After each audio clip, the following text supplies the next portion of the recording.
going. He's done it. Oh, what a shot. Beautiful ball. Need a shoulder, he might just pick the jack up. Look at this. Look at this. Oh, Yeah, yes. Oh, What a ball. Look at this. Could be Look good. at that is an outstanding ball. Oh, and he's tucked it in.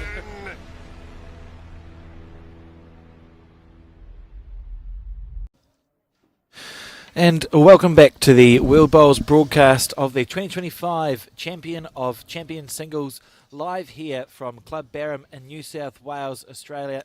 And we're up to the finals day, so it's semi-finals now.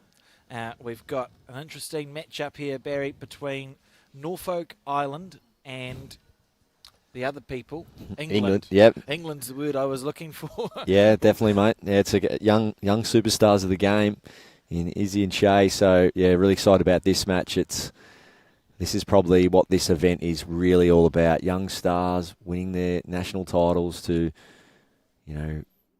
find their way to a world title. I mean, Norfolk Island and England are a fair way apart, but here they are together today to fight it out in this semi-final. Absolutely. It's been a long road to get here. We've seen Izzy feature before on the broadcast match, but we've this week not seen much of Shay. What can you tell me about her as a bowler? Yeah, Shay's been around quite a while. She does play in all the major events and championships, and comes over to Australia a lot as well. From Golden Nuggets to various other events, and yeah, Shay's spent a lot of time in Australia and playing in all the big championships on the good green. So her experience is really good, and that's definitely helped her come on leaps and bounds.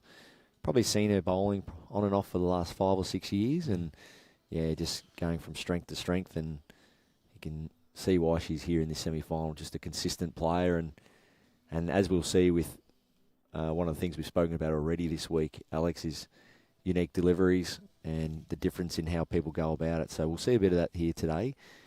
Izzy, of course, fairly unique. I was chatting to her family the other day and talking about her delivery, and then you see Shay's a little bit more what you'd call traditional, sort of Australian style delivery.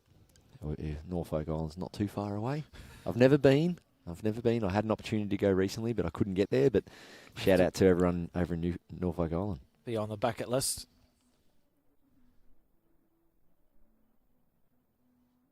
I can't believe I've forgotten her name, so you'll have to help me out, Barry. But of course, Norfolk Island's best known bowler is that very colourful woman who Carmen Anderson? Yeah, that sounds like it might be right. I feel like she won, it is, Carmen Anderson won the Oceania Peers with one of the young ones from Norfolk Island, but I just have this enduring recollection. I think Carmen, she also won the singles in that year at the Oceania Challenge when it was hosted in Auckland. Went and found a Norfolk Island flag from somewhere.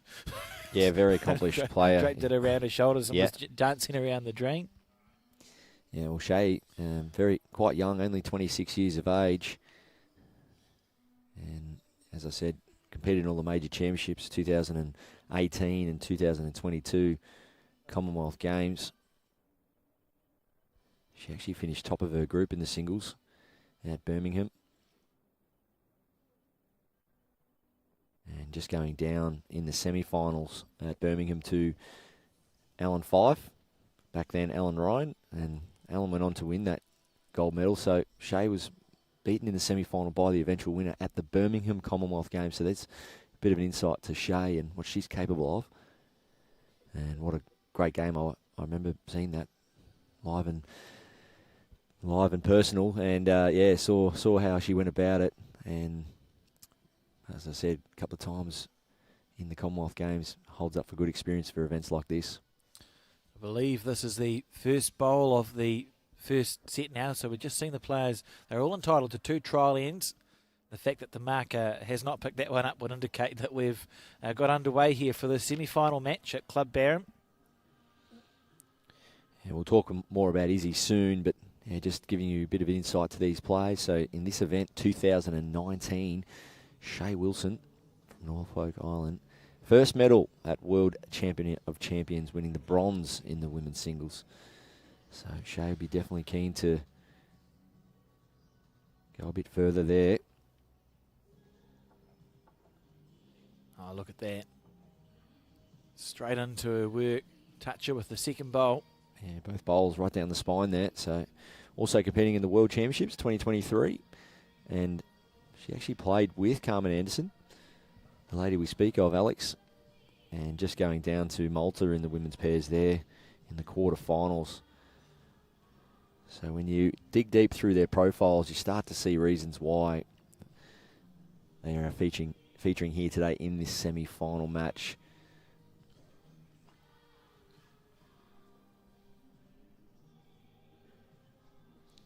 Nice shot again here. So 3 bowls on the backhand.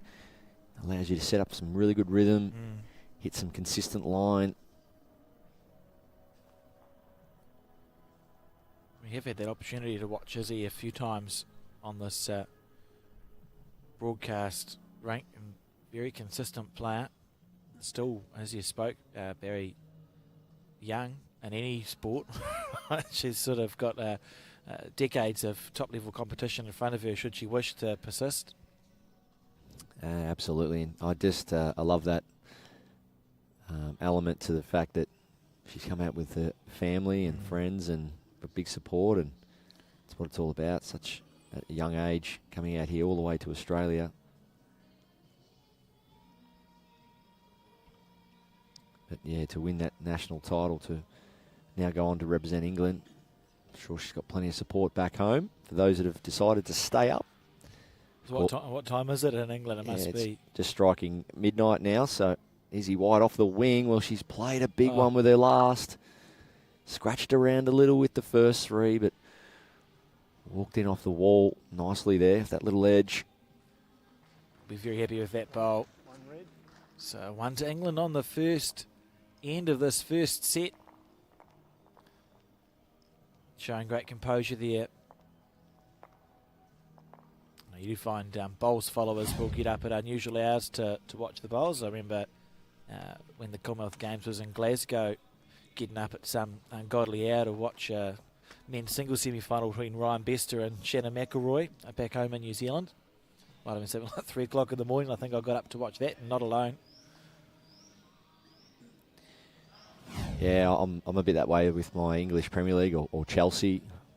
Big Chelsea fan, my favourite football team, and got up yesterday morning to watch them play at 4:30 in the morning, and I must admit I crashed pretty hard last night. So yeah, it's a bit awkward at times, but yeah, for those that are fanatical about it, it's well worth it. And I'm sure, as I said, right across England right now, there's people staying up, probably laying in bed, watching on the YouTube channel. We'll try not to put them asleep with the commentary. Of course not. Shea leading off on the opposite hand to Izzy in the second end. Yes, that's backhand around the clock for Shea so far, and there might be a few reasons to that. Played on the rink before. As I said the other day, it's always good to remember which rinks you've played on, maybe even jot down some rink notes and find some areas of the rink or certain hands you prefer, and you want to know that at the start of the match ideally and go out there with a plan. Nice shot from Izzy. At an event like this where these players would have played 9 games of section play, you'd be surprised if they hadn't noted down what the rinks do, because it's likely that they've probably played either on an adjacent rink or on this rink in section play. And of course, it's well known too, the other green rolls at least a couple of seconds quicker. So what are you doing with your technique to combat the quicker green and the slower green, vice versa? Are you getting down low? Are you getting hot, standing high? Are you getting more body weight into it? So these players are forever adjusting from rink to rink and green to green. And this is solid stuff from Izzy. Look at that, 3 bowls right around the jack.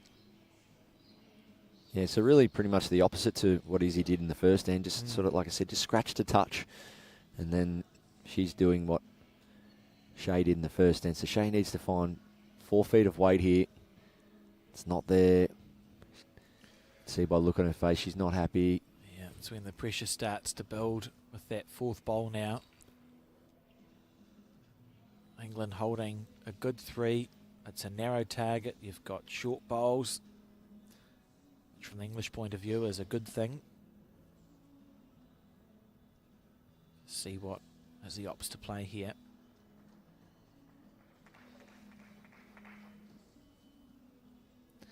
Took up the game at 8 years of age, did Izzy White. Can you hold a bowl at 8? I'm sure it's a small bowl, whatever it is, yes. But she's got no dramas in holding this bowl now. Hopefully, for her sake, holding it to draw another. And she's just set up a bit of a framed head there, so Risk and reward. So we'll see from Shay. As I said, she's played a lot of big competitions, spent a lot of time in Australia. She'll have no drama in being aggressive here.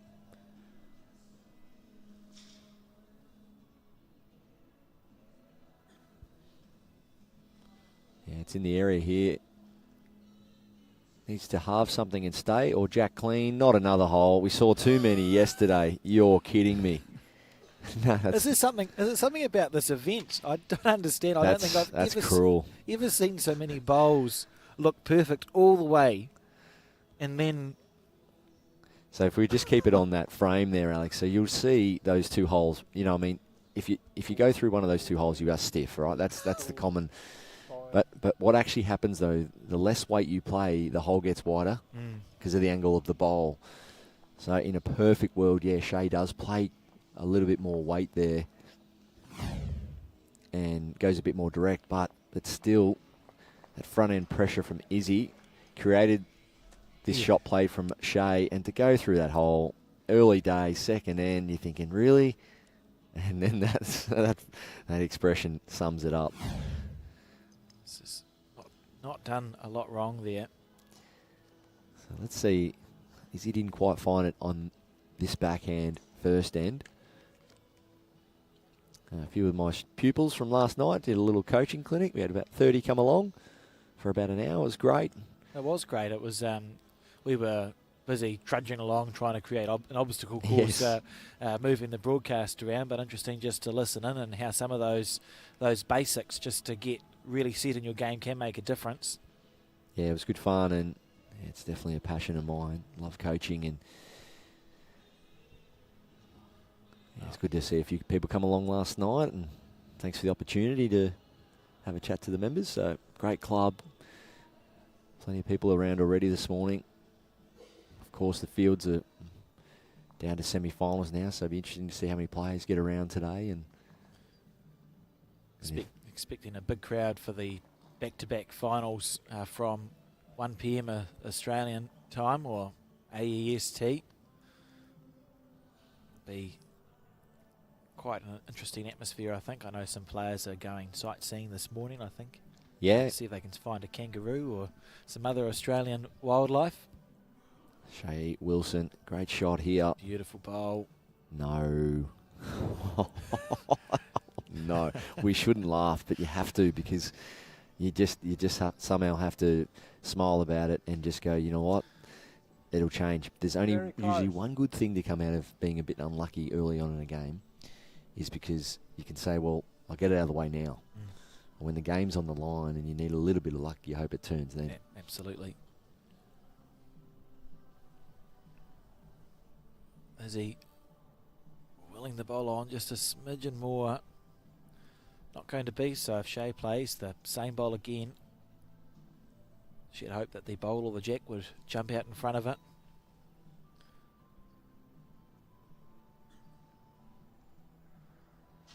In the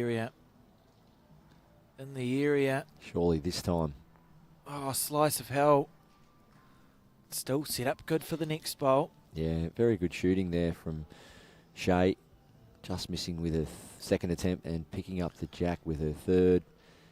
And what I'd be keen to know, Alex, is if you went around interviewing a lot of the spectators that are former players of the event, where their allegiances are now, or who are they actually going to support, or are they just going to sit on the fence and enjoy the action? It'd be just interesting to know if you spoke to some of the players that aren't in the event and who they're cheering on, if of course none of their fellow countrymen are still in the event. So I wonder if we divide into like hemispheres. Yeah, well, I mean, there has to be something there, doesn't there? Oh, it's a short bowl. So here's an opportunity. We've seen a 4 go the way of England.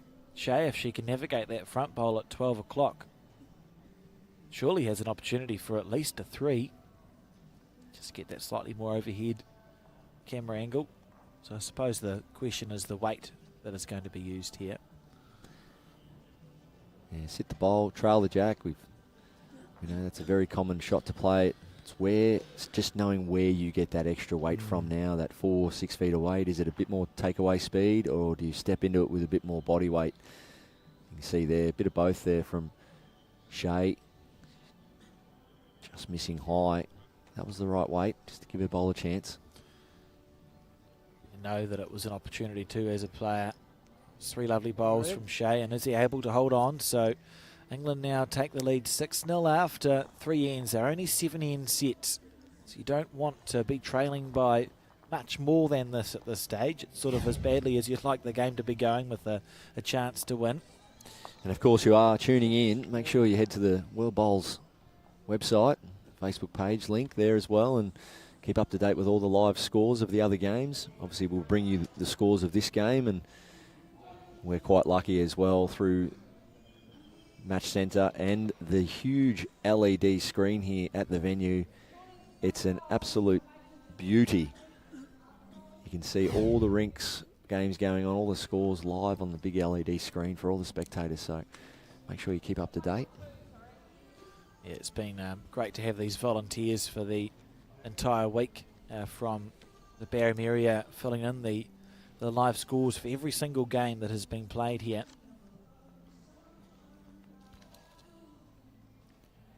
Nice line there.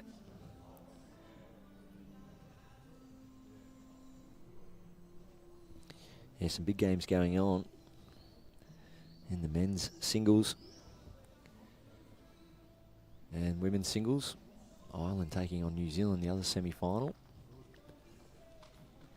Scotland, Ireland in the men's semi. And then you've got Fiji versus Canada. That was a big win for Fiji, wasn't it? Because he defeated the Indian Putul, who we watched play 2 broadcast games, and you and I tipped him as someone that we sort of half expected to see in action today in either the semi or the final, but was toppled by the Fijian.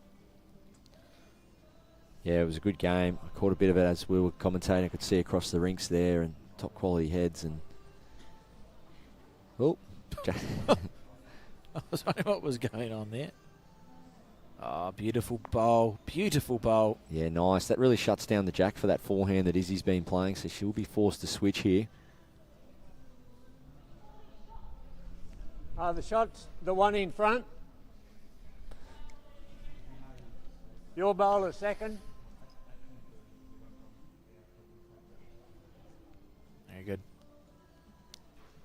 It's interesting, Izzy, as we've had her 7, 14, 28 ends, the bowls on the broadcast. If you notice, she closes her right eye when she lines up. Well, I haven't, so let's watch it next time. It's interesting. It's interesting. It's be like perhaps an indication that she's lining up with something on the bank. Just sneaking past the jack on that occasion. Guarantee you Izzy's about to make a liar of me, incidentally. You watch this next bowl. yeah, well, we can zoom in and check this out. No, I haven't noticed. This must be a quirk of her delivery. All right, so watch this.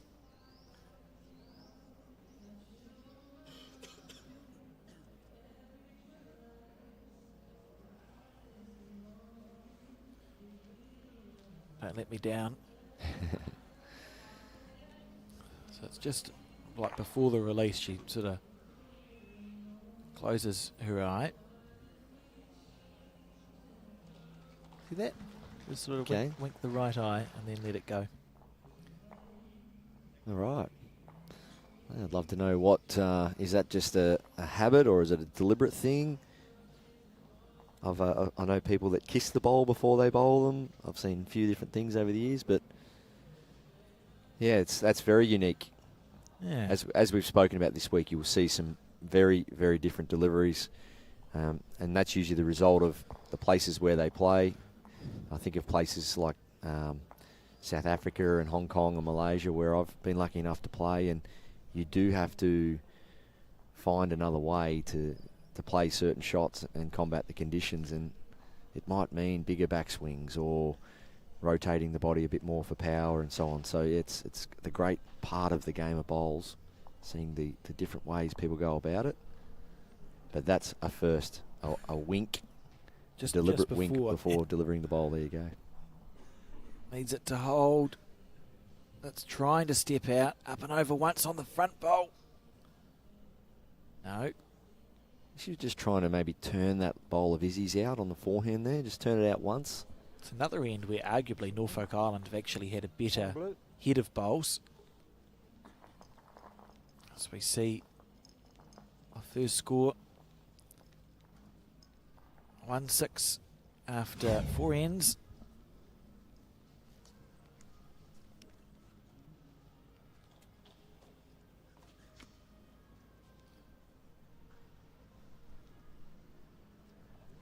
Shea with the opportunity to deliver the jack and has delivered a short jack by the looks.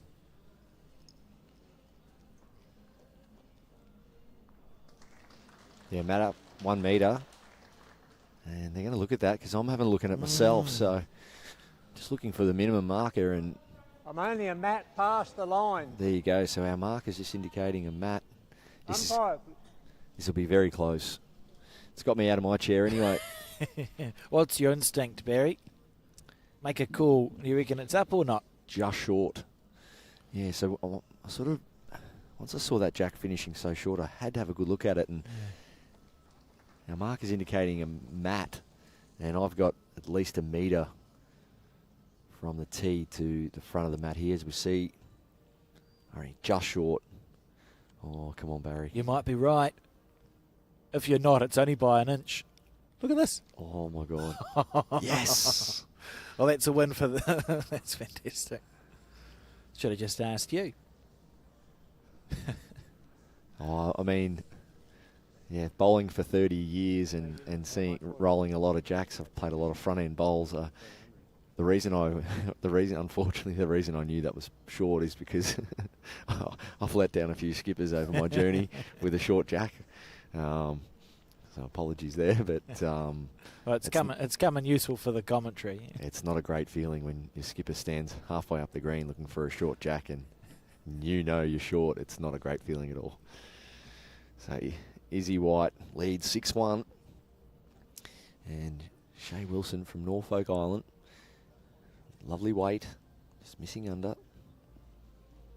Must score this end, try and back it up, 2 ends in a row. Very smooth release there from Izzy. Young girl from England. Took up bowls at 8 years of age with her dad and nan. There's the current age group national champion, won the open singles last season, and the under 26 in England singles this season. How's this for a correction? Yeah, really good, just in behind the jacks. A lovely bowling there. That's what Shea needed. A couple more of those.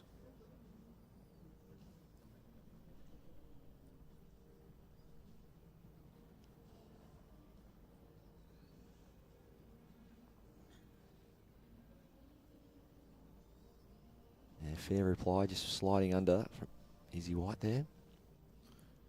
So this rank is rank 5, so it's sort of almost directly in the middle of the green, and looks like it's a more consistent rank than the ones we have been broadcasting on in terms of forehand and backhand not being dramatically different, as we see another great shot from the Norfolk Islander. Yeah, gee, that's a great response. First bowl, yard narrow, little reset there, bang, bang, hit the line twice in a row. Yeah, good The signs. last bowl is 1.5 inches behind Jack High. Wouldn't say it's a juicy looking target because it's only 2 bowls, 2.5 bowls wide, but I don't think it's quite wide enough for Izzy to play strong at.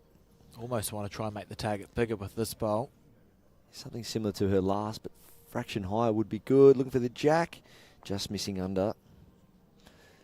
So Izzy now has the tee, at least 2 bowls on the tee. Shea She's looking to obviously claw back this lead that Izzy has, but I feel that this must win the tee here, and she's short. Yeah. Well, will we see some aggression here from the young English lady? I think we have to, because there's so many opportunities. Even if the jack isn't collected, there's a real chance that those two red bowls could disappear and England would still hold 1.5 to 2. So with the rule, this Champion of Champions being that if the jack is killed, it's respotted, I don't see any reason not to attack this. Okay, it's backhand. Let's just look for quicker speed through the arm, a little bit more body weight. Well, just pausing. How much weight will it be? Not sure based on that. Well, it's just through the draw, I feel. Maybe 2 feet. Difficult shot, but wasn't too far away with her first 2 attempts. Needs to hold. Wow, big effort. So it'll remain 2. It was perfect speed for the shot that Izzy was attempting to execute. Would have been worth 3 shots to England. Yeah, and there's two options there, Alex. You've got to 6 to 3 on 5. you've got to look at it in the way of what feels best for you. A lot of people will just blast that because that's what they're comfortable with. Some people may play the yard, which Izzy chose to do, which she was obviously comfortable in doing. So that's completely fine. But whatever you do choose to do, it must be made up well and truly before you get on the mat, and then tick off on it and then execute the shot. Big effort there. You can't play it much better. Half a bowl tight.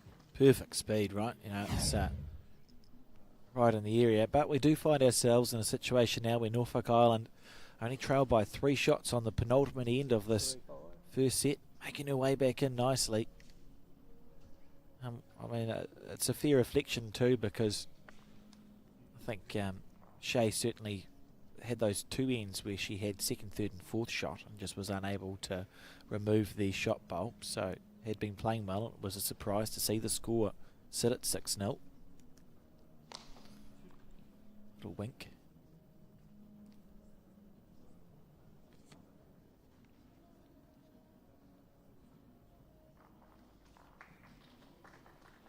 That's a good bowl. That's a great bowl. What a shot. That's actually the bowl she was looking for with her last bowl on the previous end. It's amazing how that shapes up that way sometimes. We got Josh in the background there. Operations manager. He's done a fantastic job. The staff have been brilliant.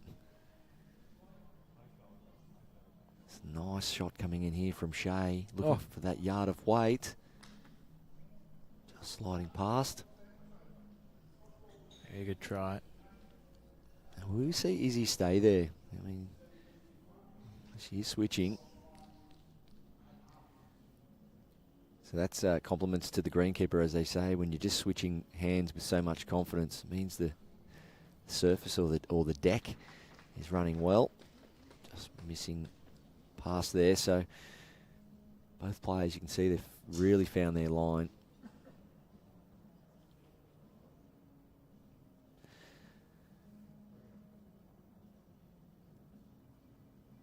Good again here. Right in the area.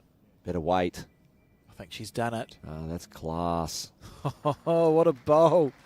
A resting toucher. Yeah, no daylight in there, Alex. That's what it's about. Literally Where is it? perfect. Yes. You're only 1 down yet. Any touch of that shot bowl, and Izzy can be then laying 2 down. She doesn't want to remove her nearest bowl either. So if we see here the way this head shapes, as Izzy looks to play some form of aggression, she doesn't want to chip her front one out and be 2 down. She also doesn't want to just tap it for 2 down. So I feel it's a very tricky shot here. Needs to be careful. Well, might still only be 1, but now it's getting really difficult. It's an interesting one. I mean, had she connected with the shot bowl square, there's an argument that with heavy jack, we can see it was going past that back red, so perhaps just trying to play perfect weight to pop the jack past so that it is that bowl there that would be holding the shot, but she sort of got half of everything. It's just sprung the jack a foot through, and it's a it's not a nice head for England here. Izzy has to revert back to the backhand, I feel, with her last, unless she's keen to try and plant that bowl out on her forehand. But Shea shut that down on her backhand first. That'd be good for her. So it's on its way. It's on a nice lane. Oh, this is a beautiful track here. How's the running? Just pulling up. Probably just a yard underweight there. So Izzy White leads 6-3, 1 down on the head. Does she potentially just drop the 1 and go 2 up? Yeah, if she's 1 down, I think that's probably the best thing that she could do here with the least amount of risk, because there's... Now I'm just looking at a shot option here. So forehand, there's too much danger to drop a multiple, which she doesn't want to do. So forehand, she doesn't want to get the middle of her bowl and kick that shot bowl through the jack for 2 down. She may look at backhand down through the hole, trail the jack out of there, promote her through the shot bowl. And it is backhand, so it's either that or just a dead draw. Remembering, she will be 2 up going into the last end. And it's not there. So maybe a case of 2 minds. There was a few shot options there, and that's where it's so important to even just speak out loud, just remind yourself, tell yourself, what is the actual shot I'm playing here? Get that conviction and then play it. You could see halfway up, she was almost surprised at how short her bowl was. It's conceded 1. Shea really wants it to be 2. Would you like a wedge or you're right?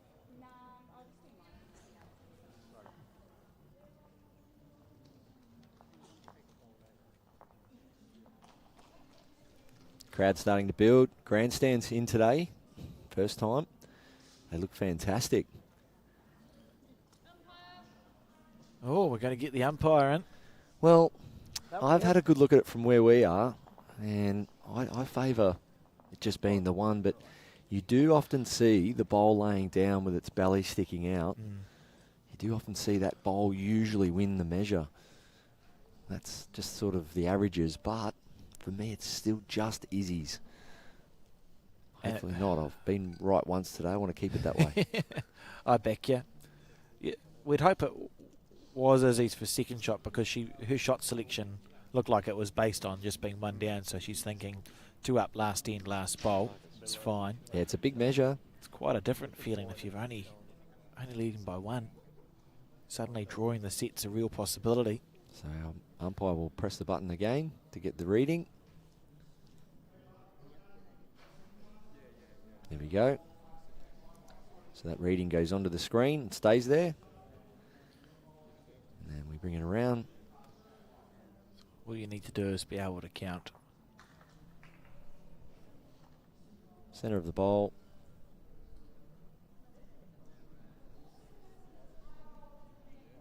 Just level up the marker. So it's in the center.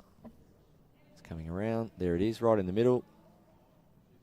And press the button again for a new reading. So it is 1. And that means that we go to the final end with England leading by 2 shots. Raced out to a 6-0 lead and has been pegged back by Norfolk Island. Interesting. It's been a well-contested first set here. Yeah, 3 ends in a row now for Shea Wilson of Norfolk Island. We saw early in the match finding a couple of gaps, but that was due to the front end pressure that Izzy was providing.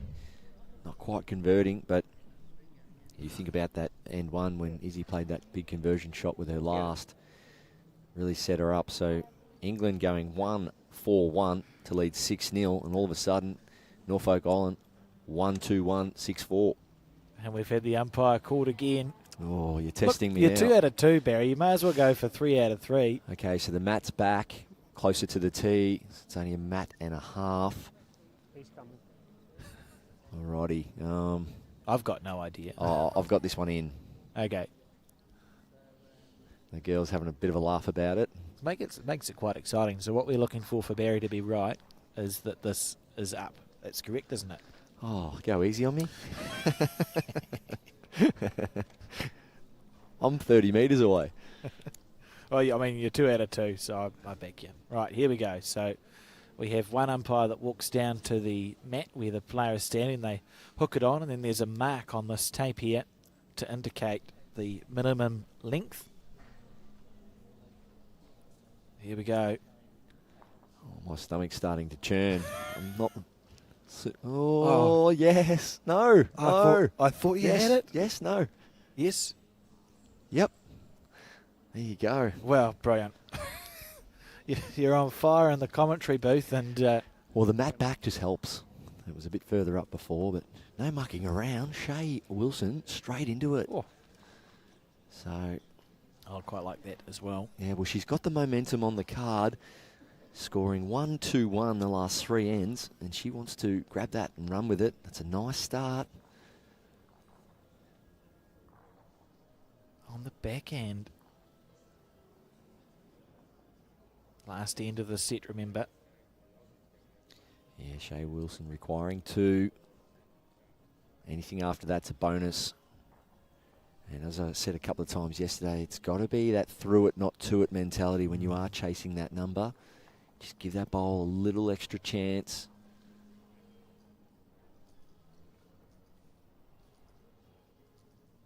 Yeah, this is really good bowling. So after being 6-0 down, it's a big response here from the girl from Norfolk Island.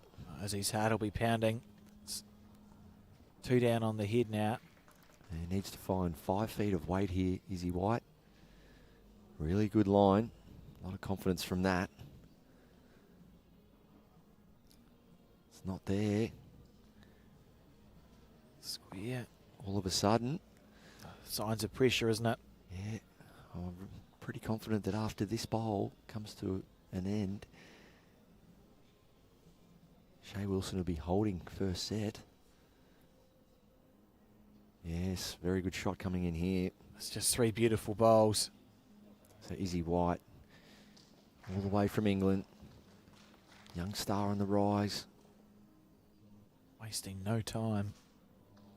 Beautiful release. This one looks like it's carrying better momentum. Just needs clear road now. If it stops, it's amazing. Will it pull up in time? Well, it's sailed through. 6 bowls on the same line, but Norfolk Island with the 3 closest. Be enough to snatch the set here. There's only one result Shea doesn't want. She does. Oh, she's turned off that. She just didn't want to sit off the shot bowl and make it a wider target. Don't know why she was upset with that. It's working back nicely. It's actually going to finish in a pretty good home. It's hard to see the distances because it's such a short end, so there's a chance this head's more staggered than it looks, but it's quite a narrow head. It's not a fun time for England. I suppose on the positive side, as he said, the perfect green with all 3 bowls, so every chance in the world she backs herself just to try and draw a second shot on the backhand. And just confirming there with the marker that she's set down here. Our blue-faced honey eater is actually sitting on the steel right above the rink. Best seat in the house. He's back to look at the action. Definitely wants to check out this bowl. This is a big bowl. It's either draw to save or you smack it. From 6-0 up to potentially going down in this set. Izzy White needs to take 1 foot of weight off here. Let it go nicely. Or will she play some kind of arriving shot? Needs to hang around. She needs to hang around through the hole. Well, the set has slipped through Izzy's fingers. Shea made a fantastic comeback. 3 blue. And it's 3 to Norfolk Island to snatch a win there in set 1. So 7 shots to 6. that's the finish of the first set. Yes. Well, well, well. We spoke about it early, Alex. Shea went through a few of those holes, and I said if there's one good thing to come of that, Happens early. yeah, it happens early. You get them out of the way early, and you shift your focus and try and find some momentum. And unfortunately, there, Izzy played it really well, but she actually went and found a hole. So, but it's a shame for anyone to lose a 3 or 2 there on this head, especially when you've played 3 beautiful bowls down the middle. Izzy there, just going under. Just letting a bit of frustration out, but reset now. Focusing on all the good stuff that's happened this week. To get to a semi-final of a world champion singles, there's a lot of goodness in there. There's a lot of great shots being played. There's a lot of good times. There's a lot of positive stuff in there, and you've got to grab that now. You can't dwell on that result. You've just got to say to yourself, I'm here, I'm enjoying myself, I've been playing great bowls. Think about that over the top of every bowl from now on. This is weird. Perfect weight from both these players. Is the jack on the right line?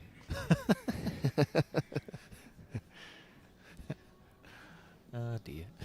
It looks that way, doesn't it? We had that a couple of times yesterday. Yeah. Jack placed on the wrong, but this is why they're superstars. They've corrected well. That's the difference, isn't it?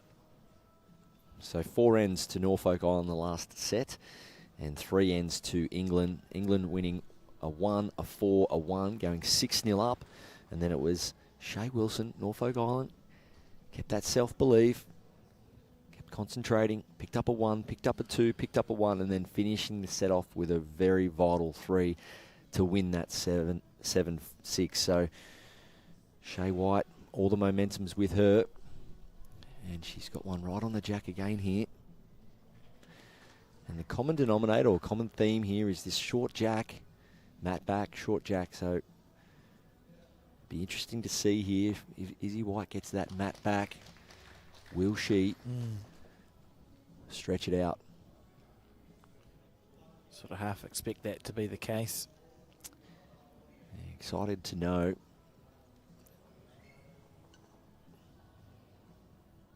Izzy, of course, I think the English nationals has played along similar lines to the Australian ones that we spoke about in yesterday's broadcast, and that you have to win your club championship first, and then it goes on to, I think, maybe 2 regional championships, and then the national championship where it's the representatives from the different regions. In New Zealand, we call them centres.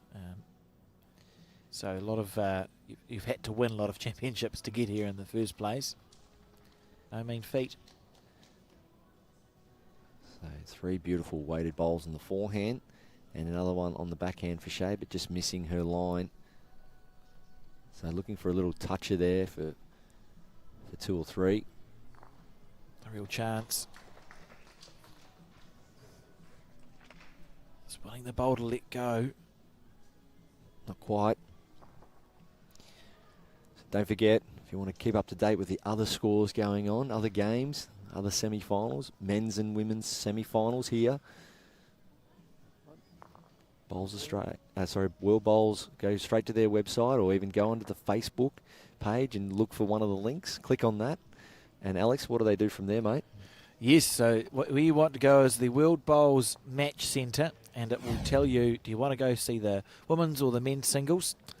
And once you've decided that, along the front you have matches, final series, etc. Final series is the button to click, and then just select the particular semi-final that you want to see. So for example, I can see here in the women's semi-final that Ireland is leading New Zealand 9-1, and that has defeated New Zealand 9-1 in that first set as we start. Oh, really? The second in the women's. So a big win there for Shona. The set system hopefully going to do its job for the New Zealander Debbie White, who we saw in action yesterday afternoon. So yeah, you want to click final series and just find your match individually.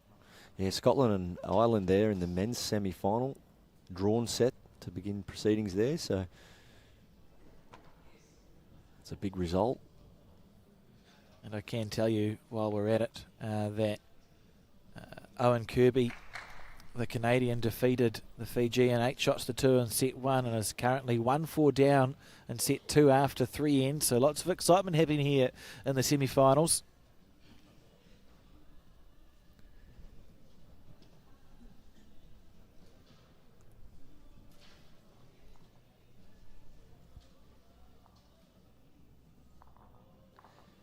So Izzy White just missing under there.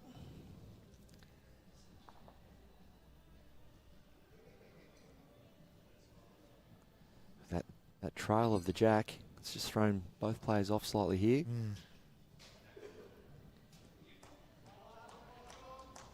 Needs a clear road. Shea Wilson, that'll be enough for shot. So you'd suspect, yes, it is forehand for Izzy White.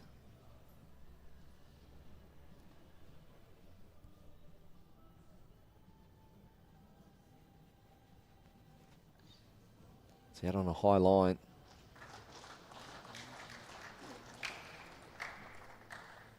Disappointed with that one. We can see it's just stayed up on the paddock.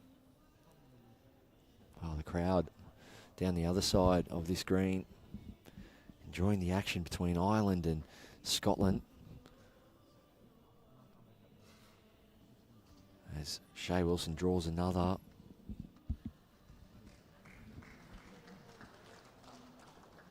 Well, things are definitely getting very exciting here.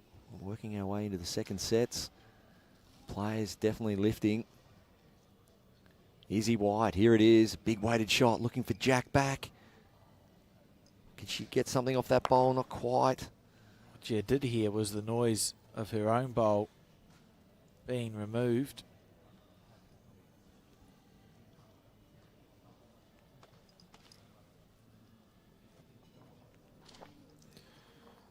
And a big end in the set. Look at that. Yeah, that's great bowling. Good going from Shea Wilson. For a bonus bowl.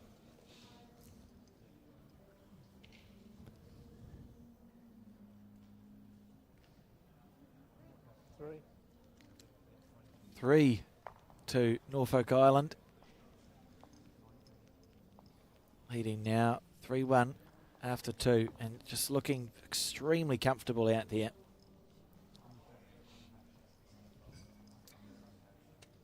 Five ends in a row. Momentum is everything in sport. When it's going your way, you want to run with it.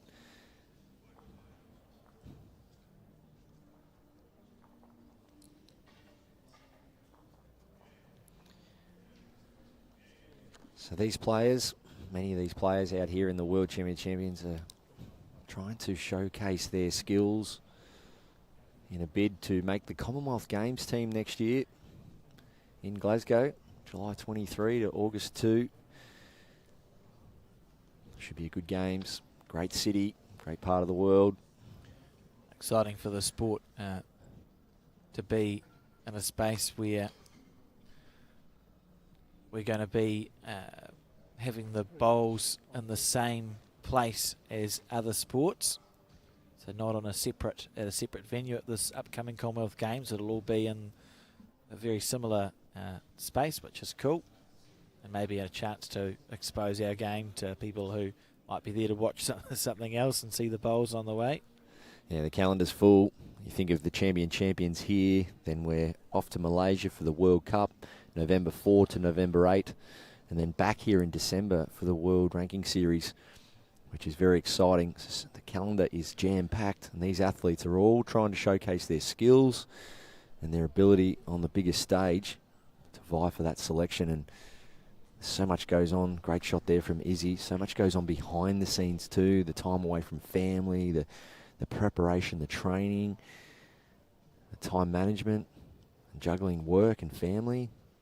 Mums and dads, many of these bowlers, husbands and wives. So it is a big, big commitment. Well, Shea Wilson's back cut the jack for one. It's not sure if I'd call it a slice of hell or a slice of heaven there. Foot rot flats. Geronimo. And so is he on the forehand? Beautiful line. It's down to the weight here. This could be an absolute peach of a bowl. Look at that. That's awesome. That's just the best word to describe it. Awesome. Izzy White. A few things not quite going her way. She's lost the last 5 ends in a row. Bang. Clutch shot.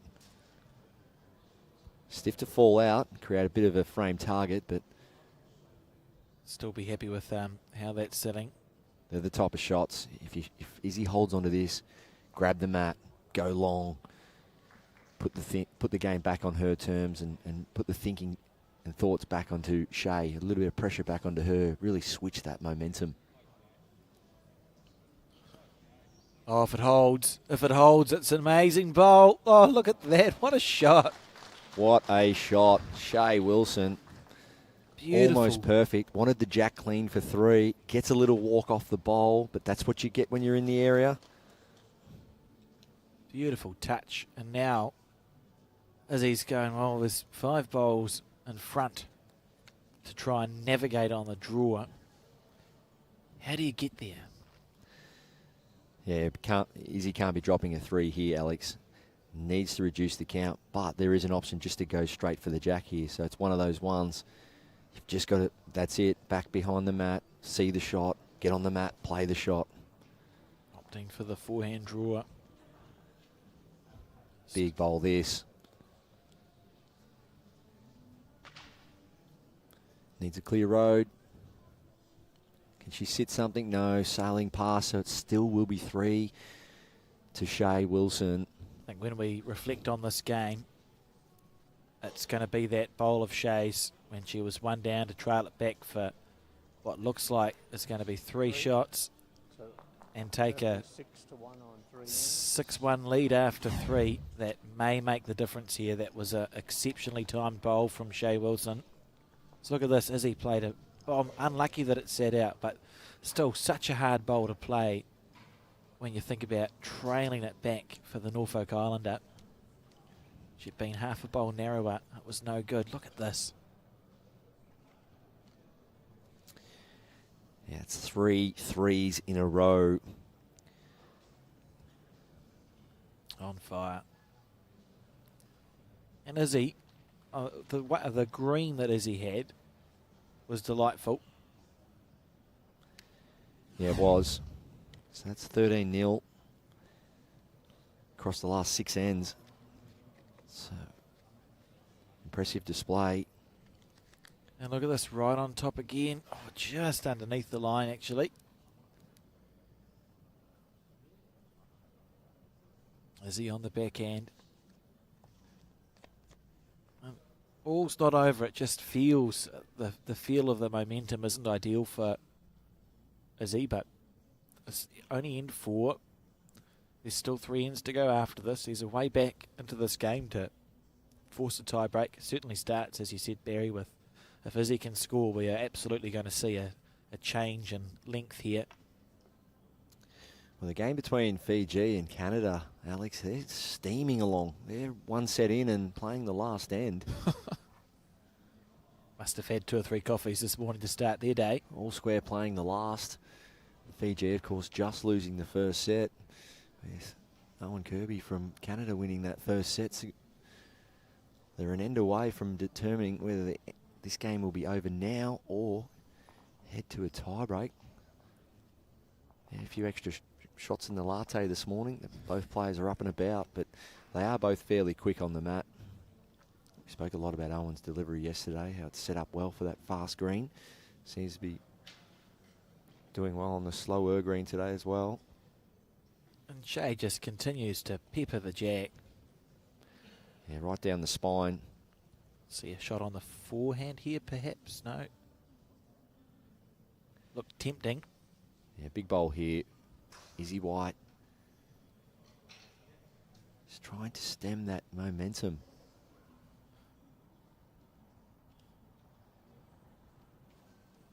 Sort of be interesting here to see. It depends on what Shea plays as to what shot Izzy might be tempted into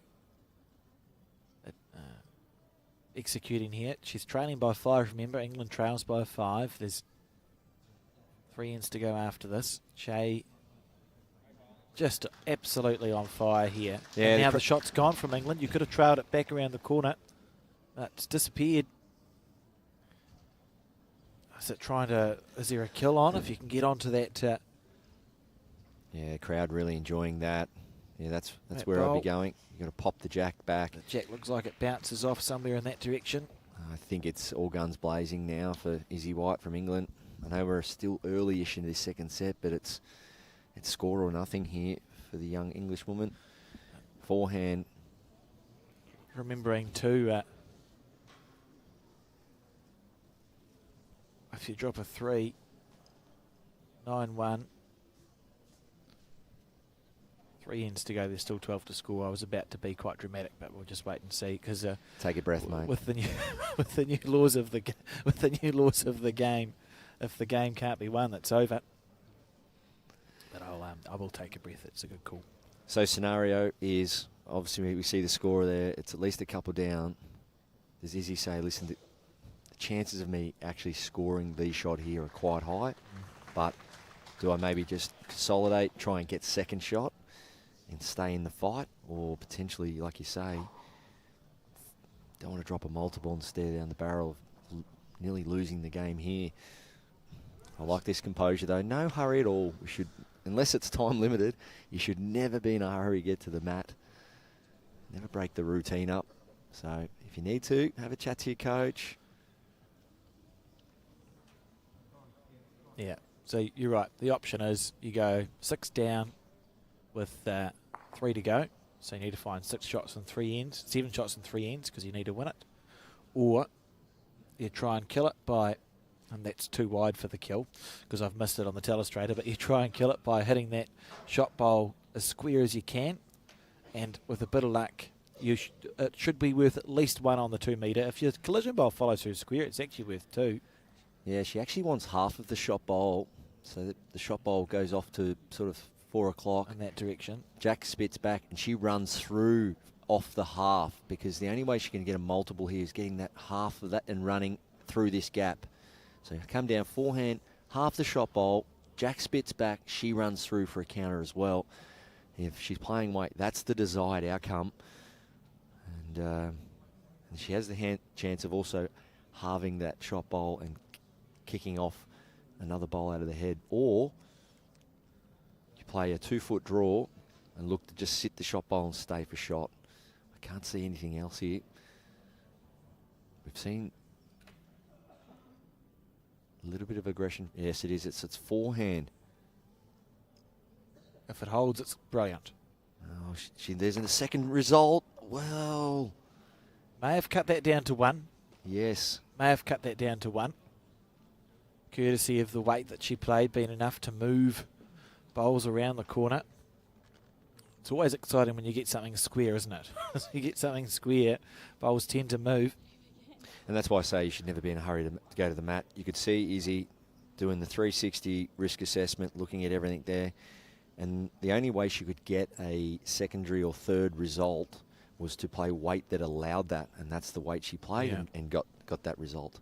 Whereas if she only had to play 2 feet, nothing would have moved far enough. And if she had have overplayed it, the bowls would have left the rink. Absolutely.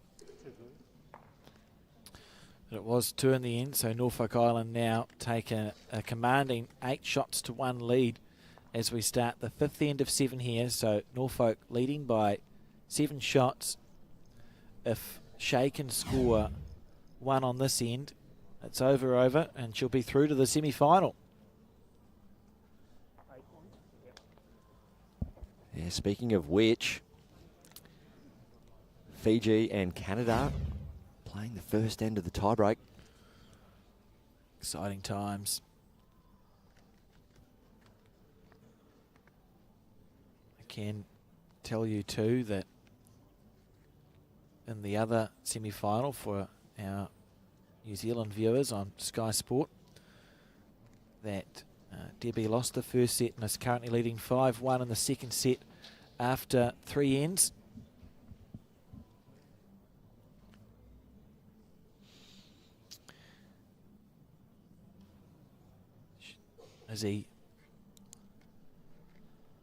Well, one thing about bowls is it's never over until it is actually over, so there's always a chance here.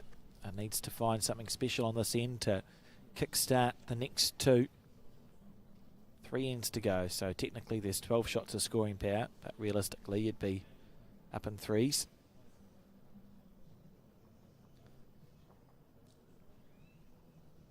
And 3 threes required. I've seen Shea do this a lot in this game.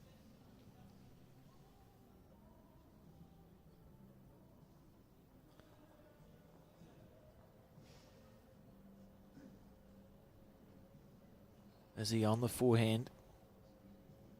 Needs it to hold. Needs it to hold. Big effort. Great effort. That bowl now, you psychologically you write that off as a counter. It's not going to be counting at the end of this end. Well, at least it stayed around.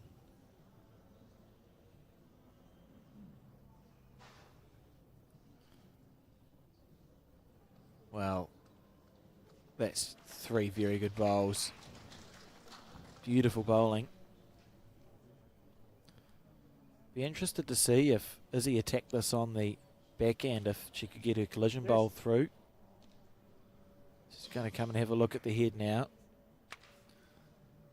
There's half a chance on the backhand side into there that you get some sort of positive movement.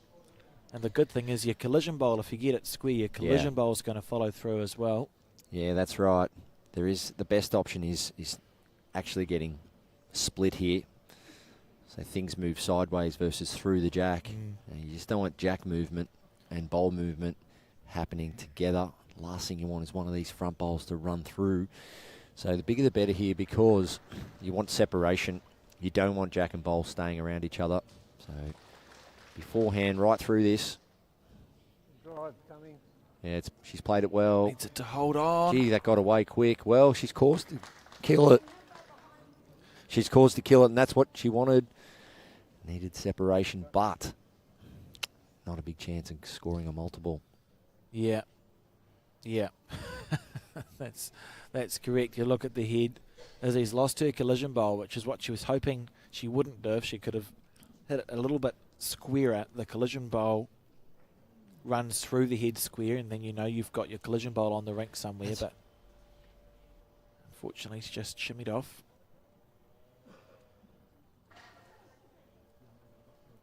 And the jack respotted.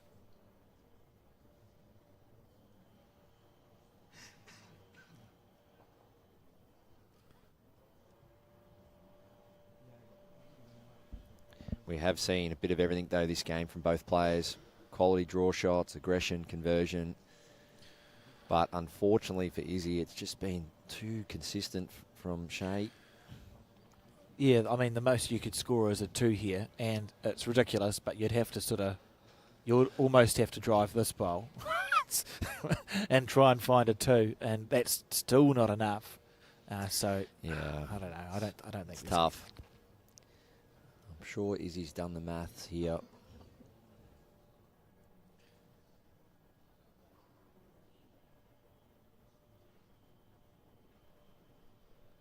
And this to stay in the match.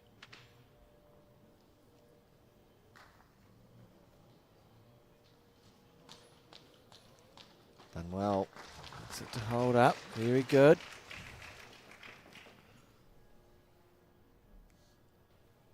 So, penultimate end. 6 shots the difference. 8 shots of scoring power for Izzy. But when you look at the multiples that have been scored in this match, it's just going to take something special. Very special, but she's got the mat. Let's see what she does with it. Takes it halfway up. Slightly more than halfway up.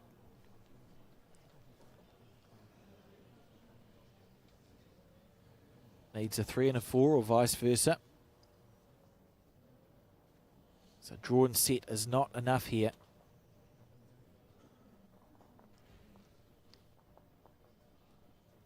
First bowl must be past the head.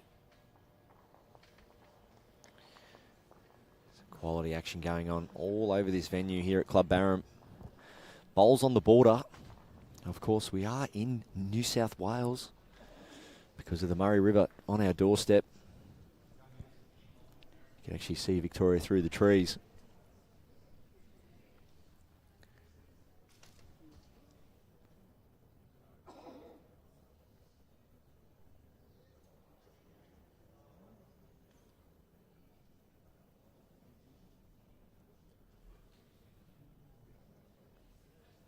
Izzy White on her backhand. Nice starter with her first bowl. Jack would be nice. Look at this. Almost. Oh, lovely effort. 2 good bowls there, though. They're in catching positions.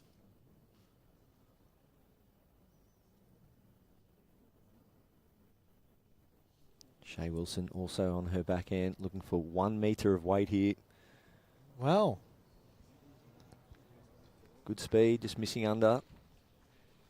Almost shot. here's a huge bowl for you. If you can trail the jack back and hold a 3. This is the best head that we've seen to set up for a 4 for England so far. She's got 2 bowls past the head, which are functioning as nice catching.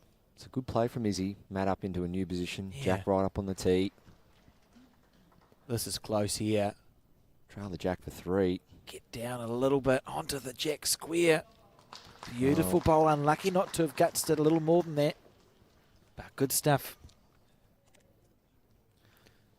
Keeps the door open for the ability to get a 3 here. Where there's life, there's hope. As we see Shea on the back end as well.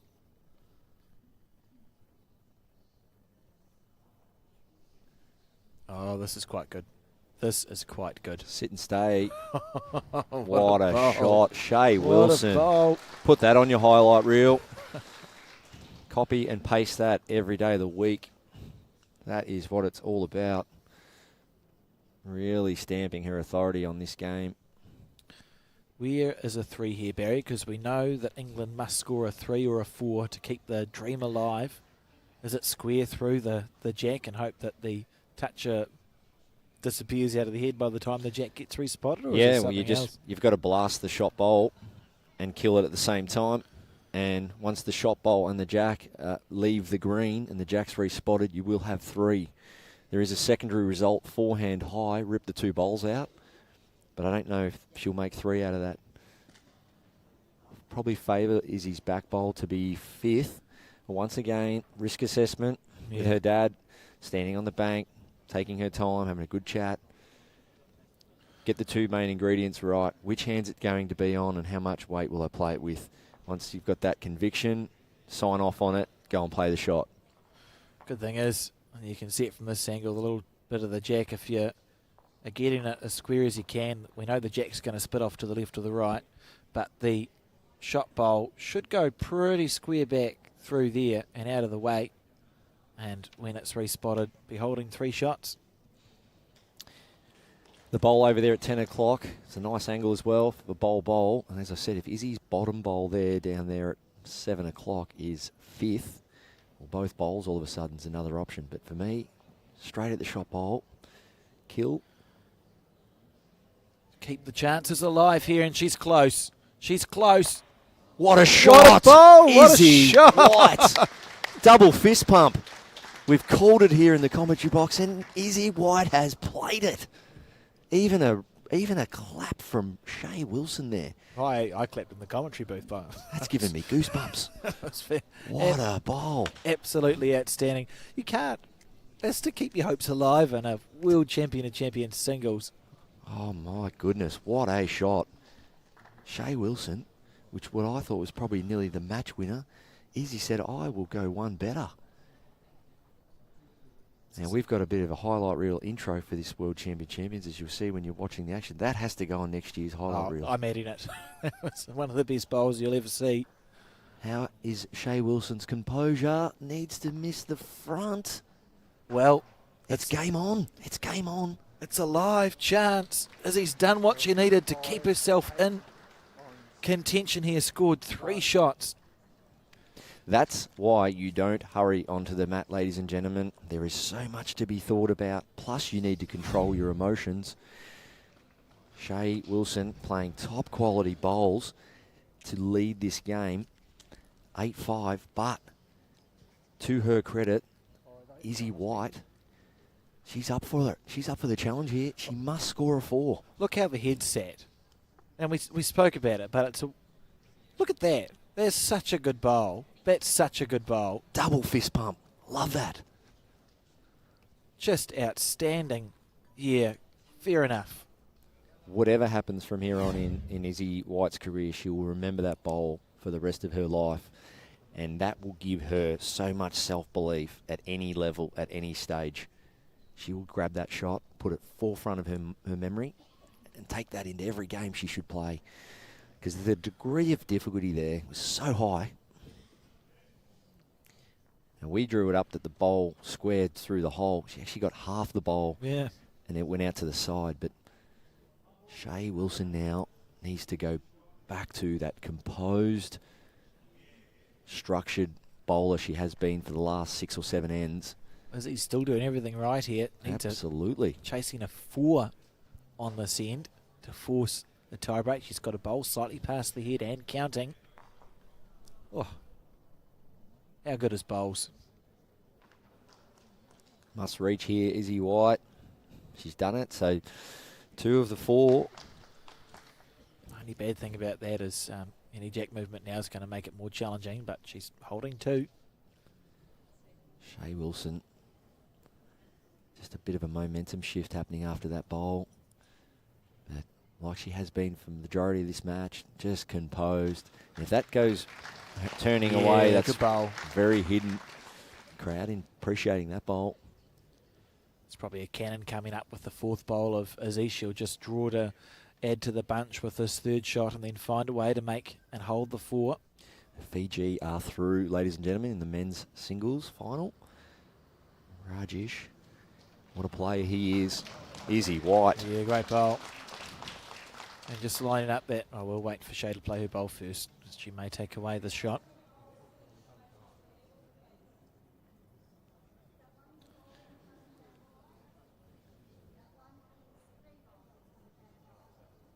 This is close.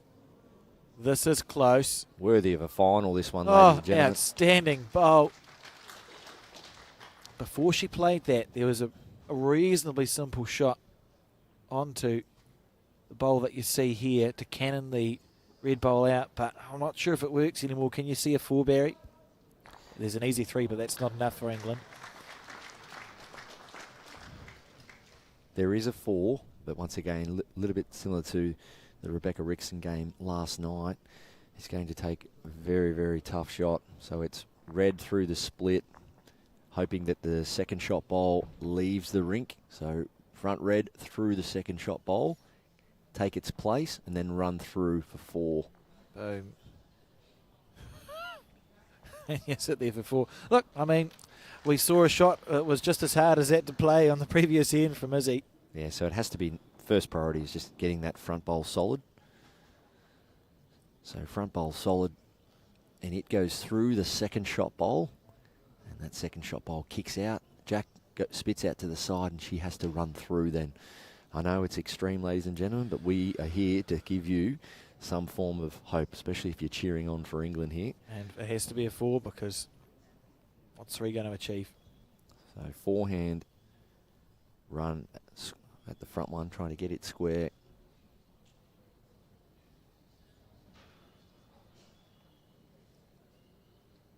Missing under. And there we have it. Congratulations to Shea Wilson from Norfolk Island taking out the win in that excellent semi-final. Excellent stuff. Thank you very much for joining me in the commentary booth. And we'll just have a look and see what the other semi-finals are doing before we go off here. So I can tell you that in the other women's semi-final between Debbie White, Debbie and Shona are 6 apiece as they drew the second set. So I think we are going to see a Norfolk Island and Ireland women's final. And we'll just wait just a second. There's a bowl coming down from the Scottish participant and the men's champion of champions. Yeah, Ian McLean, just trying to get a good look at that head, just for our viewers that are listening at the moment. Down there on rink 8. So they drew the first set, remember, and the second set, Ian is leading 7 shots to 2 after 5 of 7. And you can find the results on the match centre. We'll wrap it up here, ladies and gentlemen. We're back at 1 p.m. our time with the final. Sit back and relax and enjoy some highlights from that semi in the meantime.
In the UK, there's a bowl for every surface for the Henselite product. But overseas, I use the Tiger 2 and I use the Dreamline XG purely because I love the grip and the arc that the bowl takes, and that's what makes me one of the best players in the world.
Sometimes we're not ourselves. There's no one I can turn to.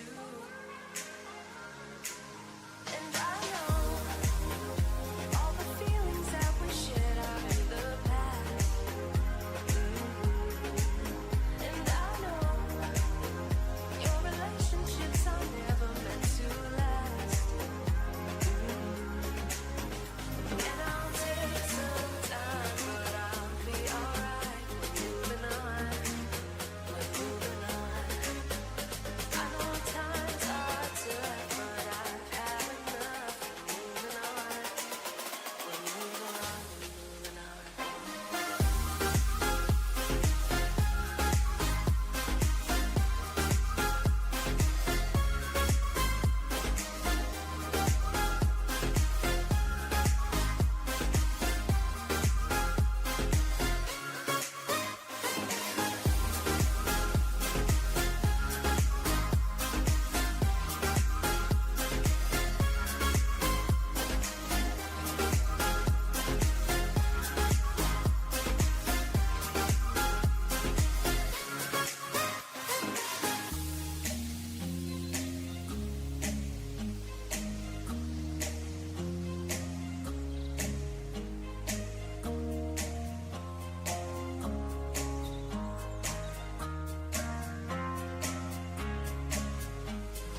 sometimes we're not ourselves. There's no one I can turn to. And I know all the feelings that we shared out in the past. And I know your relationships are never meant to last. And I'll take some time, but I'll be alright. Moving on.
going. He's done it. Oh, what a shot. Beautiful ball. Need a shoulder, he might just pick the jack up. Look at this. Look at this. Oh, yeah, yes. Oh, what a goal. This could be good. That is an outstanding goal. Oh, and he's tucked it in.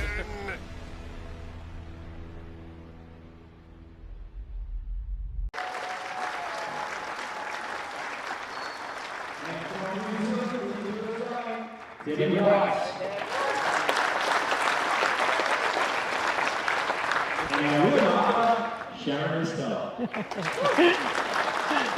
now toss the coin to find out who wins the match.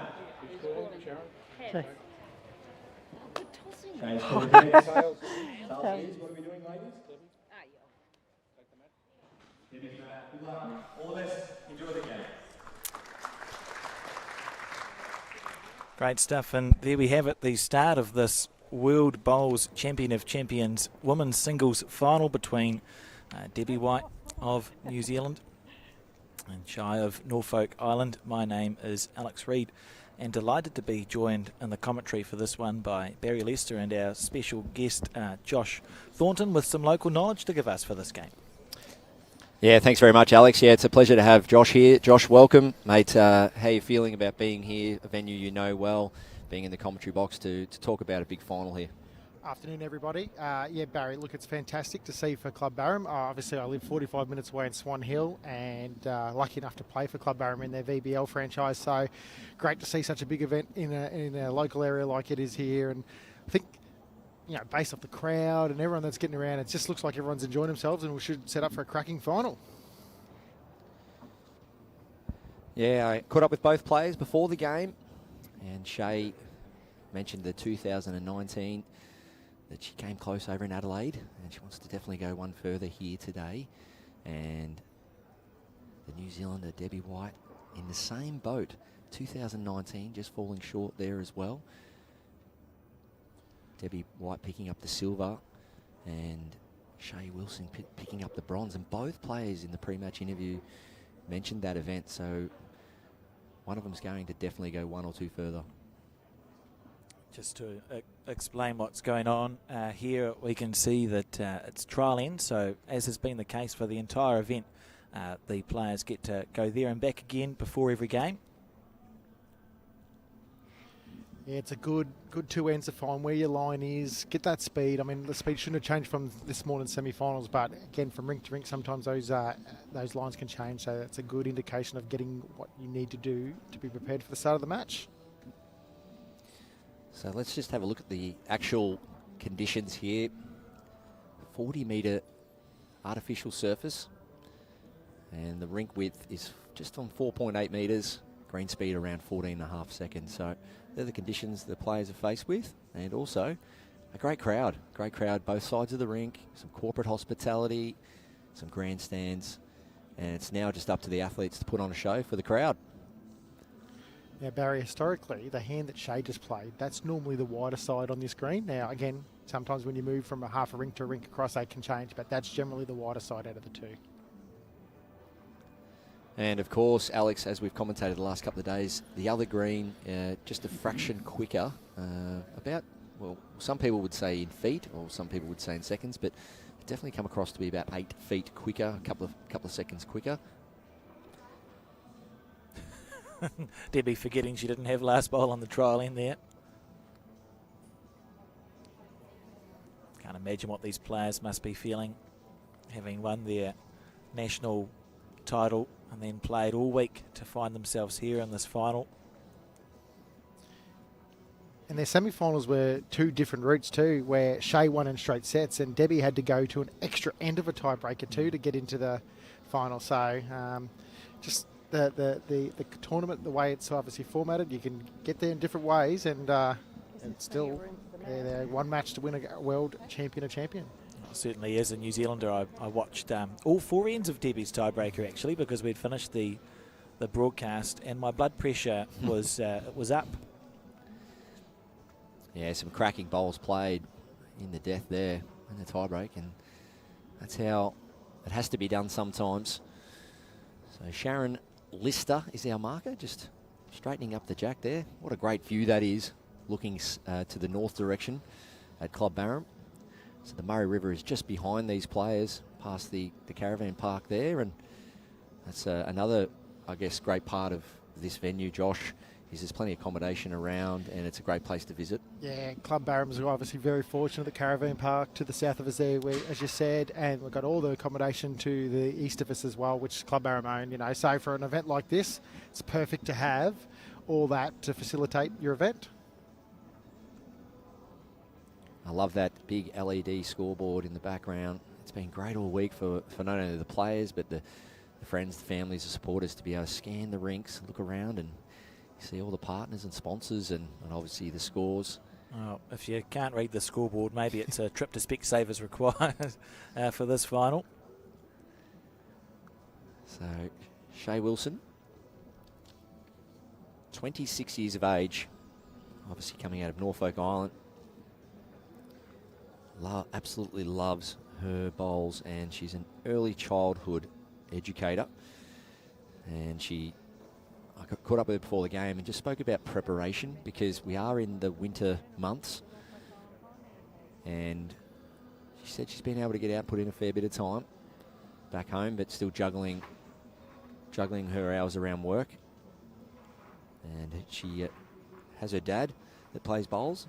Her father got her into bowls, and she said she's trying to get that big gold medal at a major. So if you look through her profile, she's won a lot of things, but the big worldwide or Commonwealth Games level gold medal is the one missing. She has got a gold in the Oceania Challenge, but just a couple of silvers and bronze through multi-nations events, World Champions bronze we spoke about in 2019, but this is the one that she's been looking for, and obviously Commonwealth Games selection coming up. Josh, you know all about Commonwealth Games. It's a pretty hard team to make, isn't it? Either para or open. Absolutely, and I remember first seeing her at the 2018 Commonwealth Games. She was like a 19-year-old kid still, you know, and making her presence felt there, and she's kept building on it. And obviously if she can win this, it'll definitely go towards that.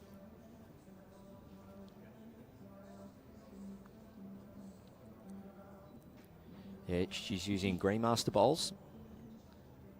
Greenmaster Premier size 3. And Debbie White using the Henselite XGs.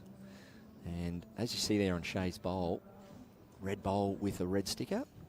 And Debbie's, yes, black bowl with the blue sticker. So it's pretty good going. It's not going to be confusing for this broadcast rank. Debbie White, of course, from New Zealand. And we'll get Alex to do some pronunciations, I think. 62 years of age. Loves her bowls as well. She said she lives and breathes for bowls. And city, country of birth, Cambridge. Tell us a bit about Cambridge. Cambridge. There you go. Cambridge. Cambridge is a little town in the Waikato region, as the crowd claps for this final to start. And she plays her bowls out of the Hinuera Bowling Club, which is not far away from there either, resides in Matamata. And the interesting thing about the Hinuera Bowling Club is that it's a 40 metre by 40 metre green. It's the only one we have in New Zealand, only natural 40 by 40 metre green. So she'll be feeling totally at home here in regards to the distances. Sometimes it can be a bit of a surprise when you're used to the smaller greens. Absolutely. Bank officer by occupation. And she does have that bank officer or accountant look, that real steely, focused look. Does Debbie White, and she's been so consistent this week. You see this beautiful technique. It's nice and low, gets that torso forward. Beautiful. Setting her up for really good performances this week. Both players said out of the two greens, they just slightly preferred this green. And I'm pretty sure this is why. What a start from Debbie White. Yeah, she's known back home in New Zealand for her ability to play good bowls under pressure. So, as most good bowlers are, when the going gets tough, that's when you get the best out of Debbie White, if she has that opportunity to play a winning bowl. Yeah, for our viewers tuning in now, it went to a fourth end, the semi-final. What a start. Between One down. Ireland and New Zealand, and came down to the last bowl, last delivery, with Debbie White having about 4 feet to draw the shot, and she drew a front toucher You called it heavy out of your hand too, Barry. It technically was because she did move the jack. So, but I knew it was going to be slightly heavy, but still shot. But she did it. It's great signs early, both players down the middle of the rink, getting their line early. Of course, Debbie on the western side. Shay now delivering another one on the eastern side of this rink, backhand.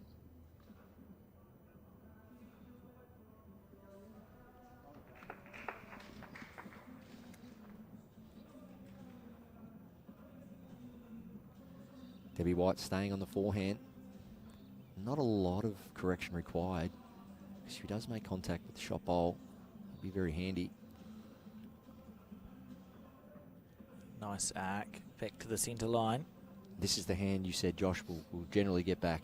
It's a hand that turns a fraction more than the other side. So it's for the locals, it's a hand they go up to if you're leading or playing second and got that free hit to the jack. And you would have been coming to Barham for many, many years, Josh. It's fantastic to see, you know, in country and rural areas, clubs like this getting an opportunity to host worldwide events. Yeah, look, obviously I live 45 minutes away, so I'm lucky enough to come over a bit. And they're just, in the last 2 or 3 years, they've built on the facility. Obviously, they've got 2 undercover greens. They've just done major renos there inside the clubhouse, and they just want to bring world-class events here. So, by all reports, they've been the perfect host this week, and it obviously goes towards them actually getting more events going forward.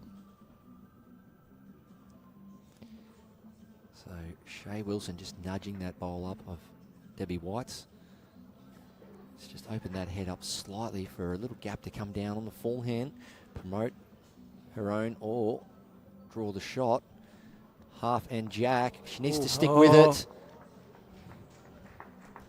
That was exciting. Not quite. It's going to be close. Sharon Lister, our marker indicating 1 red.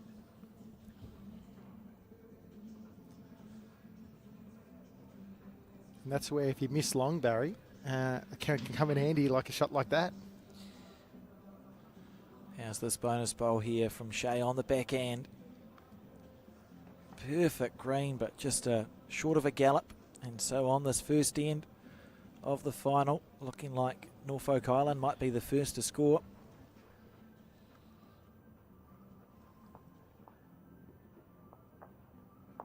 Maybe. Fair enough.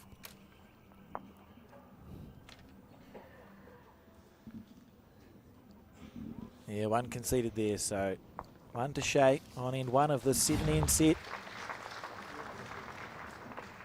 And if the standard of that end is anything to go by, the rest of the game's going to be fantastic. Yep, for sure. Yeah, it's that bowl down there at 5 o'clock that end up being shot. So getting those bowls passed early, giving them a chance, often do get rewarded.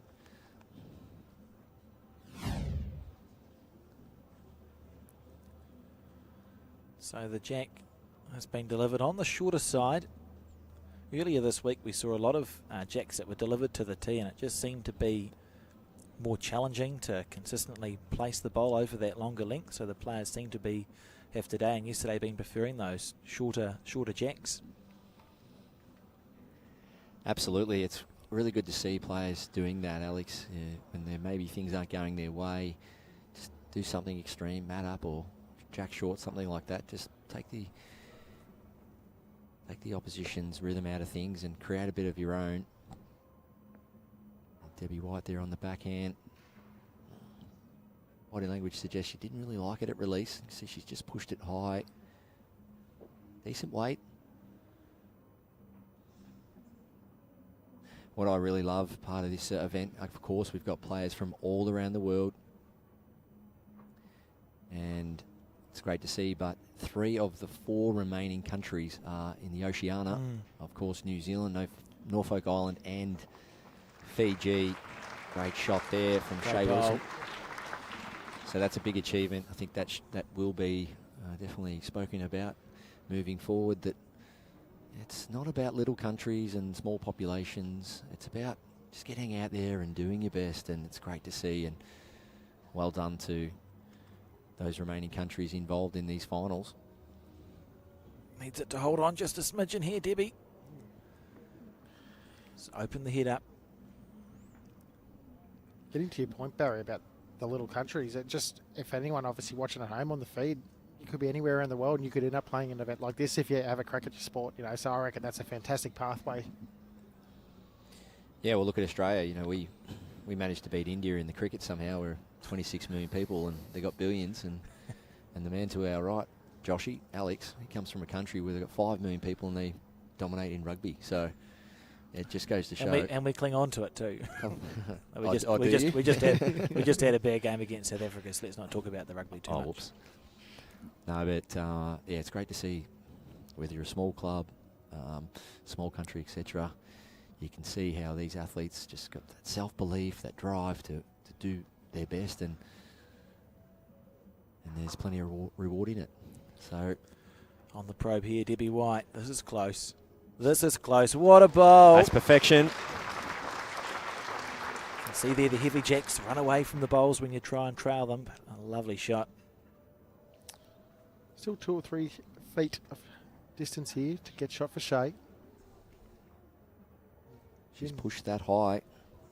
Definitely didn't love it out of the hand. Look down at her foot. Well, well, well.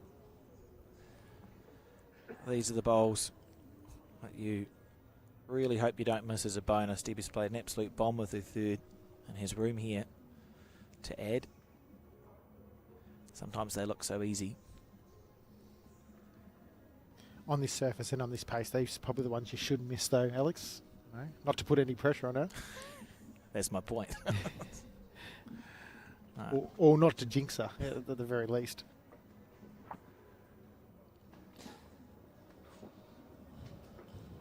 Good bowl. So 2 shots to New Zealand. Or maybe 3. That back bowl of Shea's is further. Sorry, there's food. How good is that for the... 1-2 after 2 ends. Oh, it was 2, yeah. For the corporate things. They've done a great job here, Glad Barham, and just making this such an experience. Yeah, Debbie White, that's a shot that we've seen her play a lot of the last few days. Just over the draw, give your bowler a chance, nice and controlled. The key to that shot was if she halved something or middled something, she stayed around the head, switching to the forehand, adds another. You think about the first time she played the same shot, which is just a bit stiff not to get the shot. So it's definitely a weapon of hers.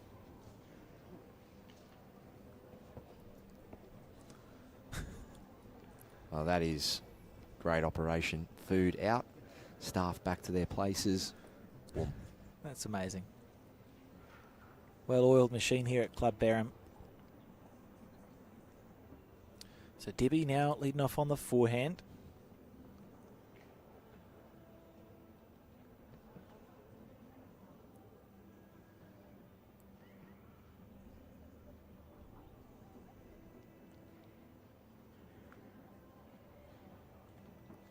Really nice arc. You can see that black line. The way this ring's drawing really well. You want to be outside that. And that's a nice opener.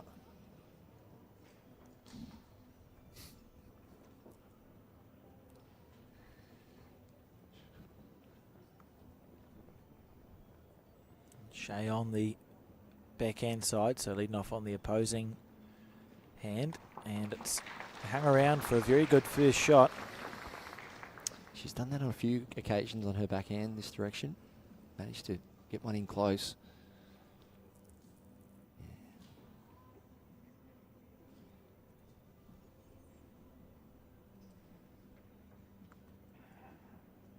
Slightly under this one from Debbie White. Needs to hang around. Holding for the jack. Just missing. Should be pleased that at least it's missed past. Ideally here for Shea. She doesn't make this a wide target. Doesn't want to sit one on the other side of the jack here. Oh, if she can just slide in behind and in front of Debbie White's first 2, that's perfect. Crowd's happy with that. Nice cheer from the crowd there. We did a little crowd meter, just a little applause meter before the game, and it was strongly in favour of Norfolk Island. Sorry, Alex. Someone said, why is that? And they said, because it's Australia. I don't know if that's a controversial thing to hear from the crowd or not. Yeah, so maybe they're just being very trans-Tasman rivalry ish. I'm not going to begrudge them.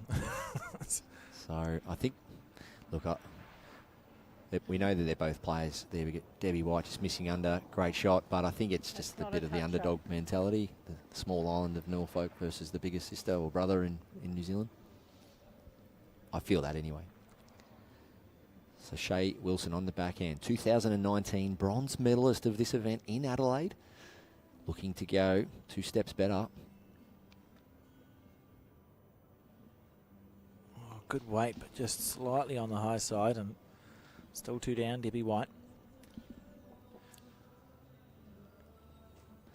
Okay, interesting switch here. Yes. Thought she might have persisted on the forehand.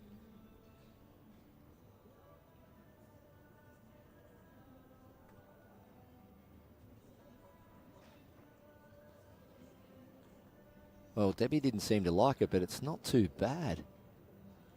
Just missing high. Oh, lovely effort. Good try. And again, we This talk ball about here? these bonus bowl opportunities. Here's another one, a more challenging bonus bowl than the one we saw from Debbie on the previous end. Less margin for error. You can be positive though. There's no danger if you happen to move the jack 6 inches. So good full draw, and you're a chance of adding. She's played it well. Shay Wilson Oh. from Norfolk Island. What a shot. 3. Score is 4-2. Outstanding bowl. Yeah, backhand on a string. It's like a yo-yo at the moment. 3 out of 4.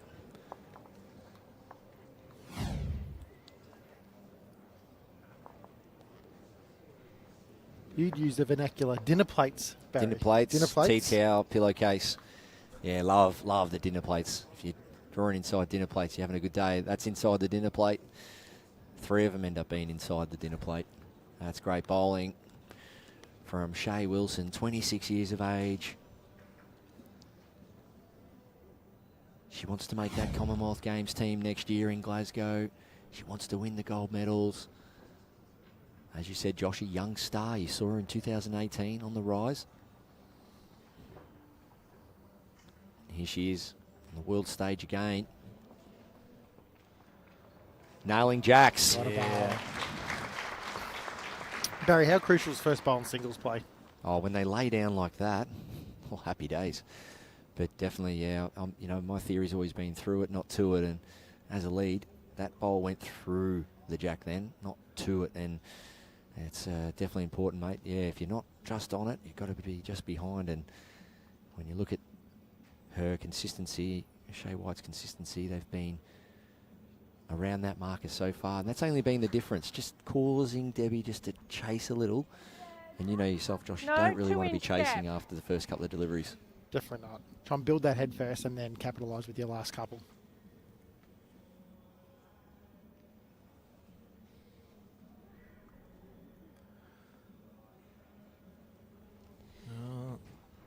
So for rhythm purposes and just consistency purposes, Shay stayed on the forehand, but they're always, when you've got that front toucher, there's a bit of risk of opening it up, but that's brilliant bowling. I was going to think maybe Debbie might go to the backhand now. It's kind of framed that way a little bit. Yeah, work off the split. And if she does elect to play weight here, for me it's weight definitely to stay on, and ideally get to the tee area if she misses. Well, She's on the high side. she's going to nudge that bowl back right onto the tee. It's So actually gone really well. she was going to the tee anyway, but as it's worked out. So now Shay's got big decisions. 4-2 up, holding 2, but 1 down on the tee, no back bowls.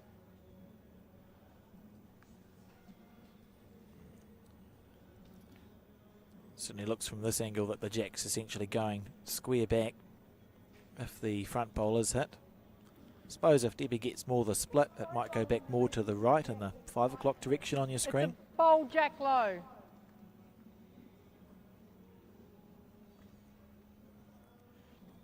You can understand why Shay didn't want to go near that head and widen it up, but I think it was a bit of a missed opportunity not getting to the back. I was thinking the same, Barry. So So controlled weight, backhand, spring the jack back, or at least get another one behind. Alrighty, dropping the weight away. Surely Shay splits the difference between all three of Debbie's bowls there and try to finish in the middle so that she can't drop a number. Yeah. One down at the back's not the worst case. Well, it's pretty much a triangle, really, of black bowls. One on the tee and the two ones there. So, yeah, somewhere around there. Yep. Needs to add 5 feet, 6 feet of weight. And what that does, make Debbie then play perfect weight with her last bowl. And if you had left that there, it's exactly where that bowl is. Pretty much where the circle was. Lovely bowl. And Debbie's going to come and have a look at this head now. More to decide the speed that she wants to play this bowl with. I was going to say, if she's got third shot, to make quicker is better, you could probably get them both on the right angles, and then obviously does go to the back, you've got the tee still. Yeah, exactly, JT. It's actually important to know here whether you got third or not. I'm favouring Debbie's, but that jack-eye bowl might just sneak in. You don't know. Sharon Lister indicating.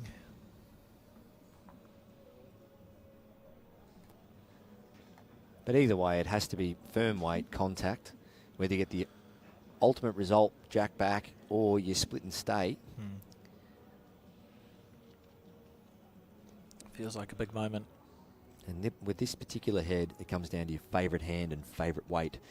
Don't feel like you're forced into doing anything else. Make sure you stay comfortable and confident with the shot you're playing.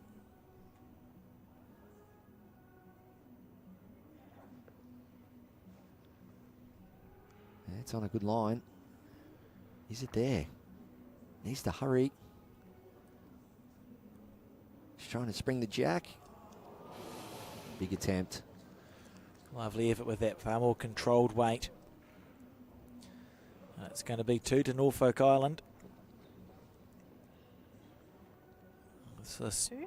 Score is 6-2 after 4. set nears the last part. So in the end, it was just a arrive shot. Look to work off the wing bowl, or just turn the shot bowl once and stay.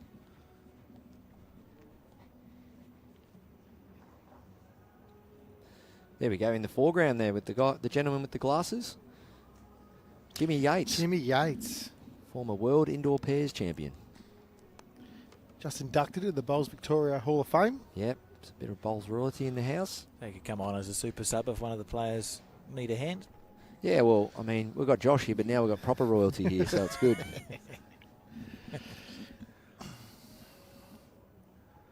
Shay just methodical.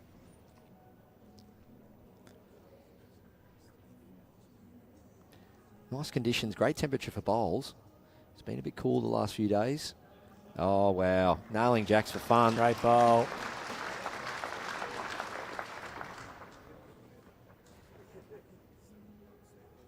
Sets up nicely for Debbie. Just she needs an early response. Got to get that shot back early. Don't leave it to the last 2 or 3 deliveries. Just trail it a foot or two. Get something in behind.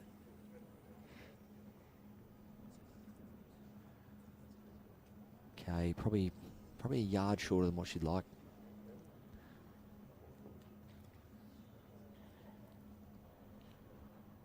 Shay could turn the jack out already. It would make it very hard for Debbie to win this end. Something like this. That's beautiful bowling. Oh. You say 4 touches, you get a bonus. A bonus shot. Yeah, I was chatting to the crowd, just trying to get them pumped up before the game, and I said, do you think you should get a bonus point if you get 4 touches? They absolutely love the idea. Going to be some aggression here from Debbie White on the forehand. Looking for both bowls. 1-2. No, just pushing it high.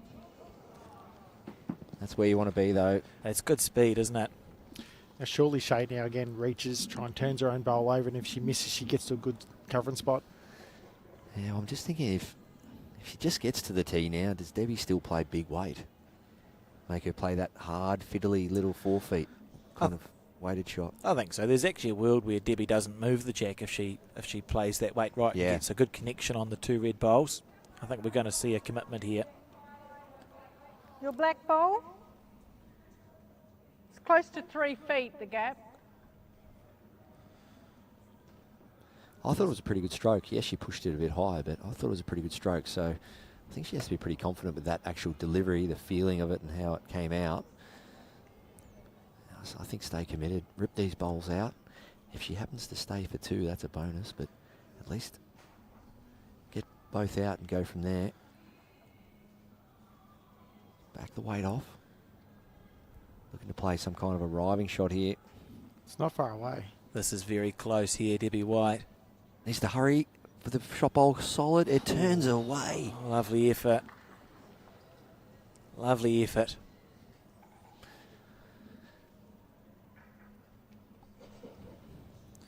Be interesting to see after this bowl of Shays if it changes the head or not, because she needs another one in there, Shay White. Sorry, Shay Wilson. Wilson.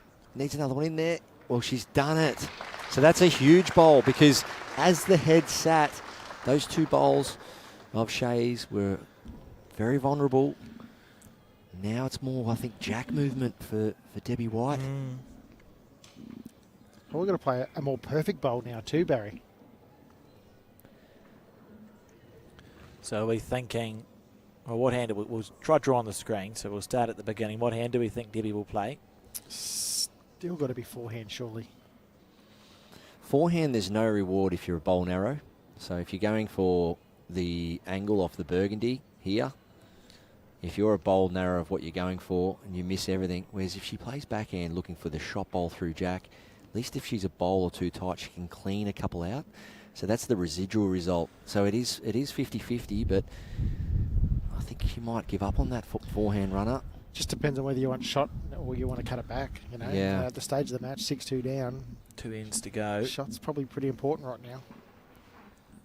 Opting to play well, she's lining up like it's going to be the forehand. Has to be more weight. Huge moment in this set. Has to be enough weight that she can still get the wing bowls. Big shot here.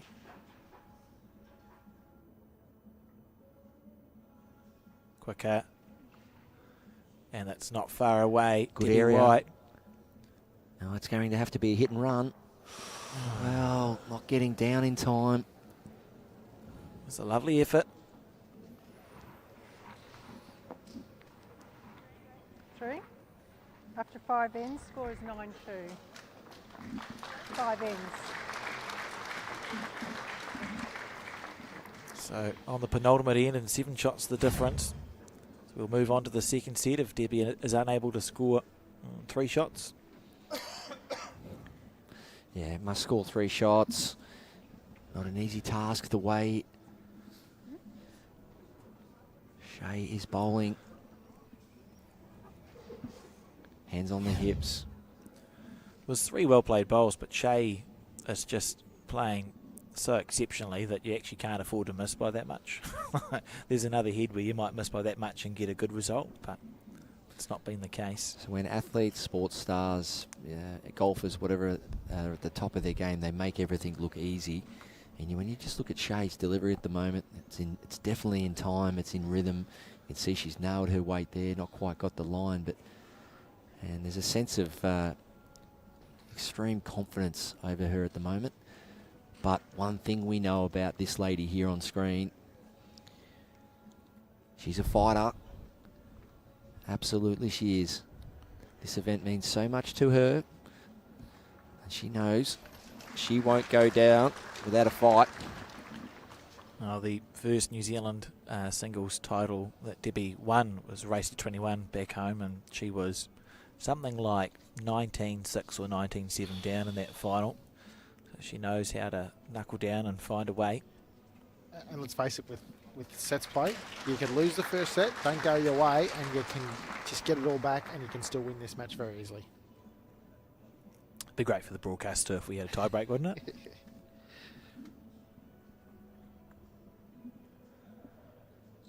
Second bowl from Debbie. Remember, she's looking for a 3 at minimum here. Otherwise, we'll just go straight to the next set. This is close. Down onto the jack. Good bowl. Yeah, well played. So 2 more of those. Keeps hopes alive this set. And big shout out to Debbie's Debbie's mother, Jenny Simpson, played for the New Zealand Blackjacks back in the 1980s Commonwealth Games in Edinburgh, winning silver medal Yes, there. you can. So good pedigree. Do my eyes not deceive me, but has Debbie got the fern on the bowl as the logo? Yes, she does. Yeah. Yep. Good. Love it. Yep. I believe she got those bowls in 2020 for the World Championships that never happened.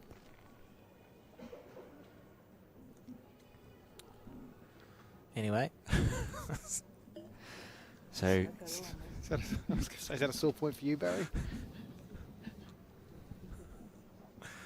Back to the bowls. back to the bowls. Yeah, Debbie White has represented New Zealand in the development squad. Trans-Tasman Test 219, 224. Didn't get that elusive cap, with obviously World Bowls being cancelled in 2020 due to COVID.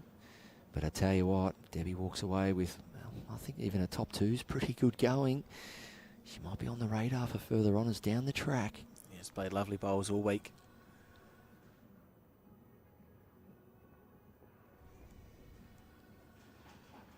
Now this has to pass no matter what. If it doesn't count, it must pass the jack.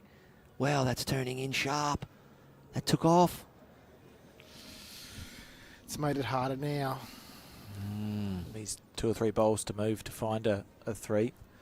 There's half a chance, I suppose, through one of the front bowls. Shea goes and draws a shot, or at least another good second. It's probably increases the difficulty level. Yeah, turn into an 8th or a 16th of a chance then.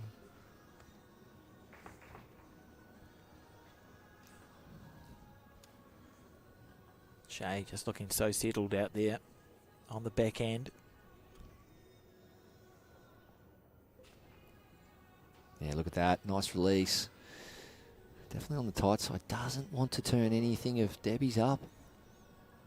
Well, she needs the jack now. groans from the crowd. I love it when bowls is a pantomime. So has to make a 3 out of this. Be pushing through the front bowls on the back end. Yeah, so it's going to be backhand for me. Down under the half of that black bowl. It cannons through the wing bowl there at 10, 11 o'clock. And then she gets the one up the front on the exit. But no, she's trying to draw the shot for 2 here. It's a great shot though. Just needs to hold. Maybe just settling in for the next set. Surely you give it a crack. Yep, that's the first set gone. Score was 9-3. Norfolk Matt. So 9-3 was the score on the first set. As we start set 2 now. Appreciative crowd.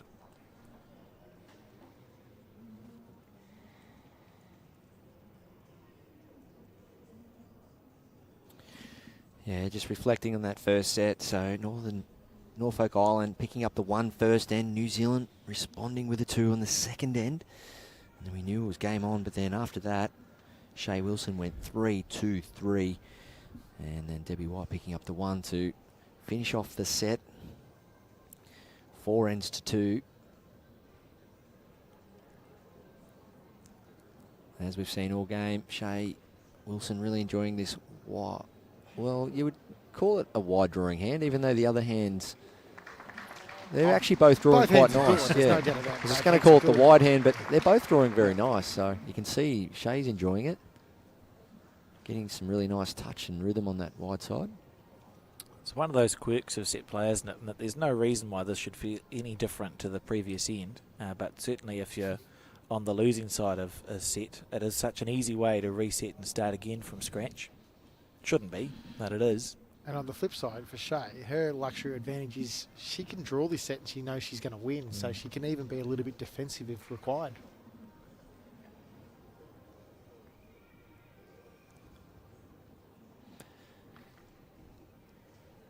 Nice line again.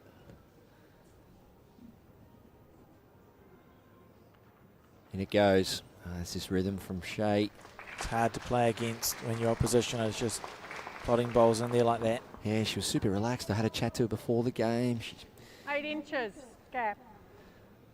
yeah, she said that she's just in a good place in life and working away and loving her bowls, but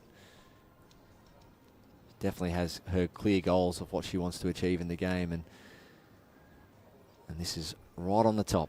This is the one she's after at the moment.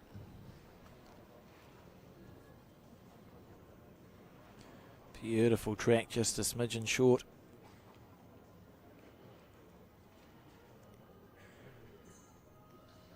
And what about champions, Joshy? You would have won some club singles over the years. Yeah, lucky enough to do that. How many? 7 or 8, I think, or something like that. You know how many. No, I don't, honestly. Great but bowling. Unlike yourself, Barry, I haven't managed to go any further from a state perspective. I think the best result I got was semi-final in the champions one year at state level. But to me, it's the best event you could win. Starting at clubland, beating your club mates, hopefully, and then obviously progressing all the way through to something like this. And if anybody can do this, they've done a really good job. If that bowl stayed up, could have managed to get shot. It just fell down. Briefly felt like she might have won. Yeah, good perspective there from Josh. A bit of insight to win a club singles and then go all the way to a state singles across most states and territories in Australia. You're looking at somewhere around the 12 game mark, and then nationals another 7, and then all the way to this. So you're well into probably 30 games. There's Shay Wilson. What a bowl. Side resting toucher. There's no daylight in there, ladies and gentlemen. Does she know how to miss?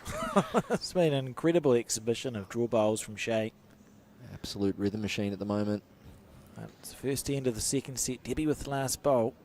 And the problem for Debbie is that she's got nothing clearly behind either. She could play a good bowl and still be 1 or 2 down potentially. It's a very fine margin for error too, because narrow it all, and it's going to be 3 light. Yep. She could even poke her own out too, potentially, if it goes wrong. Means you're almost just over the draw trying to get second shot, and if you happen to sit the shot bowl well. That's probably the best shot, Alex. You can sit the bowl on sort of just on the left of the run and surface. It can go out and you just stay there, maybe 2 feet of weight max. I think blow it up. I think get right through it. I think Debbie White needs to make a statement here, show to her young counterpart that she's up for the challenge, rip straight through this head, kick the jack back, run through with it, reduce the count, puff the chest out, try and get some rink dominance back. It's some form of arriving weight. When is it going to turn? When's it going to turn? It's coming now. When's it Getting going to back turn? in time. Oh, just underweight. So if that was with big weight, those bowls leave the green. But what a big attempt. Just not quite happening there for Debbie. That's a very well played bowl. Reducing the count back to 1 at least. Got some of the World Bowls Champion and Champion Singles merch on there. That's great to see. All right. Yeah, they look happy. 1 to Norfolk. Yeah, great bowling. It's just that form. And Josh, you spoke about it early in the first set, about that first bowl, how important it is. Those first couple of deliveries, just setting the tone, I guess. I don't know many people that if you nail your first bowl in a game of singles, you don't win that game. It's very rare that it doesn't occur. And it just sets you up the whole end. Again, if you're playing to the respot like some formats are, you can then obviously cover early. There's so many factors you can do if you nail that first bowl. And looking through the names, Josh, you've played the high level over the years. Looking through the names, looking through the countries. What about yourself? Is there somewhere you would say, you know what, I might pack the family up and head overseas, or and maybe look to play a bit of bowls? I mean, you look at all the countries here, some beautiful places to go and play bowls. Is there somewhere you'd go, I wouldn't mind giving that a go? At first thought, somewhere in the Pacific Islands wouldn't be a bad place. Yeah. So the Oceania, as we talked about earlier, wouldn't be a bad place to play bowls. Well, they say Niue's beautiful. Sounds horrible. I don't think I'm packing up anytime soon, though, Barry. No? No. No, I mean as in like a holiday or... No, I actually think Fiji could be on the cards in the next See, year or so. there you go. Bulla. Go over there and play a bit of bowls. Family holiday, there'd be no bowls involved. Needs it to hold, has done so. Well, I mean, that's a bit fortunate, to be honest. Shea was clearly heavy and narrow there, but just a fortunate little sit. And they're the things you need to go your way. Just need a little birdie sitting on that shoulder every now and then. I was going to say, when things are going well, they generally keep going well. And there's only one answer for Debbie White. She just needs to nail the jack. Oh, look at this. Oh, turning real hard at the end of the track. Dived underneath it.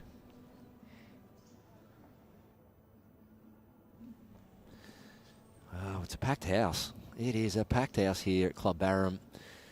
Great organising skills shown by all the major players here. World Bowls. You've got Josh, the operations manager, Jason Wallace, walking around. Always getting stuff done. Even in the lead-up meetings, all the Zoom meetings and that, just so much work goes in behind the scenes. So well done to everyone involved.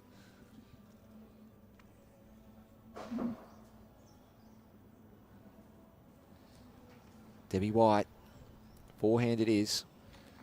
It's been turning hard from there. Giving it room to breathe. It's down to the weight now. Oh, she's forgotten the weight. Beautiful line.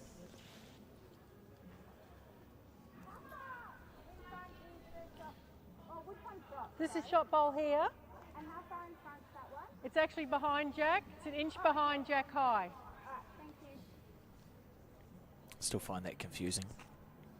It's Jack high. New Zealanders passed. Your bowl's past the jack if it's jack high. There you go. Learned something here today. Thank you, Alex. I think we're the only country that does it, so he must be wrong. So I think the law book even says jack high is what we would call jack level. Yeah. And then you have jack low. Shea Wilson needs to hang around or might give the Oh, shot touch away here. It's not great. A slice of hell. Close. It is close. We'll see an indicator from Sharon Lister, our marker. Got to be one to Debbie. Oh. No, not still. There you go. We didn't This talk one's about still camera shot angles bowl, early. yeah. Sometimes you just can't quite pick it. Oh, it was definitely a big effort there from Shea, looking to pick that jack up, but cutting it over Debbie White's nearest bowl. Debbie's a chance of playing the forehand here and moving it 6 inches, and she might make 2 or 3. Absolutely. Our first jinx for the week, Alex. Don't know what it means. Needs to hold on. Work off that shot bowl and flop. Oh, not even that's going to happen. It's a game of millimetres. It's a great effort. Let's see what it was worth.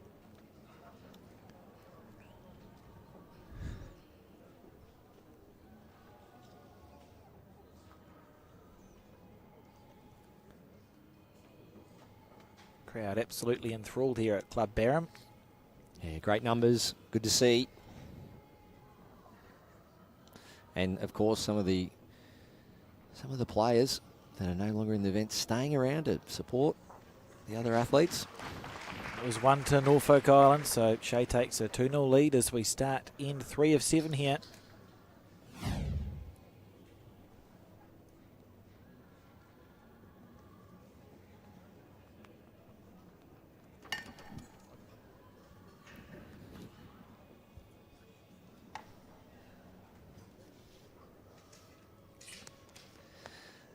Okay, Jack's on its way.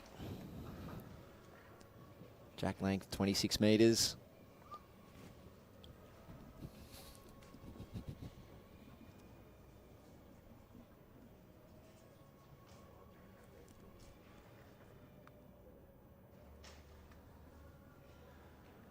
And it's another good bowl on the back end.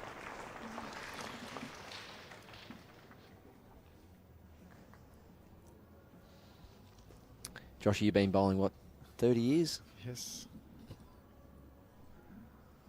There wasn't any canopies around back then? No, definitely not. No I roof? think, No roof covered maybe even greens? a couple synthetics back when I first started. And how good is it for the sport, mate? Oh, it's brilliant. You know, I know I work for Bowls Victoria. One of our sort of long-term goals is to try and have a covered green within 100 kilometres of every club in the state. Yeah, nice. And so, there's still a bit of work to be done. Obviously, working with local, state, and federal governments to try and maybe get the funding to achieve that goal. But having something like that within 100 kilometres of every club in the state means, rain, hail, or shine, we're going to have facilities that can cater for everybody at any time.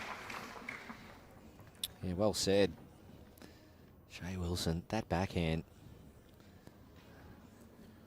It's been on fire. Not allowing much room for Debbie White.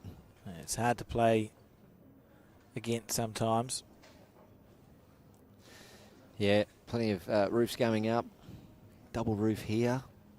Double roof over at Moama. These canopies are fantastic. I was going to say there's another newish one about 3 hours downstream, Kumiala, which is just near Mildura. They have a fantastic facility as well too. So, and yes, I think we're going to start seeing more around the state and the country. Third bowl here, very important from Debbie White.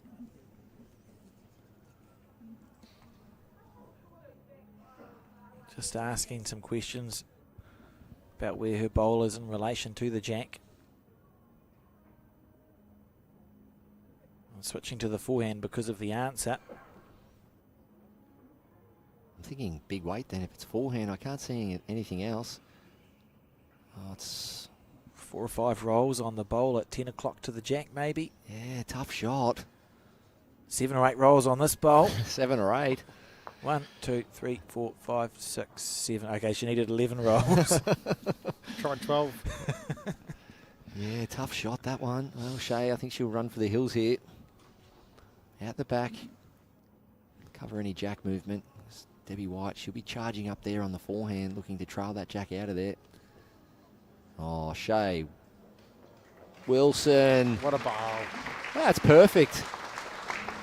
I don't reckon you could walk down and place it in a better spot. No way, it's the backest bowl and it's not made that a bigger target.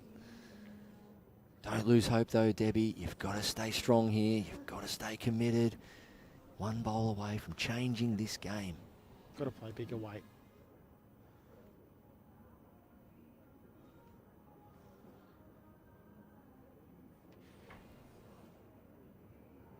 Missing high.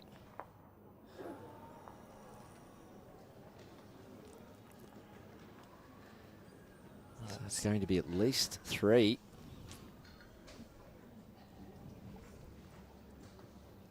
Something special required now for the New Zealander.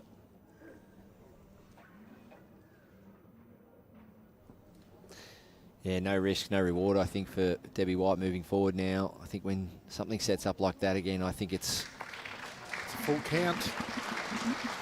Grab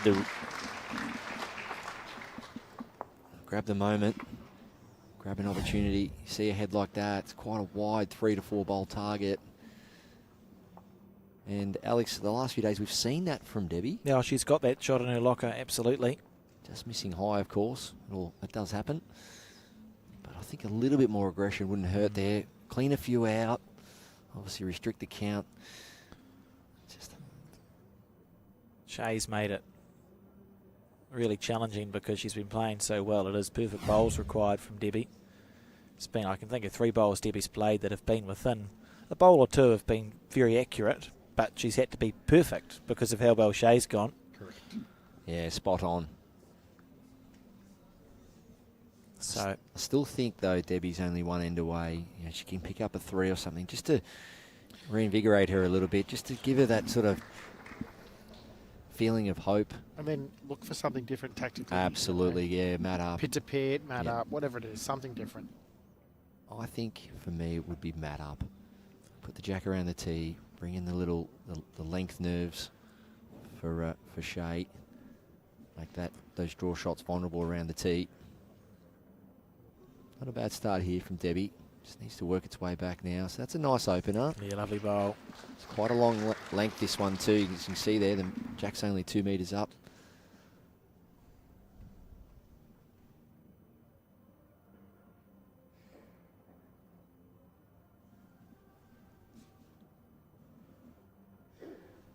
Yeah, nice shot there from Shay. Will it be enough? Oh, We'll find out. the crowd's clapping like it was. Maybe they're easily pleased. So the 2025 World Champion of Champions Singles Ladies Final. Both these competitors in 2019 went over to Adelaide in South Australia, came home with medals, not the colour they were after. As your memory, who won it that year in the ladies, Barry? Kylie Lavis, Was Kylie Whitehead Whitehead. back then? Yeah. my old teammate. Yes. From my old neck of the woods where I'm originally from. Shout out to Kylie.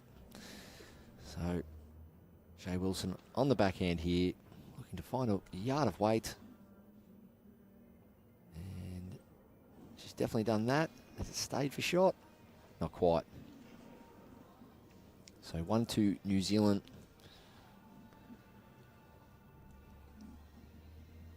Desperately looking to get on the board here. This is the end for me. Debbie White. Can she capitalise on that little bit of room? Shay Wilson hasn't really allowed Debbie this much room very often. That's been the challenge. Needs a clear road. She's done well. Good bowl, Debbie. Yeah, good bowl rewarded there. Speed was awesome. It's been internally the monologue will be, hold. Please don't turn yet. Okay, Joshy, you're in Shay's position. 9-3 first set, 6-0 up second set. 2 down on the head. Do you go searching for anything here or just back yourself on the draw? I think I'd back myself on the draw, and you get a really good second and make it Debbie hard to add another, and you're still 5 up. The end's decreasing. You know, you're halfway home just about still. So play a good shot, draw it. You can make shot, but if you don't, get a good second. What it would do for, I know she's already playing with great confidence, but geez, that feeling if Shay would happen to draw this. Might even be demoralising for Debbie too. Yeah. But there's still a shot there. There's enough room, that's for sure. On the back end. Smooth as. Needs to hold and hurry. It's missing under. Not to be. No. We saw in that shot before Debbie went and stood next to the guy to the right of the rank. That's her husband, Mark. He's been here all week supporting her, although I think he has taken a break. He went and saw a kangaroo at some point and is the calmest bowls watcher I've ever seen. He said, I've been here and done this before. So obviously he's used to watching Debbie participate and is not too fussed. Yeah, nice confident stroke there. Good body language after the release. Wants this to run it out. She knows she's on a great line. Needs to push. She's done it. Good bowl. Just what was required. Let's see how many that was worth. Perfect timing for a number as well for Debbie, having not yet got on the board in this set, and we're rapidly near the end in these 17 sets. You blink and you miss them. And 3 to New Zealand. Game on in this second set.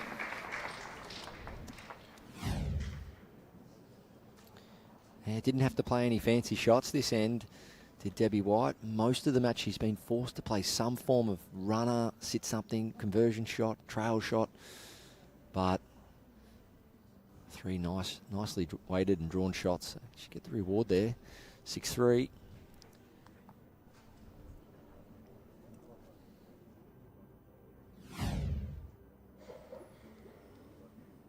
And Debbie has opted for a full-length jack, or near enough to it. Near enough. That's good game management, isn't it? Going right. Well, it's not necessarily been working so well with the shorter ends. I actually put an asterisk next to this end number when the jack came to rest. It was a really long, uncharacteristic jack roll from Shay. Been usually around that 26 to 27 metre mark, and that jack roll was 33 metres.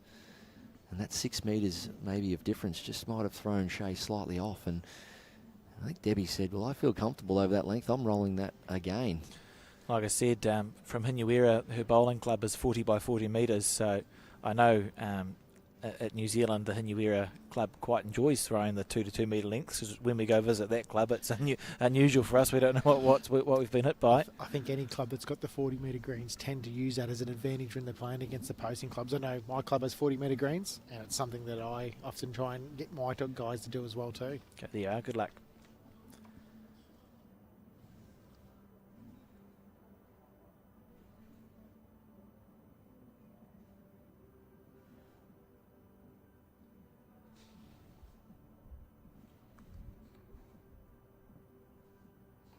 Right down the middle, as we see there. Both bowls right on the spine of the rink. Very good bowl from Debbie White. Well, there you go. Just a small, tiny little mistake from Shay. Previous end with that jack roll. It's brought Debbie into the game. And she's trying to make the most of it here. So Shay's going to have to really find some more takeaway speed. Really step into this. Make the correction early. When's it going to turn? She's done very well. What a shot. Correction. Great bowl. Is it the boss? Is it the boss? I was going to say, if that jack's put on the right spot like it should be on the tee, it looks like it'd have to be a red ball. And it is. I'm not saying it's not, but I'm just saying. Should be behind the tee. Yeah. I'd rather it was the other side of the tee as a New Zealander. So Debbie's going to stay on that forehand. It's a similar bowl to the second bowl she played.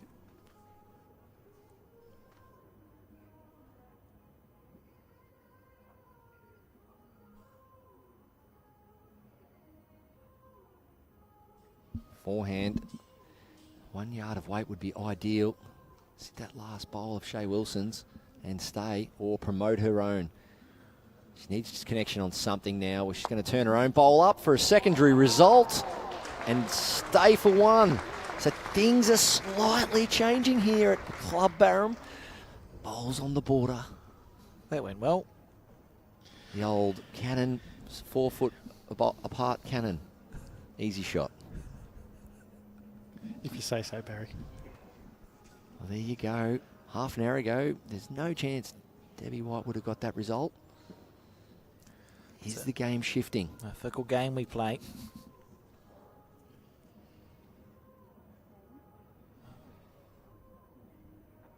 So Shay talking about, what do you think she's talking about here, team? Well, I still think Debbie's got a good shot on if Shay doesn't sort of get another one roundabouts. You know, if she doesn't get another second or third in, Debbie could actually sit that red bowl for 4. So probably Shay's the backhand. She just played a very good shot. Just play a similar bowl. It's getting down there. She could get shot at least another second.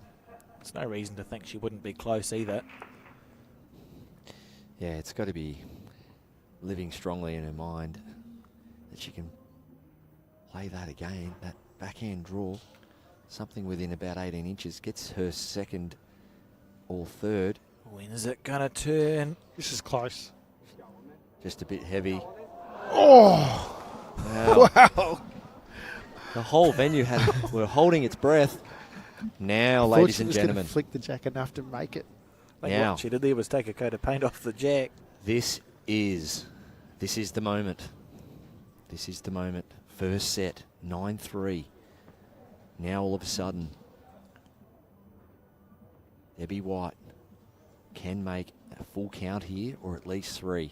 Sit that bowl of Shay Wilson's, and she could be leading this set. And the pressure's really on for Shay's last one.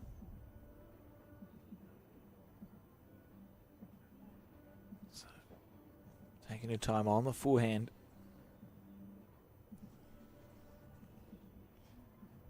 Yard of weight max, I reckon, Alex. Yeah. Yard of weight makes your bowl hang around if you get it right. Absolutely. Giving it room to breathe, this bowl. How's the weight? Let me get the curling broom out on that one. Not to be. It's clogged up the forehand, I suppose. So for Shah, it's reasonably simple. You play the backhand again. Well, how close was she with the last? So, Very. just a fraction weight off and you're getting down to it.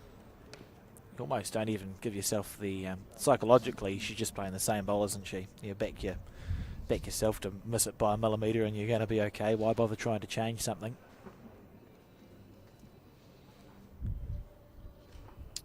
Well, missed opportunity there from Debbie.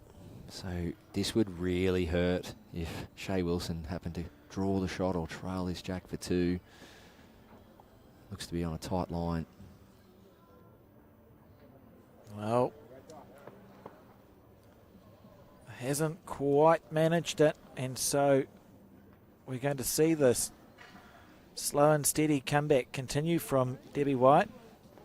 1 to New Zealand. 4-6 the score on the penultimate end. Just thinking, like, again, Shea's in that position, winning the first set. She can play defensive here. She says to herself, if I drop one at worst for the next 2 ends, I'm still winning the world champions. Yeah, we saw all the bowls rolling through. And look how close that was from Shea.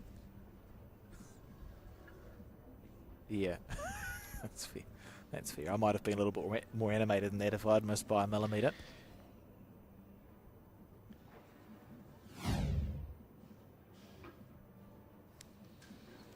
Yeah, great crowds. See there, plenty of spectators. And what about the show rink itself? What a great setup. It looks fantastic here at Club Barham, doesn't it? Advertising, LED screen in the background. Shea there just having a bit of a laugh and relaxing on the bank. That's probably something she's done all tournament. Spoke with her partner, had a bit of a laugh. Don't change anything in the final. She definitely doesn't want to change anything now because it's been working. So I think her body language has been terrific.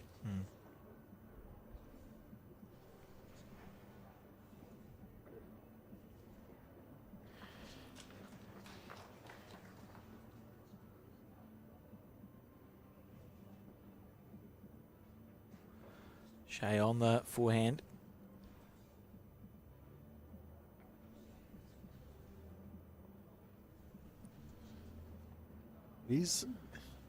Debbie changed the length again.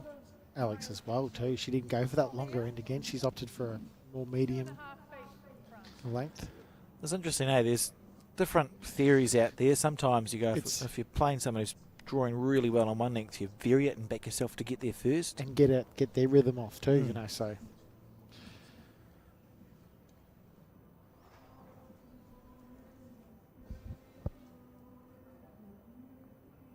(6-4). New Zealand versus Norfolk Island for a world title. Battle of the Pacific.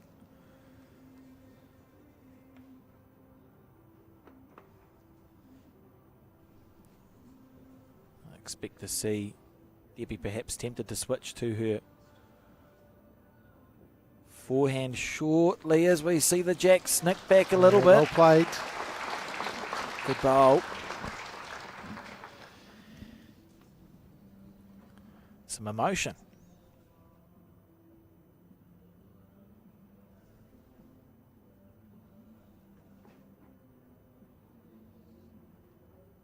Of course, if Shea picks up a 2 here, we won't have to play the last end. And if Debbie White can manage to pick up any number really, but ideally a multiple would be perfect for her. So Shea's obviously probably going to get another one close, hopefully. Another one roundabouts. Take the 1 bowl shot out for Debbie.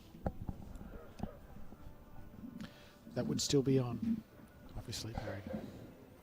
Back cut the jack is even better here for Shea. Good bowl. Very good bowl. There's a shot here for Debbie. There's a big shot on. Yeah, so both bowls, shot bowl first, getting the second shot bowl on the exit, staying for a number. All jack and the pit still pretty good. And you can see where our marker's standing there, Sharon Lister. Jack back into the corner, but as it sits,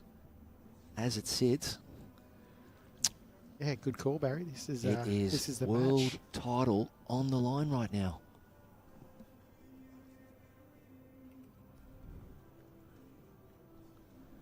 Forehand, solid weight. Needs to hold. Needs something. Debbie White from New Zealand. Oh, dear. There we have it. I'm not sure if the crowd's done the mathematics yet.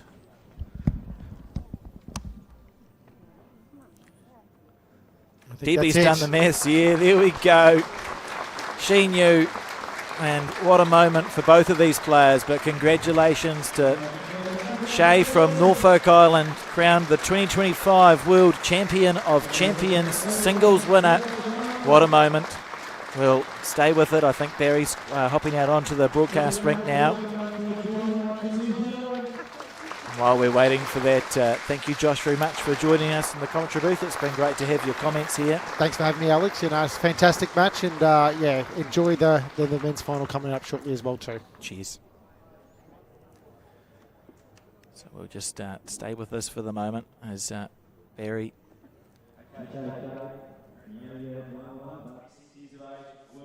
First world title. How do you feel? How's it feel doing such a fantastic crowd?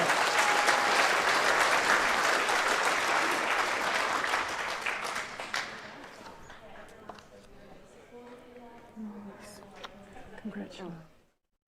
We spoke before the game Number about two. things you've done in this sport and what it means to you, the great game of bowls, and it's hard to juggle with family and work and so on, but you were after that world title goal.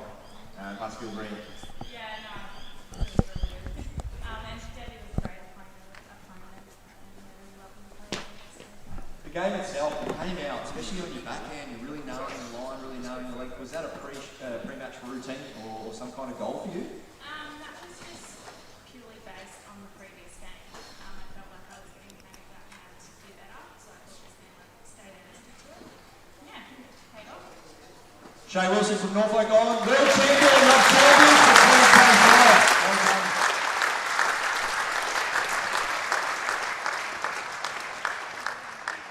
And that's us for the moment. Back at 3:45 for the men's final.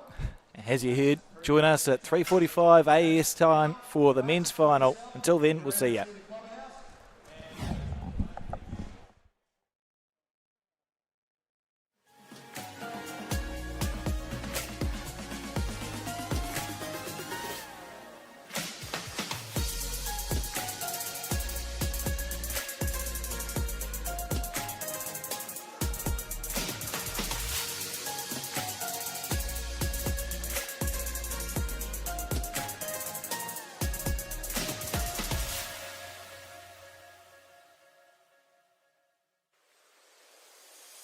Sometimes there's no one else who loves me like you used to. Sometimes we're not ourselves. There's no one I can turn to. And I know all the feelings that we shared are in the past. And I know your relationships are never meant to last. And I'll take some time, but I'll be alright. We're moving on. I know times are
the UK, there's a bowl for every surface for the Henseley product. Here overseas, I use the Tiger 2 and I use the Dreamline XG purely because I love the grip and the arc that the bowl takes, and that's what makes me one of the best players in the world.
someone else who loves me like you used to. Sometimes we're not ourselves. There's no one I can turn to. And I know all the feelings that we shared are in the past.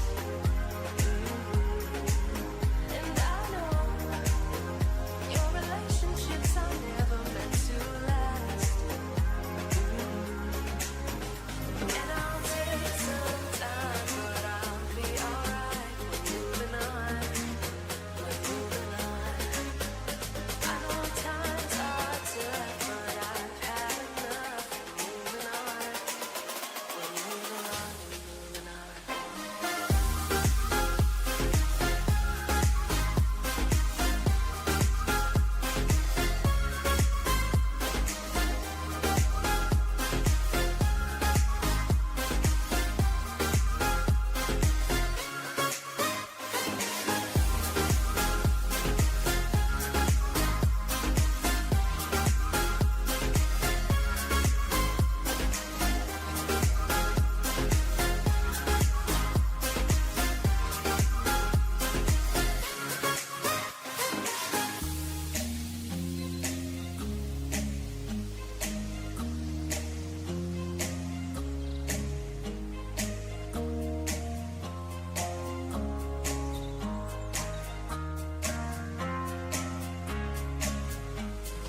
What a shot!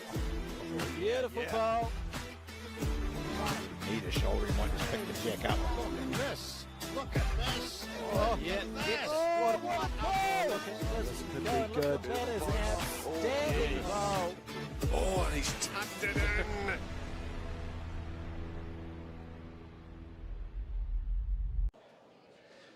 Ladies and gentlemen, welcome to Club Barham for the World Champion of Champions Men's Singles Final for 2025. Please allow me to call out our first player from Fiji, Raj Prasad.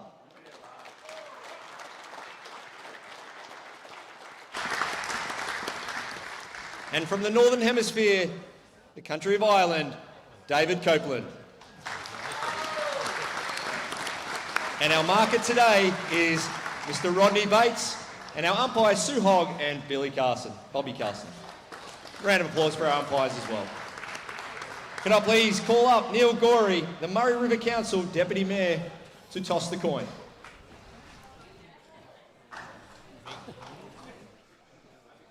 Watch your foot.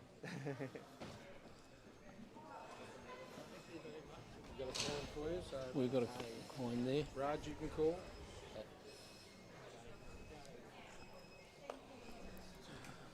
Fiji is called head.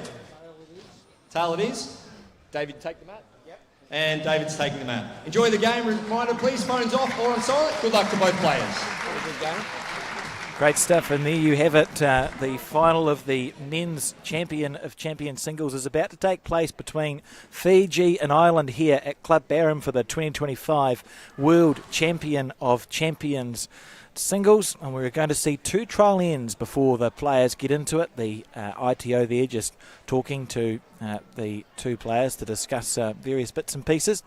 My name is Alex Reid, joined in commentary for this one by Barry Lester, and we've got a special guest. You've been in before, Troy, one of the competitors at this event. How do you think we're going to see these players go in this final? I think it's going to be a very tightly fought game. Both players have been in excellent form all week, and their form showed through this morning. They played some key bowls at key moments in their matches, and I'm looking forward to a great match. Were either of these players in your section of play? Yes, I played against Raj, and he was absolutely on fire the day I played him, and he's continued that form right to the final. Absolutely, and so we saw it with the women's final, and we see it now where we're going to have two trial ends before play. What are players looking for with these trial ends? Looking to get a feel for the speed of the green, and looking at the grass that they need to take on each hand, whether it varies from one hand to the next. So, yeah. And can you talk to us a little bit about this green? 'Cause we've most of the broadcast has actually been a bit further to the right as you see it on your screen. So this is rank 5, rank 4. How does it play? From my experience, I practiced on rink 4. I didn't get to play a game on here, but the hands come in nicely. There's a good arc on each side. Traditionally, the river side of the green is the wider side of the green on this rink. So to the left of your screen as you see it. Yes, and so we'll see how that plays out today. David here from Ireland defeated the pre-tournament favourite Ian from Scotland in the semi-final earlier this morning. That was a great game. As we welcome Barry Lester back into the commentary booth, moving at great speed, having done your MC duties. Yeah, good fun. Great to see the mayor here, Neil Gorey, and toss the coin. Plenty of rotations in the toss, and Raj called. I think he called heads and lost the toss, and we're going to see the Irishman lead us off today. Obviously, a couple of ends to warm up. Troy, welcome, mate. And, Thanks, mate, just Barry. question straight off the bat, mate. How important is the roll-up, just getting the feel for the rink, especially in a big final like this, mate? It's crucial to get a feel for the speed of the green and the amount of grass you need to take on each hand. When you feel confident in your roll-up, it can help you get off to a good start in the game, which, as you know, in these short set format matches, it's really important. Yeah, sometimes in a roll-up, a couple can come out a bit rough. And you're like, oh, I hope I'm not in for one of those matches. But like you say, if a couple come out nice, you can just remember them in the early ends of the match. And run from it there. Have you enjoyed this week, mate? I've absolutely loved it. It's been amazing experience in a fantastic facility, and we've been really well looked after by World Bowls and Club Burrum. The facilities are first class. And as a player, even though I didn't make it through to the knockout rounds, every match was hard fought. Everyone here is a champion, so there's never an easy end in any match. Yeah, well put. Yeah, it's a great facility. Your first time here? It is, yes. First time at Club Burrum. First time at World Champion of Champions as well. It's not bad when you can go for a bit of a walk and know that you can go from one state to the other, Victoria across the other side of the river, and it literally is bowls on the border, and yes, you can see the amount of people. It's crazy how many people I've spoken to throughout the last couple of days have travelled fair distances to be here, way down in Melbourne and interstate and all that, so just because they love bowls and they wanted to come up and check it out. But the club's done so well in advertising the event and with World Bowls, so has it felt that way as a player as well? Yes, it has. And as a player, we've also felt really welcomed by the whole community. On the tee? There are signs up through the town. Everyone's gone out of their way to make us feel welcome. And, as you can see, there's a big crowd in today. I did enjoy that the sign welcoming the competitors to the World Champion of Champions singles was originally meant to be on the bridge on the way into town, and they made the sign and then realised it didn't fit. so it was repurposed to be put on the playground, which is just as good. You do see it on the way in. Ah, yes, I've seen that one. Something you'd see It's a on nice an big sign. episode of The Office or something. Yeah.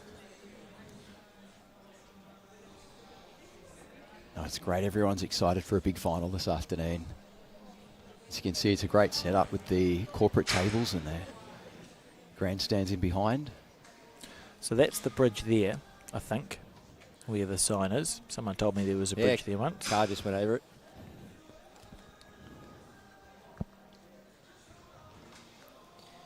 Just interested there, Raj asking the marker to put the jack right back onto the tee. So we're just talking about the importance of the roll-up. Just wanted to experience pretty much a full length end here. Just playing back in this direction. So ideally across your two ends of your roll-up, if you can play a couple of different lengths, that's perfect. And try different hands. Don't want to leave it to any guesswork in the first few ends of the match. Yes. David Copeland can't miss his bowls. Bright orange with the blue stickers. And Raj, as you can see there, dark blue bowls with the red stickers. Yes. Davey using arrows. Is that right? Yes, he is. And Raj has got, I think they're tailors, is that right? Too, from memory. Yeah, and they're both using them very well. They are. Aero Groove size 3.5 for the man from Ireland. Look how smooth they come out too. It's one thing I noticed to him all week. Just nice release of the bowl. That was a bad time for you to say that, Barry. That's the worst the worst release I've seen from David. Well, yeah, and it's still pretty good, isn't it? Yeah, it's amazing. I'd be happy. He's delivering them quite well. Yes, he is. And what David gets up into his spare time back in Ireland, he's a returnable asset administrator. Loves watching his Gaelic football and soccer. Season ticket holder at Manchester United. Well, they beat Chelsea the other day, so we won't be talking about football to each other, but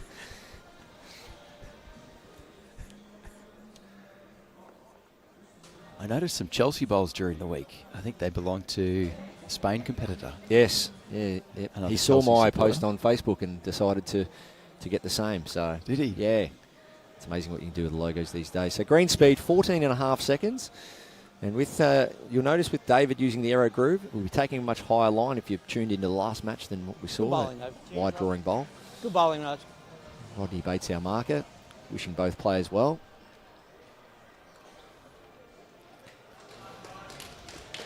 The crowd giving the players a round of applause. And we are off and running. Can be a crucial toss to win at the start of a final. If you get the jack, roll it to your preferred length and find that rhythm straight away, it can be a big advantage getting off to a good start.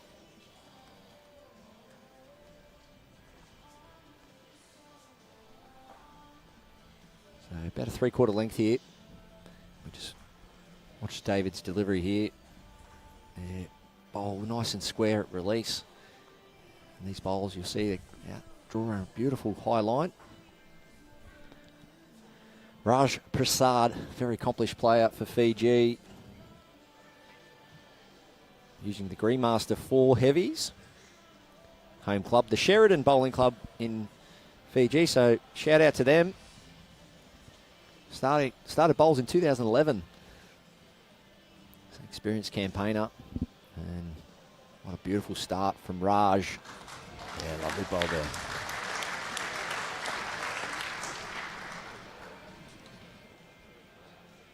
So Raj Prasad, if you're not familiar with him, he's competed in the last 2 Commonwealth Games for Fiji, Birmingham 2022, Gold Coast 2018. So this is what David's up against, a Commonwealth Games, a dual Commonwealth Games athlete. He's won medals at Asia Pacific's, South Pacific Games, so great player, has been for a long time. I believe he actually got to the semi-final in the last Commonwealth Games as well. Another great bowl here from Raj. Beautiful place to visit, Fiji. Only been the once.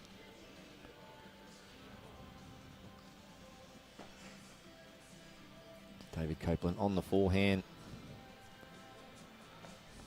Can he just turn that shot bowl off the jack, open it up, or even turn the jack out of there? You'll see this bowl turn away sharply from there. So David just getting a feel for that rink. All 3 bowls nearly identical in line. Might force Raj to play the other hand here. Bowling fronts that far short of jack high, 40 inches.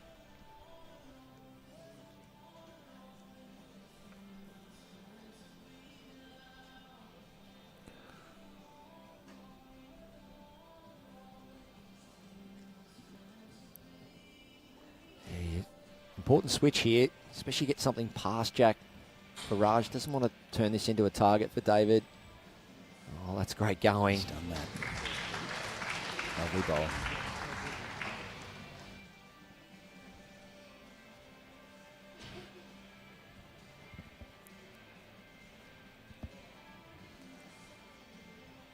At least one down here, David Copeland. Just needs to find a little bit more.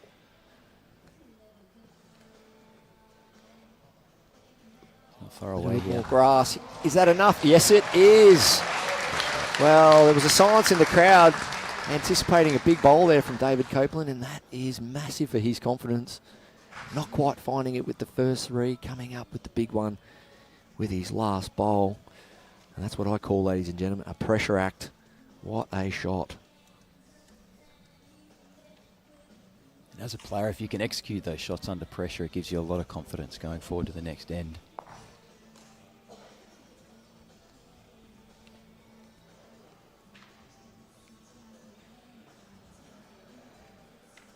One to Ireland to start the match.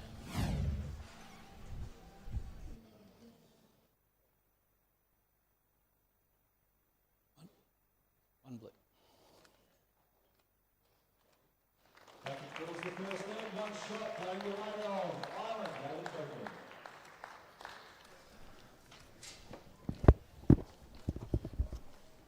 I suppose I should put that on the scoreboard.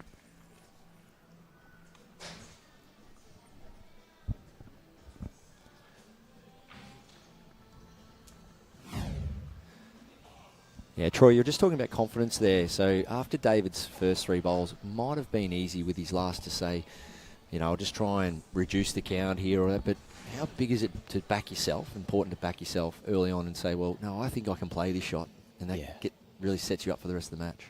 It's crucial. If you can back yourself and you actually execute the shot you're intending, the next set, the next end, you're ready to go right from your first bowl, as we can see here. Beautiful start. First bowl pressure is huge in singles, and David's done that.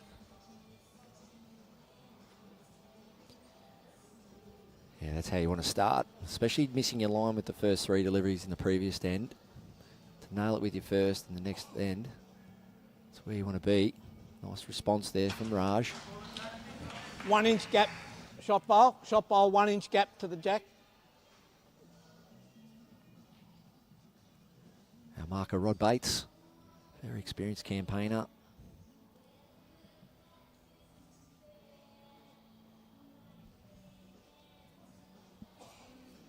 And the surface, Troy, you know, you've been out there playing all week for Malta, and has the surface given you confidence to play all these kind of shots as well? It has. It's a lovely surface. You can trust each hand on every rink you play on this green. And as a bowler, it gives you confidence. You need to place a weight. You can pick your line and, execute a shot with a lot of accuracy.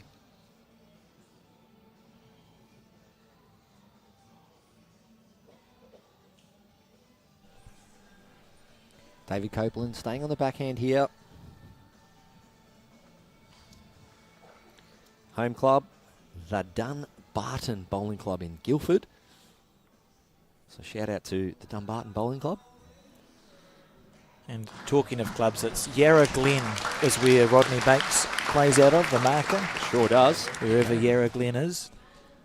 So people back in Ireland this morning, just tuning in, just waking up, stirring the coffee and making brekkie, 7 a.m. back there.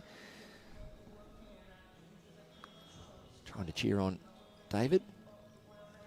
Raj missing high. Well, he's hit that across. I think it already counted anyway, but he's won the tee. Very important. Yeah. Is that a tactic that you try to stick to as well, Troy? If you're looking to play some kind of aggression or are holding, you really make sure you cover that tee?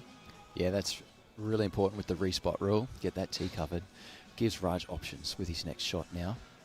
If he fell short of the head then, Looks like he would have 3 been to me, Dave. pretty hard pressed to find a shot. With 1 bowl to go, he's still in this end.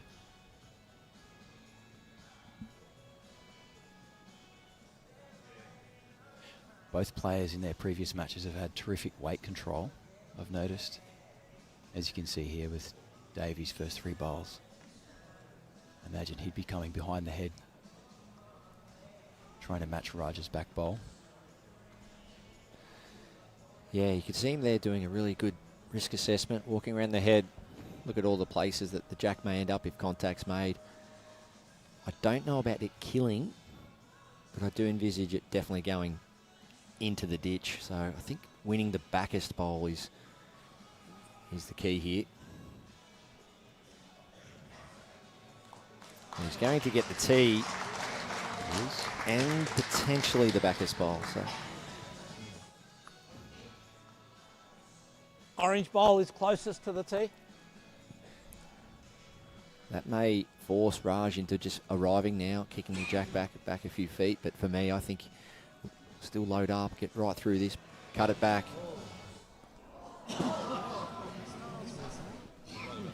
Raj is well known for being an aggressive player. Just missed that one. Yeah, he won't be happy with that. 3.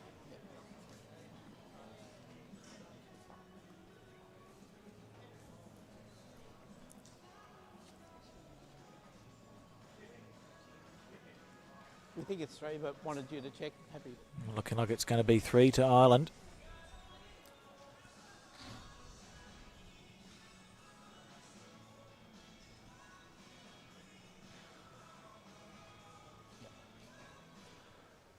That's back-to-back hands for Ireland. David Copeland is number 3 and leads 3-0 after 2 innings.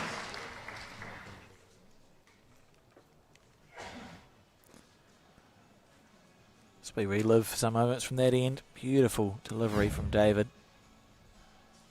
First bowl pressure really set David up for that end. Crucial in singles to do that as often as he can. I do actually like the fact that, well, in this case it was Raj's turn, but he's got that drive out of the way now. Sometimes you may hold back from playing it throughout a game because you haven't had one yet, but at least early days he's had that drive, knows what it felt like, he's got it out of the system. Yeah. Yeah, he's traditionally very good at his drives, Raj. Very accurate. So that's something in his arsenal that he'll look to bring out if needed during the match.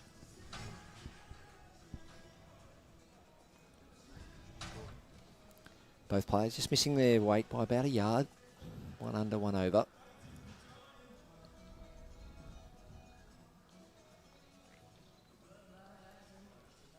We saw on the first end, David having 3 narrow bowls in the draw. Looks to have found his line here. Yeah, he's done well.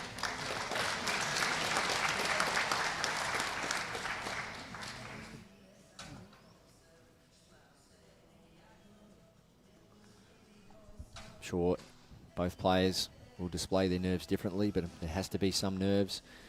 It's not always a common environment for most bowlers to come out with corporate hospitality, TVs, grandstands.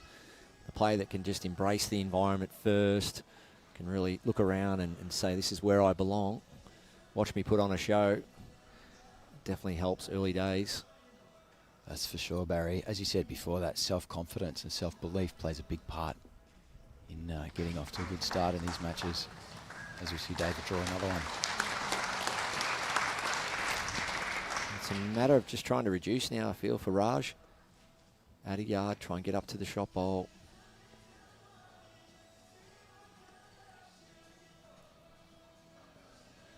Nice line again. Might be able to sneak under. He's trying hard. Close here.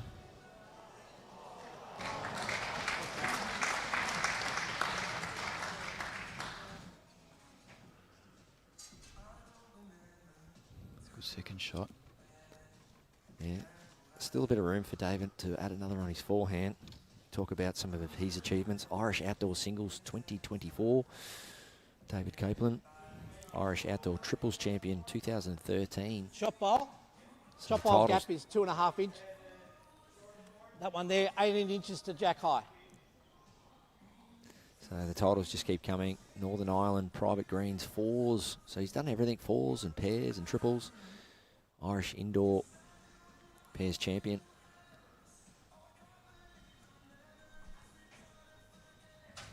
So he's definitely got a great resume, indoor and outdoor. It's a pretty hard thing to do. Two very experienced bowlers here.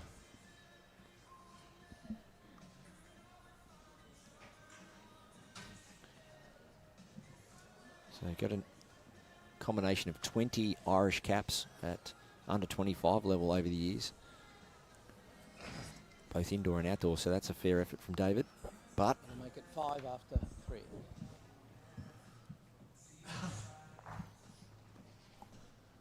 One to Ireland there. As we start the fourth end. Long walk back. The one makes it 5 after 3 ends.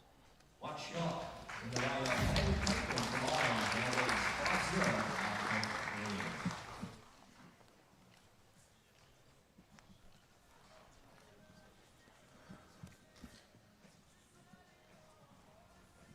Sometimes when there is close bowls from your opponent, the best you can do is get second shot. And that was Raj's, probably his best option in that end. How good does that look for lunch? they don't look like they're stressed out about anything, do they? So, Troy, just going back to those first 2 bowls of Raj, of course, no one wants to put them there, but at this level, it just doesn't set you up in a good position, does it? That's right. Ideally, you want to be on the jack or just behind with your first bowls. Gives you options later in the set, in the end. I'm sure Raj will make a correction at this end. Another good start here by David. Yeah, beautiful bowl. You can see the full face of that bowl as it came into rest. He's really enjoying that wide side there. Both players very quiet, not making any noise.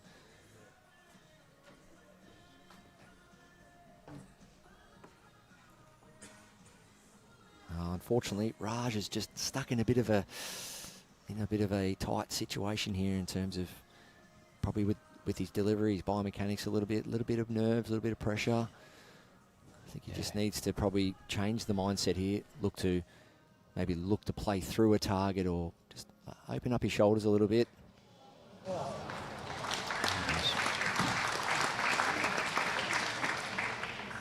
Another nice bowl by David. Backhand it is.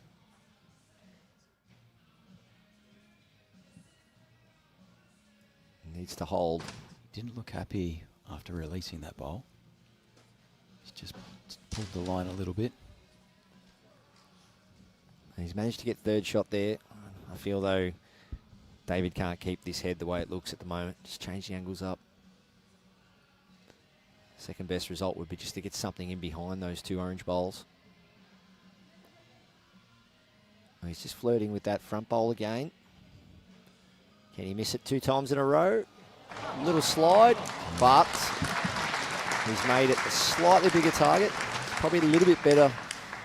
Bowl fell over. But at this level, you expect Raj to connect with something down here. So he's on his way. Needs to hold on. Just underneath. Just under. So he wins the tee. Troy, you're in this situation. You're holding a good 3. You're 5-0 up. Obviously, world title on the line. Big match. How important is it to do something like David's doing here? Just even though you know it's probably just going to be a back bowl or just add another one, to walk down and just keep things on your terms. It is. You go at your pace. That's really important. And have a good look at the head. As you can see, David's doing that now. Shot. Yep. You can get a better look at the angles of the bowls when you're up at the head, where the jack might go if it's hit. Gives David a good picture in his mind, so he walks back to the mat with confidence, knowing what shot he's going to play. Yeah, well said. So asking the marker, Rodney Bates, just to move to the side. He's heading over there. So on the forehand it will be.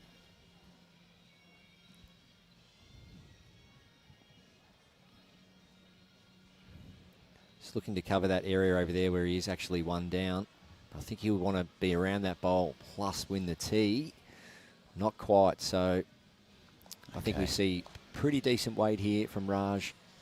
Trail the jack out the back for 2, kill it for 1, or at least clean a couple of bowls out. I think you'll see him step into this a bit more. He has.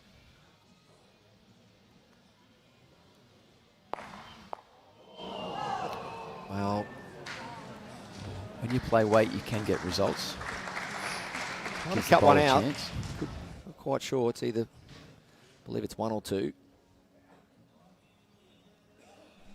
Just wait and see what is decided there.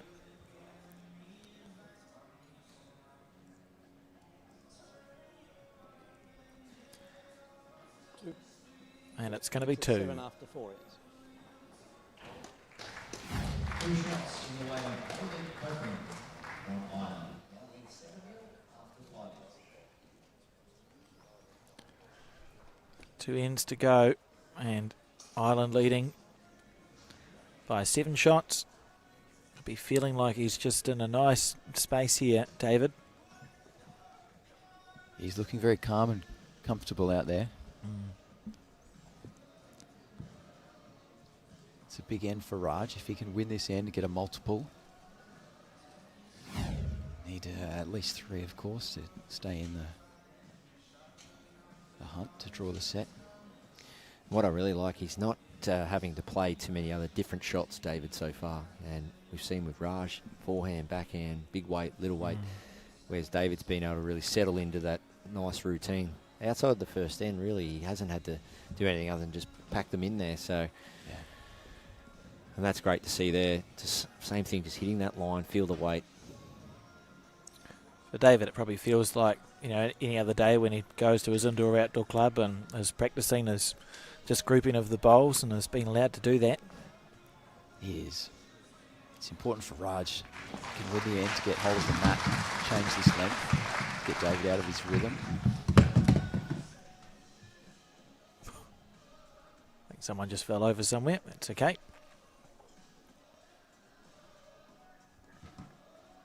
And they're fine.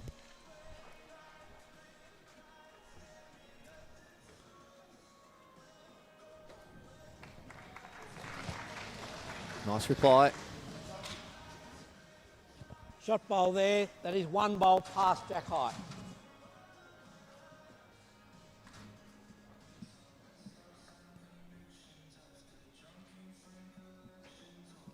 Well, not happy with that, Raj. Looks to be on a good line. Just hasn't sent it.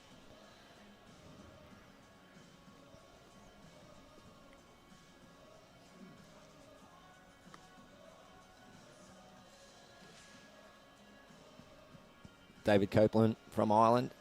Very accomplished indoor and outdoor player, so he'd be feeling super comfortable out there. Yeah, as you said, Barry, he's been able to dictate terms with his length of bowls and length of jack. He's been packing the heads, making it very hard for Raj to score a multiple here. I think it's forehand for Raj. Yes, it is. Tuck that jack around the corner for 2.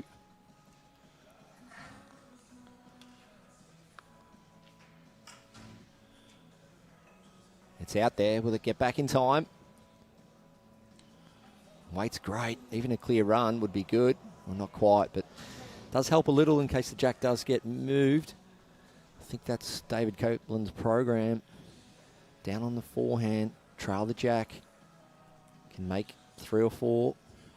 Or does he switch over to this backhand? Look to sit the bowl for 2. So I like forehand.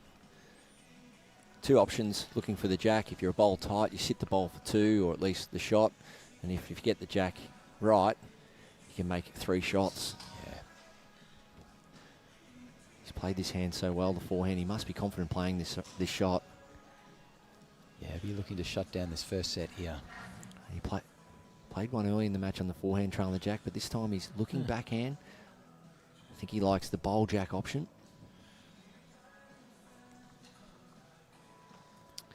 I'm actually a bit surprised with that shot selection. He's hardly played any bowls in that backhand.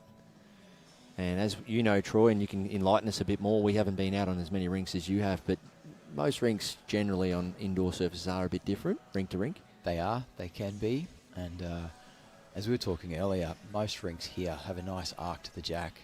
If you can find your line early in that roll-up, like you said, if you have to change hands all of a sudden, you've got that memory, you've got that idea of how much your bowl's going to turn. And when you see David there, it can be a case of if you get finding one hand really nice, when you switch to a new hand that you're not really that familiar with, it can be a little bit hard to find it straight away. Yeah, it can be. David briefly forgetting the fact that there's cameras everywhere. That's okay, we switch to the right one, and that's a good bowl.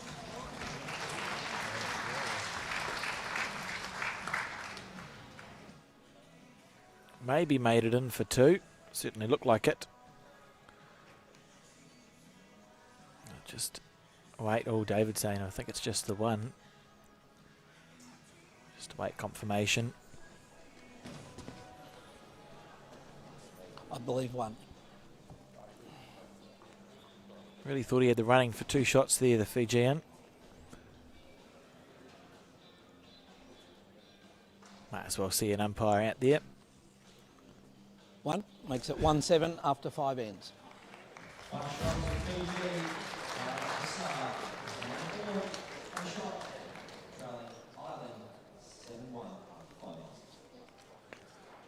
So the equation is you've got 2 ends to do it in. That's either 6 shots or 7 that the Fijian needs to score. And remembering if he can't get within 4, so if Ireland score this end, we'll move straight on to the second set of this final.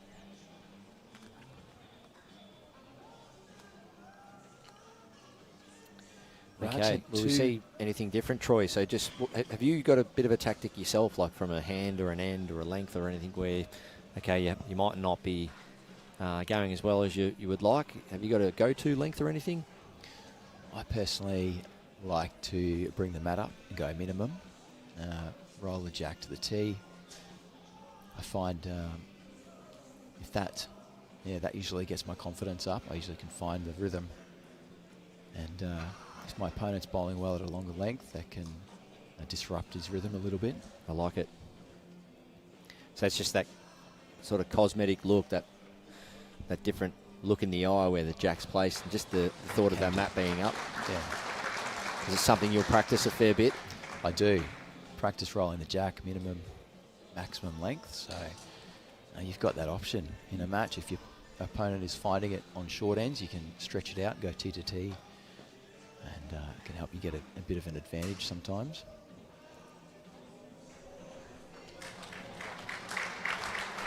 Raj is starting to find his weight here. Yeah, he needs it. I think for me, he needs at least a 2 here to be some hope at trying to either draw or win the set. Dave Copeland on the backhand. Get down to that last bowl of Raj. Here it comes. Just laid out for 2. Oh, just missing under. It's a great shot. He liked that all the way.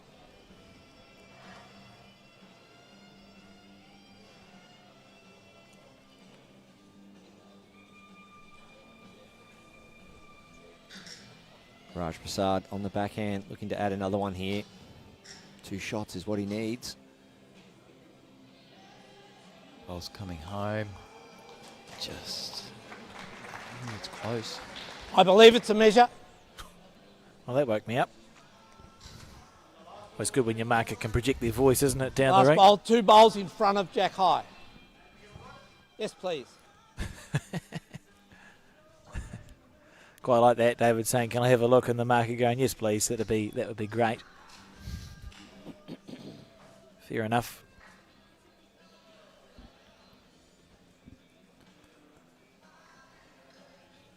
Where else would you want to be on a Thursday afternoon? Down at the local bolo, enjoying a wine, or looks like a little some kind of chicken or beef burger, watching World Championship level bowls. The patrons have been well looked after here this afternoon. I'm still impressed when they brought the food out. It was like 30 people just walking all in time with the platters of food. In between the bowls it was during the first game. Yes. Right, let's have a look at the head. What do you see David doing here, Barry? You think he's going to drawing out another? Put the pressure right on Raj? Well, if he does play a tight draw, he can sit that shot bowl of Raj's over there at 9 o'clock. So he's looking to play this shot. He's not going to get there, though. So that's probably the lines. You see that bowl there of Raj's, he's nearest. Come down, trail the jack for 2. If you're a bowl tight, sit the shot bowl, or what could be the shot bowl. So either jack there, or Raj is nearest and make a 3. Yeah. And, well, Raj, it really depends for him if he's holding or not, because if he's holding, I think the only thing he's got is just a slight little draw, touch the jack around the corner. Or if he's down, he probably needs to be a fraction aggressive to really force his hand to make the 2 he needs. On the backhand. Good area. It's working back That's where nicely. they're coming from.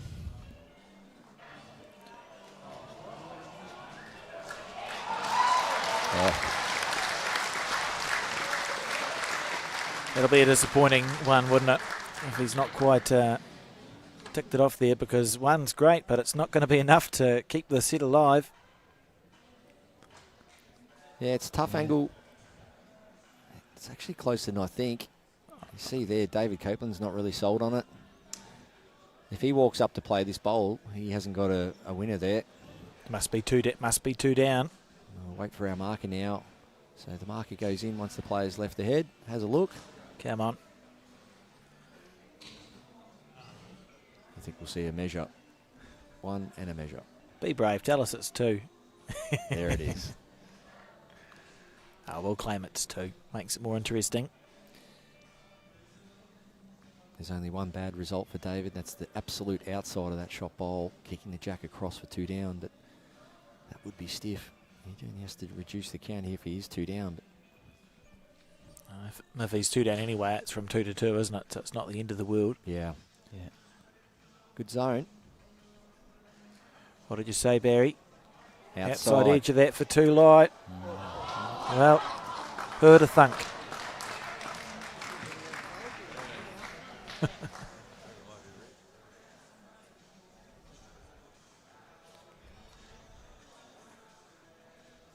And if it is 2, the set stays alive. If it's 1, we go on to the second set.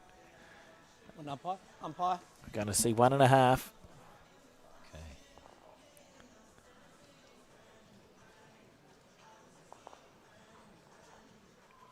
Oh, I see calipers have come out and the chocks in just to make sure the bowl doesn't move. Seeing the full variety of umpiring equipment during this week. We've got laser measures, chocks. I've seen a feeler gauge come out once on the rink adjacent to the broadcast rink. Yeah, I've even seen the old string measure come out. Yeah. Bob Carlson,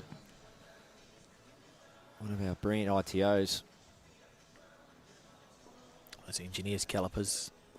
Have to twiddle the thing. Recently inducted in the Bowls Victoria Life Membership category.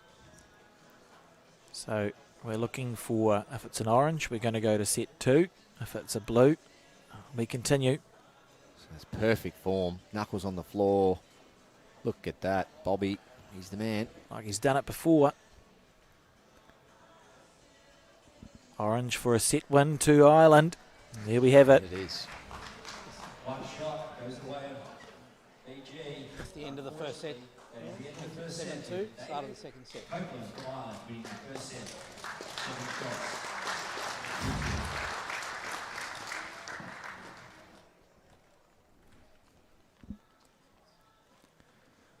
So we begin again here at Club Barham. The beauty of sets play, it allows you to make a restart. So Raj, even though he lost that first set, the last few ends he started to really find his weight. Darren's mat because he won the first set.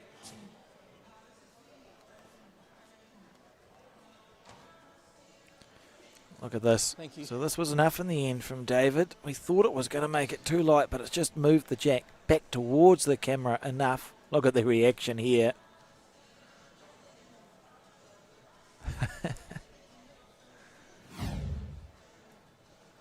Yeah, millimetres in it in the end. So he must have really thought he was 2 down.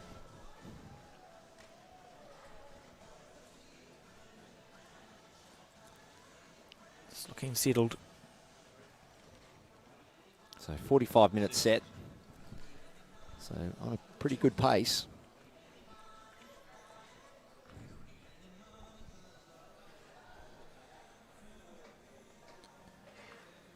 I believe this morning Raj lost the first set against Canada before coming home strong.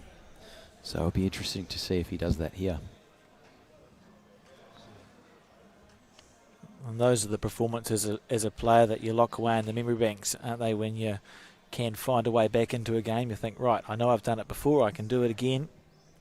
Yeah, that's right. So David stuck to a similar length of jack. Raj will be looking to get on top early.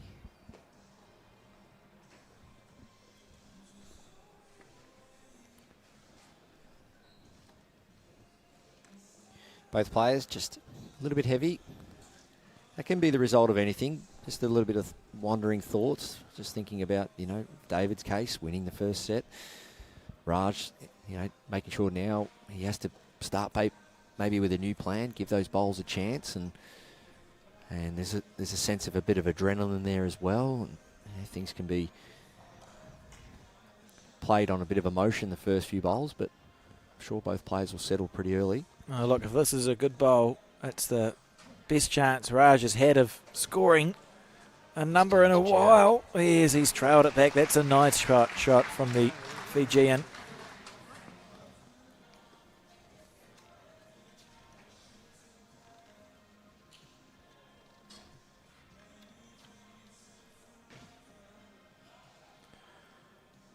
Do we even have to cut to the camera? That's not a man who looks happy with his bowl, and I'm not sure what's wrong with it. Actually, what's wrong with it? home nicely.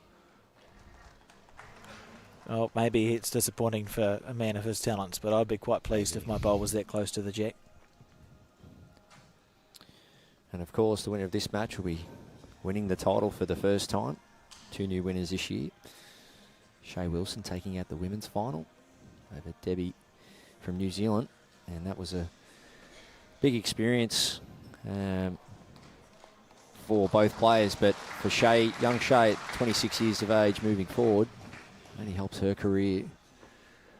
And you look at Shay there, life's just changed. Shots there. Catching up on all her messages. And Oh, we got a wave. Rebecca Rickson catching up on all the social media and all the love from players that she would have, and friends and family, so that's great to see. I remember in 2006, I was with Calvin Kirko when he won his gold medal in the singles, and his phone literally blew up. Because back then there was only one way of contacting people. There was no social media, and his phone literally seized. He had that many messages coming in. Speaking about former champions, Neil Mulholland from Ireland was the one and only male winner from Ireland to win this title back in 2015 at Helensvale. And David Copeland joined him, so shout out to Neil Mulholland back in Ireland. Good ball here from Raj.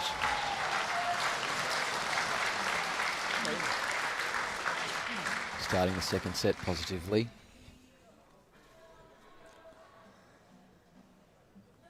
Just wait for confirmation as to how many that was, but as you said, a great start for Fiji. Only scored 2 shots in the entire first set and 3 to start the second.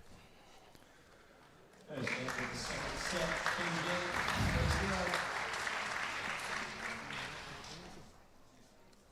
think Ireland currently participating in an Atlantic Challenge, being hosted in Canada, Scotland, Ireland, Canada and the USA. So I'm sure, I don't know what time it is over there, but I'm sure there'll be an interest from the Irish team in this final.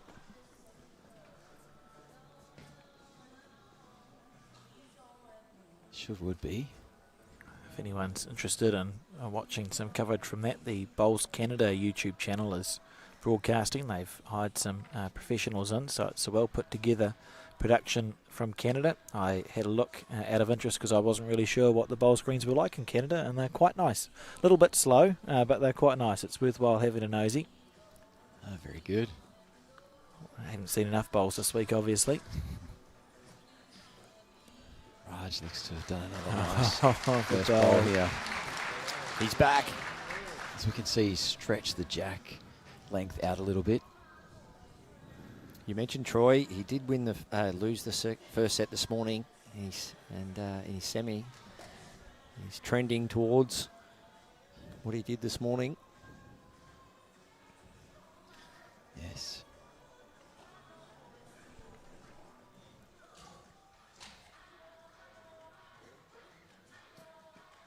Let's see if he can get another close one here and put the pressure on David.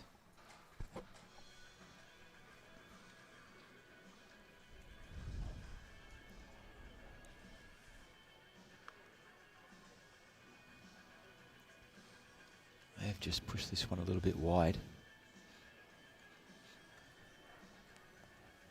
Yeah, nice weight there. Just missing it high. It'll be interesting to see if David stays on that backhand. 90% of his bowls this game have been backhand. Needs to promote his own or get a clear run. Nice weight, just missing under. So 2010, Norfolk Island actually was the host of this event. So finally, wow, one of their athletes picking up the title to go with hosting it back in 2010. And we're back next year, back to Club Barham. As you said earlier, Barry, it's pretty amazing that 3 athletes from the Oceania region are in the final 4 of men's and women's singles. Yeah, that's correct. Norfolk Island, New Zealand and Fiji. Oceania. Not far away here. He's played it well. David Copeland. What a bowl. Jack in the bin. Yeah, sit the bowl for two. I like the sit and stay the bowl for two or jack back. If he gets the jack on the right angle, he can. Well, that bowl's fallen over now. That changes things, but jack's what he really wants now. Coming onto your screen very shortly. Needs to hold. He's gone through the hole. Well, he stays. So that's pretty good going. He's locked that shot bowl in, but hasn't given much room to his opposition. Yeah, he's going to come and have a look. He knows here he can play a good shot, David Copeland, on his forehand. Any touch of the jack, he can drop a two. What would you play here, Barry? Would you take high line on the forehand? Well, the score this set, even though it's only the second end, does suggest, you got to play a bit of catch-up. But, yeah, if you're feeling really confident and in great touch, you will just play a high draw on your forehand. But, as you know, this carpet turns so lovely. You're slightly narrow here. You kick that jack across onto the line and you drop a two. Yeah. So what we're saying is miss wide. Yeah, high draw. That's it.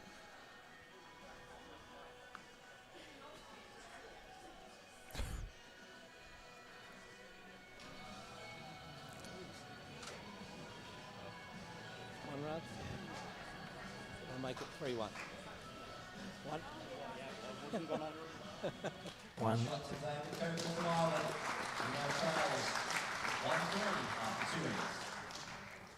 On the board in this first set, David, as he heads towards potentially winning a World Champion of Champions men's singles title for his country.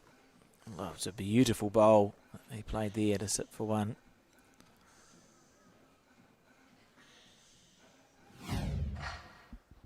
Happy with it too, and fair enough. See, David's gone back to that shorter jack length, brought the mat up a little bit.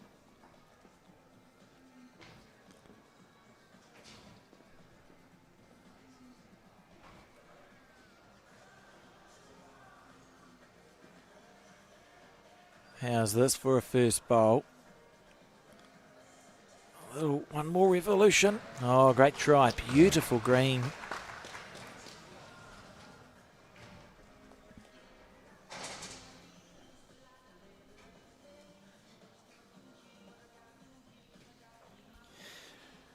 Well, as the temperature cools, this game does heat up. Both players just tightening up a bit here. This one just sliding past, not far from the jack, but this is the real business ends now. Gap is 20 inches. It's a crucial part of the set here. If David can score another one or two here, puts him right back in the set. If Raj can extend his lead, he can approach the last 3 or 4 ends with confidence. Beautiful green again. Just short, a little bit of a push. Sometimes that can be a sign of anxiety. Tighten up. So can this. How's the weight? Is it going to come back? Yeah, it's working its way back. Not quite for shot, but definitely second.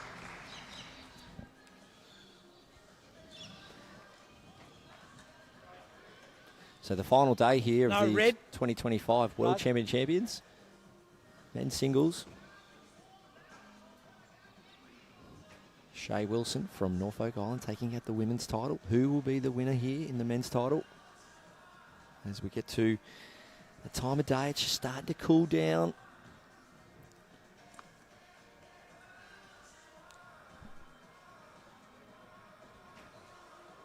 David Copeland's not cooling down. He's drawing shots. And sit against the bias. May have only be one though. Might have just dragged that jack. My apologies. Okay, backhand. Be looking to sit bowl or trail jack here, Barry. Yeah, that's right. Bowl clean and stay or jack back. He's very close here. Raj Prasad from Fiji. Absolute classy shot. Perfect weight to make sure he didn't trail it too far away from his nearest bowls. It's looking quite calm. The heart rate will be going on the inside though, won't it? What a shot that was. That's why we play, isn't it, Troy? It is. It's a great feeling when you execute shots like that. I'm surprised that that front right bowl's not close to the count. Our marker put the 2 paddles up pretty quickly. Thought it may be a measure, but David Copeland, he's got a really good thing going for him here. He's played 3 bowls on this forehand. He just needs to hit that line again, find another 4 feet away. How's the puff? Looks like he's out on a good line. Oh, good bowl. And good a fist bowl. pump. And a fist pump.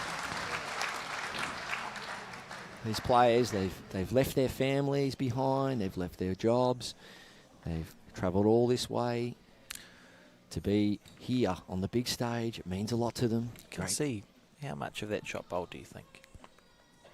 Great to see that fist pump there from David Copeland. Absolutely. So, backhand, quicker the better here. Secondary results, as we see down the middle of the rink. He can get the toucher through the shot bowl. He can come off his outside blue through the shot bowl. He can get the shot bowl through the jack into the ditch. Needs to play solid weight here. So because we expect this to come at pace, we'll just stay on this angle behind the player. But it's forehand. Oh. It's forehand. Okay, stand by. It must be just a dead draw. Yeah. I didn't pick that. I thought I'd run the bowl out, but... Yeah. Oh. Very surprised at that shot selection. Surprised as well, Raj. Has been playing very aggressive all week. Accepting of. It's going to be 1 to Ireland. 2-3 as we start the 4th end.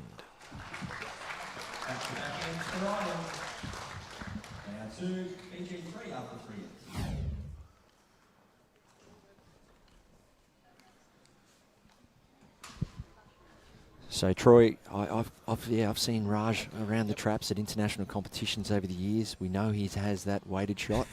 Were you a little bit surprised then? He didn't sort of play some kind of a weighted shot? It was when I played against Raj 2 days ago.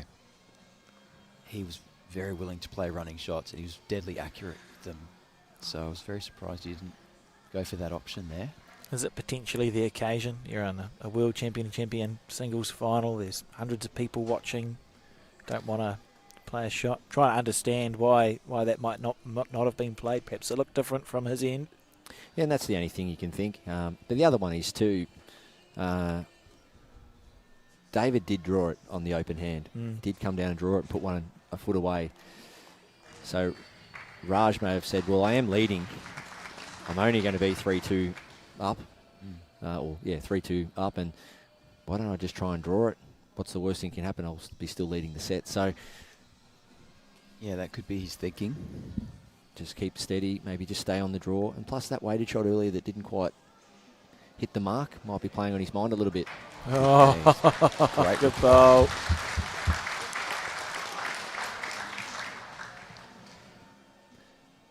Really good stuff.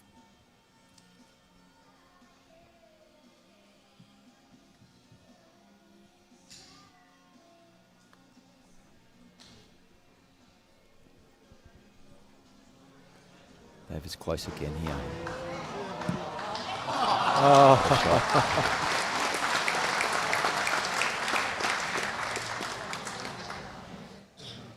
Gap's about 1.5 inches to the shot bowl.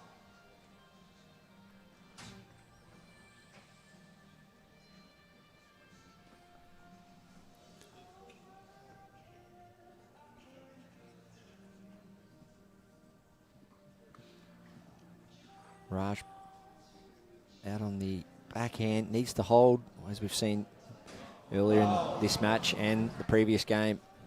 Nice strong turn there. Being past the head, it gives Raj options for his 3rd and 4th bowl. Well, David Copeland on the backhand.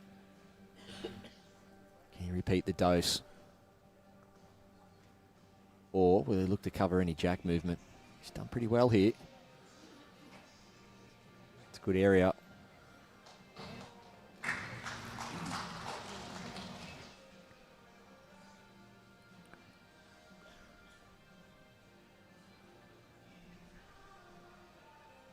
Six feet of weight required, maybe even a little bit more. Push back to the tee here for Raj Prasad from Fiji. Needs to hold. Needs to change this setup. No jack would be perfect. Well, he's actually probably made it slightly worse, but the only good thing to come out of that is David doesn't have much room to count here.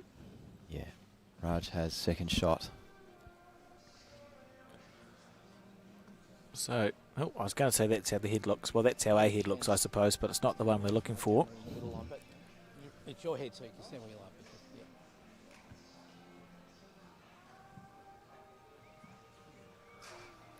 Raj, I'm just asking us if we can stay wide of the camera on the centre line, if you could possibly. So the jack looks like it's not quite touching When it's your head, stand wherever you like. It's your, the jack. Maybe a cigarette paper or two between it.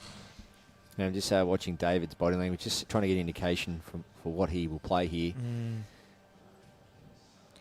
Maybe backhand, try and get back to about 5 o'clock under his previous delivery. Backhand, get into here somewhere. Not only could potentially count, and so I think it's either forehand or backhand, get to 5 o'clock or 7 o'clock. Well, it's on its way. It's forehand. Somewhere where he can catch the jack if Raj gets a bit aggressive. So he's gone deeper than I would have thought, but that's a great home now. So that really makes Raj think about his weight control. If the jack's not touching the shot bowl, there's a world where there's sort of a wriggle in through that gap that might end up with Raj holding a 2 or a 3, depending on how stuff moves. Because it's not touching, the orange bowl can move to the right as we see it. Yeah, so this should only be 6 feet away because Raj can't play too big at this. If he gets his one on the centre line and flicks off and then gets his other bowl, the one to the left of that. Oh, it's even worse, yeah. Then he's 3 down. So if he gets half of his one on the centre line and then gets the one with chalk on the exit, he can be 3 down. So 6 feet of weight, work off the wing, sit the bowl, trail the jack. Pray for a good rattle. Needs to hold. Pray for a good rattle. Right weight. What a great effort. Great effort, Raj. It's not to be, though, and it'll be Ireland scoring 1 shot to level the set at 3-all after 4 ends. It'll be 3-all on 4.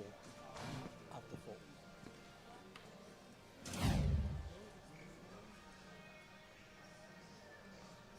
Here's the 1 down. It'll be 3-all after 4 ends. Well, that squares things up after 4 ends. Fiji in 1.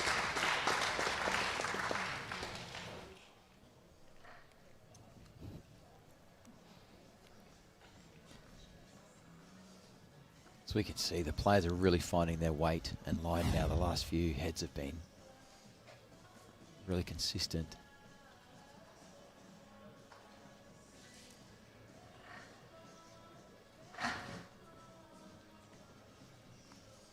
Great set of bowls, this one. On the jack delivered. A couple of metres up from the tee.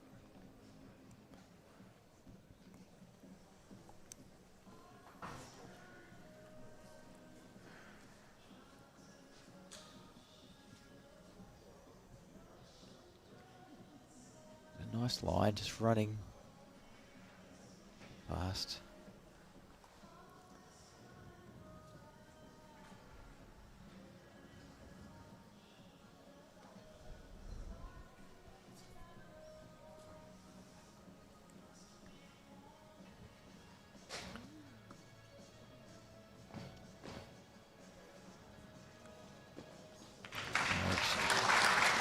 That'll do. So the crowd's got a real hush about it now. They know we're right into the deep end of this match. 3-all with Raj Prasad needing to win this set to take it to a tiebreak. Or David Copeland, he can afford to draw this set. It's shots like that that will determine the winner. 2 bowls in front of Jack Level. Just little things like that. So Raj has played a decent bowl on his backhand, but just where David's bowl's finished has actually forced Raj to switch to the forehand. Just when you're looking to get some rhythm up. Yes, like you said before, it's just under the line here. David has been able to stick to the same hand for most of his deliveries, which has helped his consistency. Because of the pressure he's putting on Raj, Raj has had to change hands quite often. And Troy, what about yourself, mate? What's coming up next, mate? Obviously, Com Games high on the radar for next year. What's the prep look like for that? We have our national camp trials and a tournament against Norfolk Island in February at Tweed Heads. That is where our Com Games team will be selected, and where we'll find out who our national champion is, who will be coming back here next year to represent Malta. Oh, well, good luck, mate. Thanks, Barry. Raj Prasad from Fiji. Well, that's a great effort. That's on a beautiful home now. It really sets him up for a good shot with his last. Sit the bowl for 3. Edge the bowl out clean for 2. Trail the jack for 2 or 3. And David's, he's aware of that. It's the hand. It's like the thinker. Isn't there a famous statue called the thinker? The hand on the chin. Just figuring out where his next bowl is best to be placed. That's how the head sits. Ireland holding one on the head, all square on the card. And Interesting to see if he just looks to touch Jack, draw and touch Jack, tuck it in behind his shot bowl, or whether he looks to cover. Yeah, you're right. Trailing that jack around the corner would be perfect. He just doesn't want to catch his own shot bowl, flop off it, widen this target. Or does he just go to the tee? Decisions here. Does not want to make this bigger than a 1-bowl target.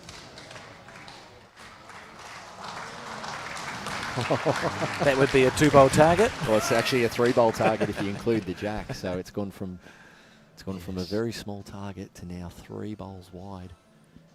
Raj Prasad, jack in the ditch. Oh, he's tight. He's missing everything.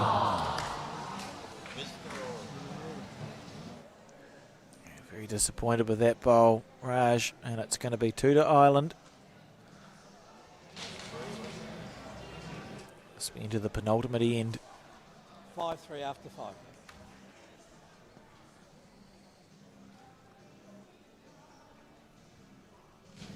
2.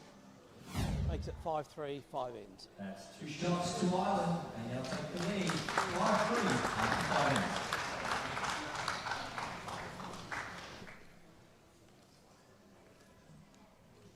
Lovely effort.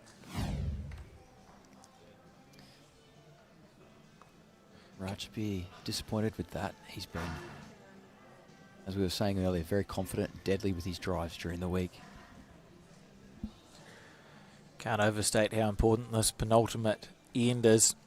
If Ireland can score even a 1, David will back himself to defend that 3-shot lead. We could drop a 3, draw the set and still win a world title. Yes, puts all the pressure back on to Raj. It's like a match-winning opportunity.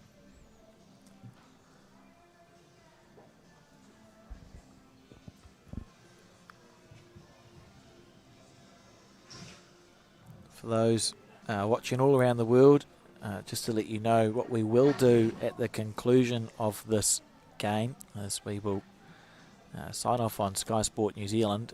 But if you're watching on there, go across to the YouTube channel, the World Bowls YouTube channel, and we will broadcast the prize giving, the medal ceremony from this World Champion of Champions Singles, which is going to take place maybe 5 minutes, 6 minutes after the conclusion of this game. It'll be pretty quick after.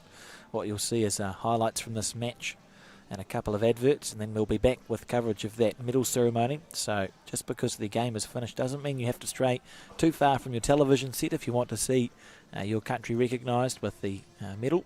Hang around. David Copeland, as we've seen so far, that backhand is a weapon. That's great shooting. And Raj, well, when you're chasing a double or even a single, can't afford forward to be short. This one must get up there for at least second shot. Warning bells are ringing here. Yes, David has been relentless with that first bowl pressure.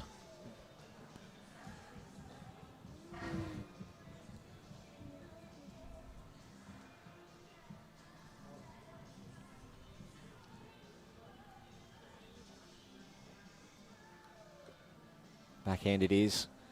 Sending those arrow grooves out there and on a wide line.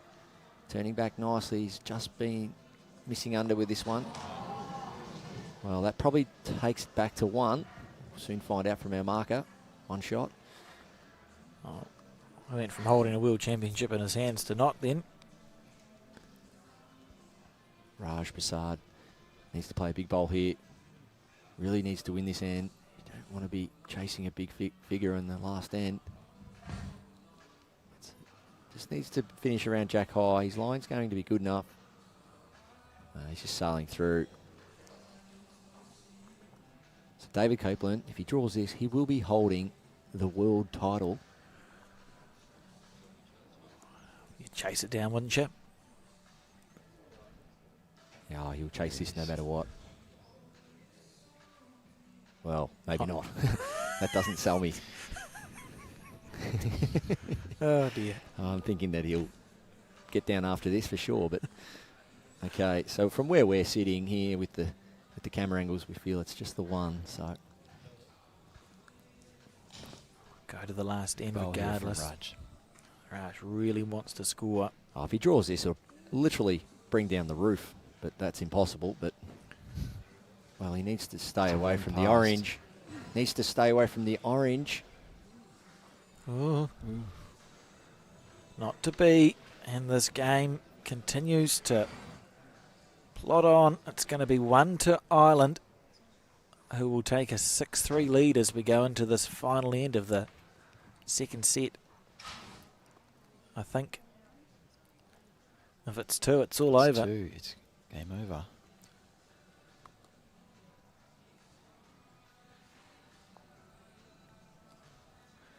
Let's just wait, what? So 1 conceded. Made us wait. So 1-0 Ireland there.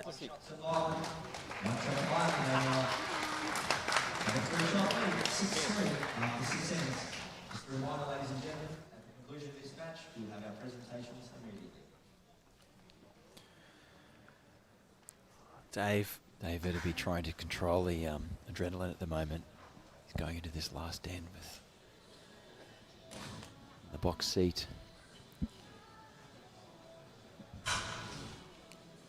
How many times have we seen that special moment in bowls where a player needs to find a magic moment and does so?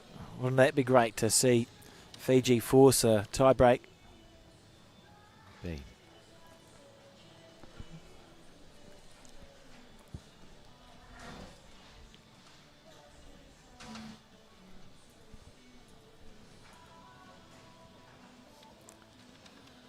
Always want a tie break for the broadcast. Every game I've ever filmed, I want it to go as stressful as possible for the players involved. Yes, more exciting for the viewers as well. Another great start from David. Don't care about the players' feelings or their friends and family. I want it to be maximum stress. And well, I've got a moment just as we near what could be the end of this final. I'd just like to thank Club Barham and also the broadcast crew, Barry, all the players who've helped us out as well. Wow, good. I'll just wait, I'll wait until the end. Great shot. Well, it's actually probably one of Raj's best shots for the match, and he knows he needs a 4 to stay in this match. Yeah. There's one. How's that though? A couple of touches to finish, Troy. It's not bad, is it? Yeah. So we need Bringing 4. that high standard right to the end. 4 from one player for a bonus point. David's not there. Raj, no matter where this finishes, it must be Jack high or beyond. Mm-hmm. Can he double up? Can he play 2 the same? It's one thing he's just struggled to do, just be able to play 2 the same. Let's check out the body language. It's pretty good. Maybe saying he's heavy. He needs to pass the front. Well, that's in the game. Close. It's a chance. Oh. He's a chance. Is it a magic moment? There's 2.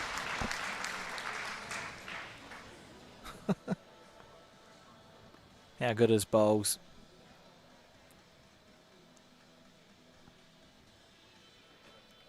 David on the backhand. Badly wants this one to count. Badly wants deadly on this this one to backhand. count. He's jogging after it. David Copeland needs to hang on.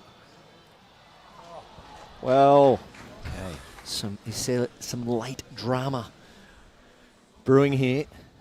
We can't begrudge him from standing in front of the camera. There's a lot going on in that man's mind. Raj Prasad, a dual Commonwealth Games athlete from Fiji.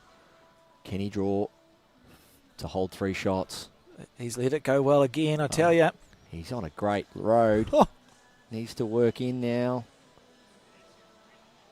Again and hang around. Oh, that's pretty good as well. Yes. That's an excellent bowl. So the way this head shapes up, you can see David Copeland there. So you can see the way that head shapes up. Raj, if the head doesn't change, Raj can trail the jack down into 7 o'clock and actually make 4 shots. So it is actually available. But does David Copeland take that away? Backhand, swing, clean a few bowls out. Troy, yourself? Yeah, that looks to be a good option there. The only other option he might do is look to add a few feet on his last one, to sit, shot bowl, move jack just to take that 4 out. I think you'll see him playing some weight here. Yeah, I think it's backhand arriving. And he has to remove 1 bowl out of the head. Sets him up in a good position. He's out on a good line. Even if he gets to that last bowl of Raj Prasad's, he's played it well. That's a great bowl. That's a brilliant great bowl. What a shot. So it's still on the 4. He's just going to have to do it a little bit differently here. So it's going to have to be centre of the bowl, push the orange out, and then trickle the jack in to the corner there for 4.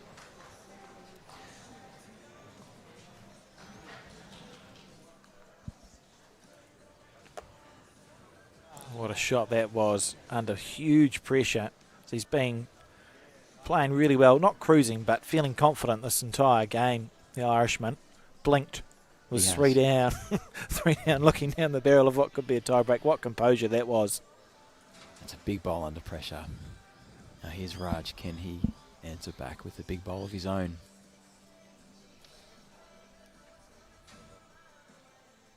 It's on its way. Currently down world title. Needs to sit the blue, kick the orange back, then get jack. He's missing high. And that is the world title to David from Ireland. Congratulations to the Irishman. What a win that was.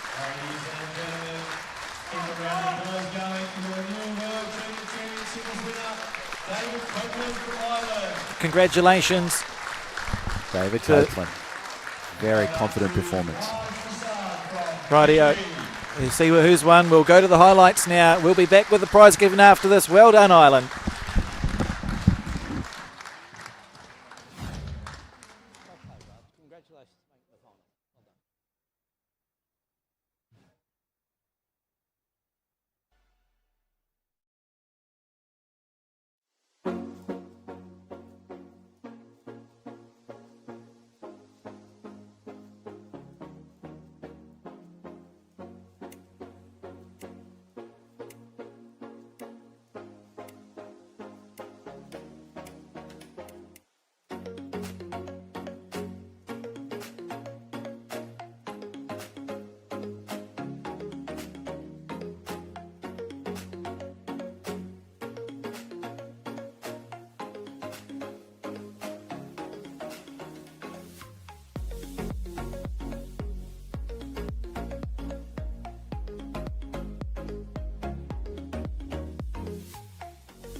In the UK, there's a bowl for every surface for the Henseley product. Here overseas, I use the Tiger 2 and I use the Dreamline XG purely because I love the grip and the arc that the bowl takes, and that's what makes me one of the best players in the world.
Ladies and gentlemen, that concludes the 2025 World Champion to Champion Singles for the men and women. Big round of applause for all our athletes to start proceedings.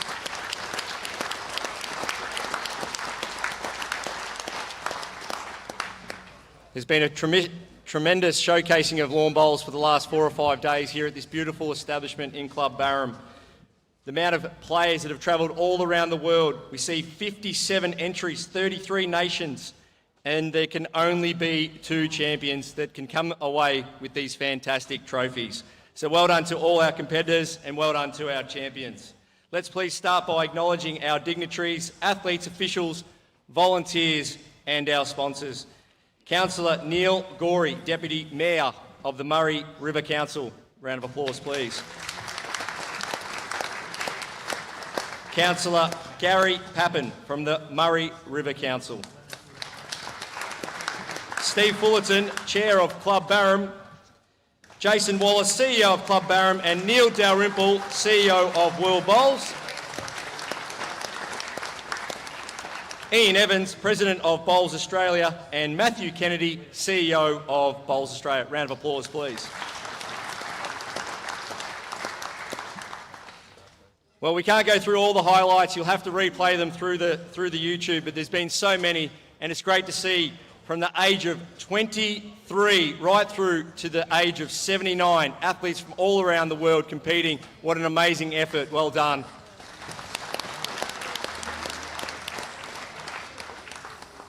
To top things off, our friends over in the Pacific, 3 Oceania countries out of the 4 grand finalists. Round of applause for our little countries. and of course our bigger ones in New Zealand and Ireland. Let's start our medal presentations. Women's singles to be presented by Neil Dalrymple and Jason Wallace.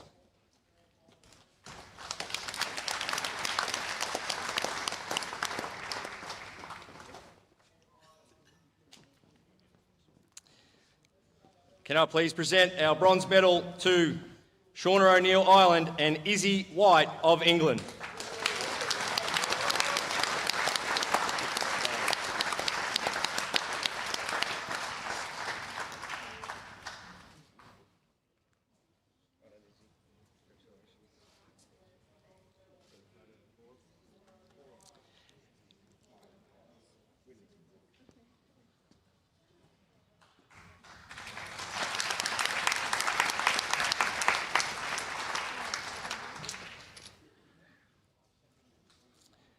Our silver medalist from New Zealand, Debbie White.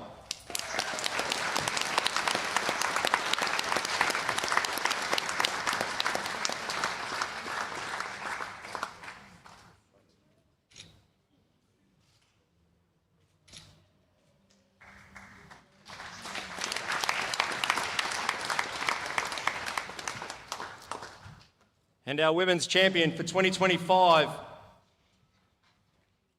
Shay Wilson from Norfolk Island.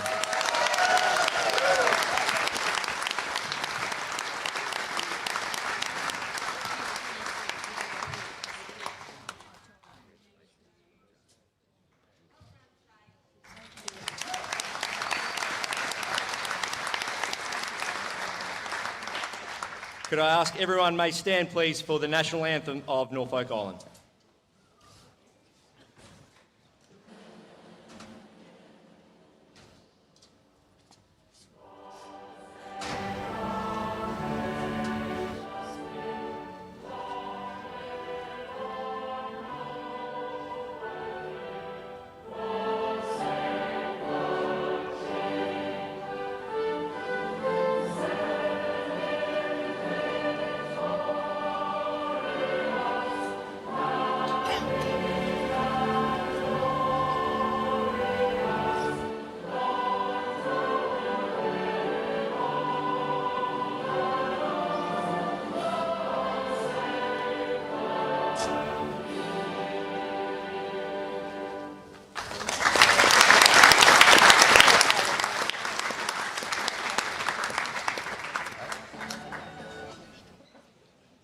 Whose is that one? Hey, you want to stay?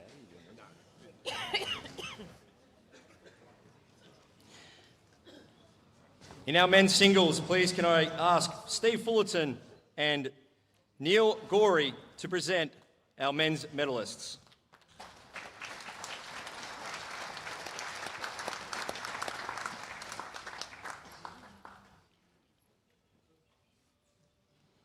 Our bronze medalists, Ian McLean from Scotland and Owen Kirby from Canada.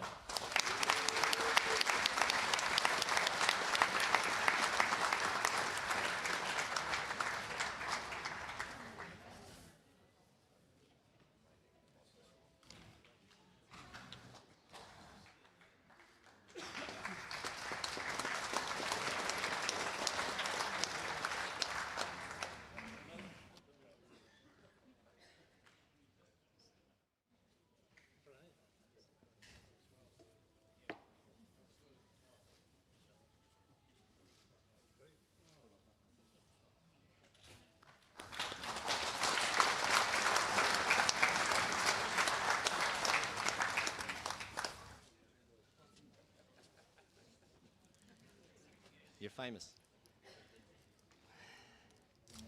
And our silver medalist from Fiji, Raj Prasad.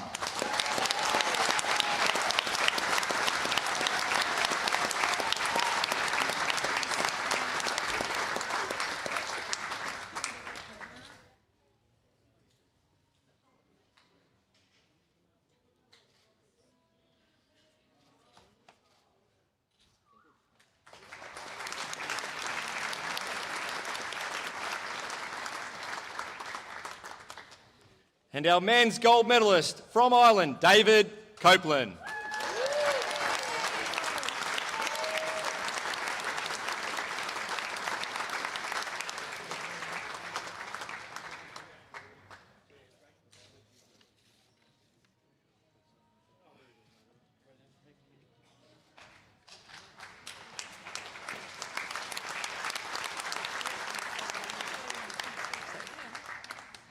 And can I ask you please be upstanding for the national anthem of Ireland?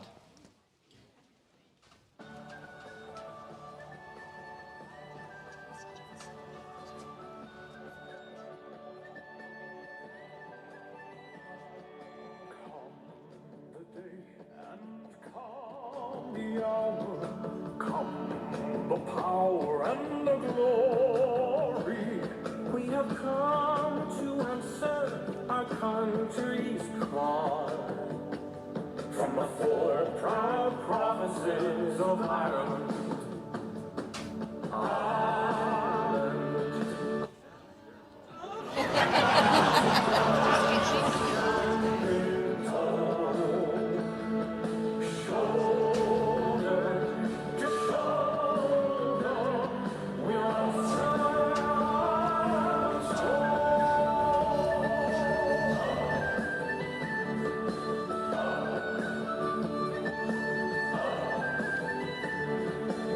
From the mighty glens of Antrim, from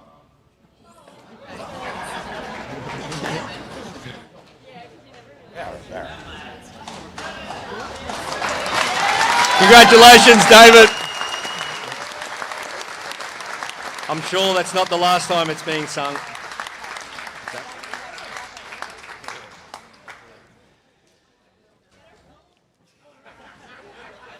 I've got a feeling that cup's going to be full of something tonight.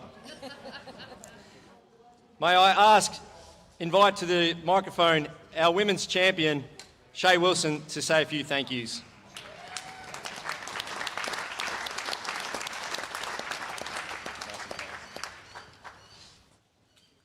I'm not really a girl for public speaking, but I just want to thank everyone from the club here. The support that you've given me all week has been pretty amazing, and it's probably helped me get to where I am. And also thank my partner for being here all week, Jet, as the coach, and everyone at home that's been following along and supporting me. So thank you.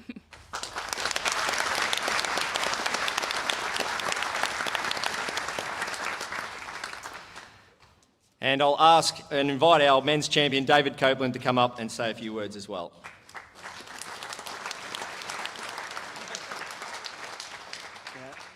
Thanks, Barry. Pretty much like Shay, really. I'm not one for public speaking, so I'll just follow her lead. People I'd like to thank, obviously, can I thank Club Barham, the people of the area as well. Your hospitality's been second to none. I said it in an interview earlier with Karis. Whoever gets to come out here next year is going to be very, very lucky people. Yous are top class, brilliant. I'd like to thank my support group this week. Brought my best mate along. Wife couldn't make it. To Gary, the boss, without a doubt, and Shauna. This wasn't possible without the three E's. Not a chance. To the people at home, my wife, daughter, 2 sons, coming home a champion.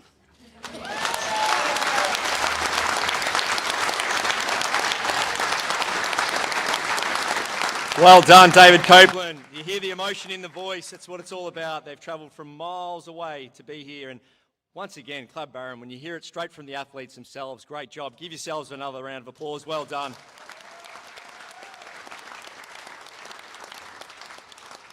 Just like to invite to the microphone to make a few speeches, Murray River Council Deputy Mayor to speak, Mr. Neil Gorey.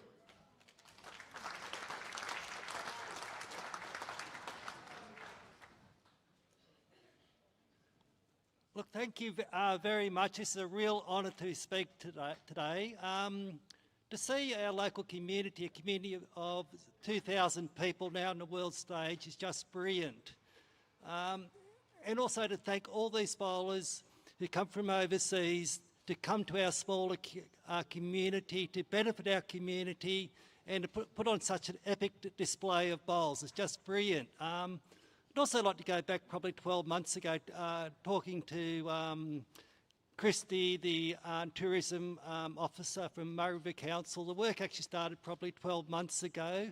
And then Christy said basically what happened, they got the project up, then the work started, and it's been a lot of work involved. And also look around the room, a lot of volunteers as well. The community here's really got behind the World Series bowls. So no, thank you very much to everyone. But I'll finish with that. The only other thing to say is Christy's telling me there's two South African bowlers here who would like to see a kangaroo. So the challenge will be to the locals, could you please get a mob of kangaroos going down Murray Street tonight for their benefit? Thank you.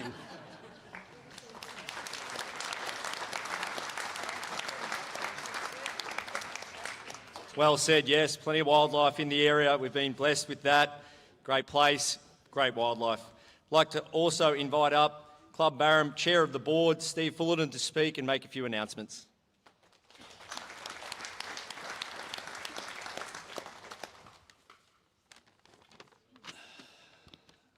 Thanks very much. What can you say from a local's perspective after a few days of bowls and the impact it's had on our small town? On behalf of Club Barham Board, I'd like to thank a few people for the input in the organisation of the competition. Firstly, thank you to all the participants and all the officials for coming to Barham. I hope it's lived up to what you may have had expected. Being a small town, I've got no idea what you expected before you got here, but when you got off the plane and probably jumped on the bus and travelled for 3 hours through a bit of bush and flat land and not much else, and you probably had no idea where you're going. But so hopefully it all came out well at the end. Congratulations to our winners, Shay and David. A great final and a great spectacle. And obviously you're the singles champions. While there are only 2 medals, or sorry, there's more than 2 medals, but while there's only 2 winners, I think all the participants can class themselves as winners. The fact that they got here and they were here and they enjoyed it. Thank you. I'd also just like to acknowledge in attendance Ian Evans, President of the Bowls Australia, Matthew Kennedy, CEO Bowls Australia. Thank you very much for being here for the final, or for the bowls. I'm not sure whether you're here previously, but thank you for the day.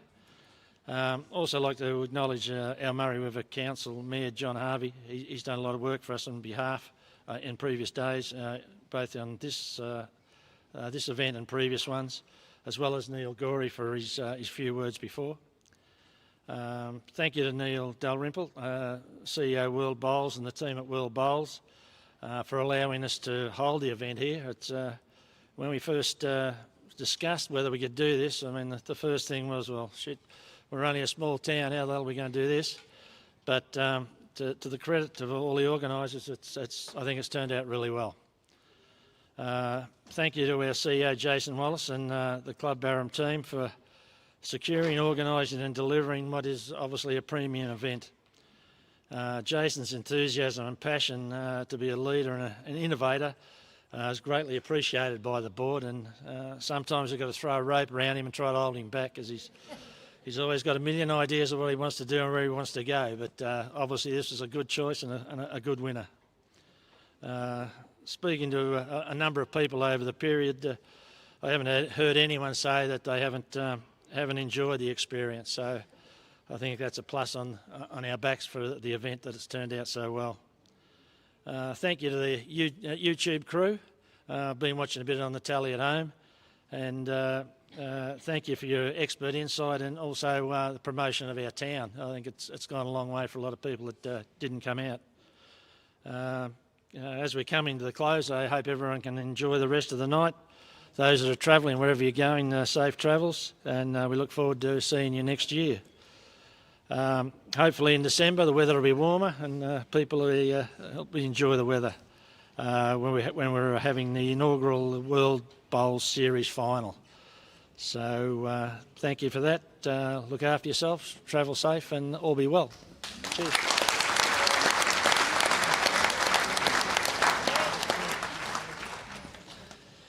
Thanks very much, Steve. I'd like to call on the World Bowl CEO, Mr. Neil Dalrymple, to say a few words. Thanks, Barry. Look, wonderful end to this event. As Steve said, there's a lot of planning gone into an event like this, and I'd like to mention a few people in a moment. But first of all, just to acknowledge the Murray River Council for their great support. Thank you very much, Deputy Mayor. It's been wonderful. Club Barham, of course, we know this is a wonderful club that we have here, Club Barham. To Steve as chair of the board, especially to Jason Wallace, CEO, and his team. They've just gone out of their way to help us all, both from a World Bowls point of view, but players, officials, they've been fantastic. Jason, please pass on our thanks to all your team. Wonderful people. Thank you. Great to work with you. It was great to have our host nation CEO and President, Matthew Kennedy and Ian Evans here today. Thank you for coming and joining us. It's important to have the host nation on board and supportive of this event. To our World Bowl sponsors, of two of them are here at this event. Peter Wu, the owner of Henselite, one of the major sponsors of the event. Peter, thank you for attending, and the support of bowls around the world. To Kevin Booker from Niagara. Kevin, thank you for being part of the week as well. To our, as we call them, the YouTube team, but the broadcast team, which is our friends from Bowls New Zealand, have been here this week. Thank you guys for providing a great coverage. And also to our local broadcast team, Matt and Kendall, for also providing that extra coverage. Has been fantastic as well. So we've had 2 rinks streamed right throughout the week, so the coverage has been immense, and we've had great following both on the YouTube but also across on our social media platforms as well. To some of the key event organisers, we couldn't run this event well without Mark Cowan, our tournament director. Mark, thank you very much for what you've done. To our Chief Technical Officer, John Roberts, and the team of technical officers that have come from around the country. Thank you, John, and to your team, wherever you are. Our official photographer in front of me here, Steve Watson. Thank you, Steve, for taking lots and lots of photos. And also to David Allen, who's been here from Inside Bowls, and also other people covering. And I mean, Club Barham have also done a great job covering. Well done, David, and your team. And to Club Barham. Look, we've had a wonderful week of bowls, and it's been a great end to the tournament. I just want to acknowledge again, it's been mentioned before, but players and officials have come from a long way around the world to get here. We appreciate the fact that they've made the effort. There's a huge cost in doing this, and so thank you to the players and the officials for attending the event. And last but not least, the spectators and people that have travelled. Not everyone here is from Barham. I know there's people come from different parts of Australia and also around the world to actually come and watch this event. So thank you, spectators, for attending.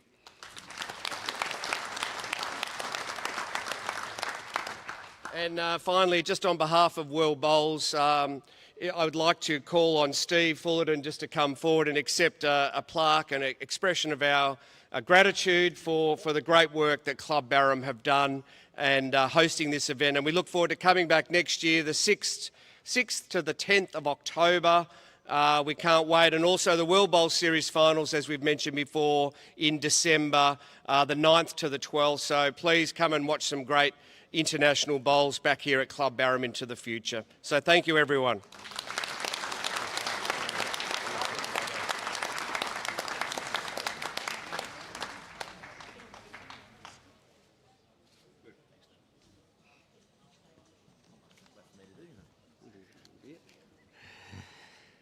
For those spectators that would like to join our champions and all our friends and families that have travelled with our medal winners and any other bowlers, if you'd like to come out and in due course and have some photos, meet the players, please stay around the club this afternoon and into the evening and mingle with them, get to know them and have a really good time. As Neil did mention, we will be back here in October next year for the 2026 World Champion of Champions Singles. So please put that in your calendars. That will be October 6 to 10.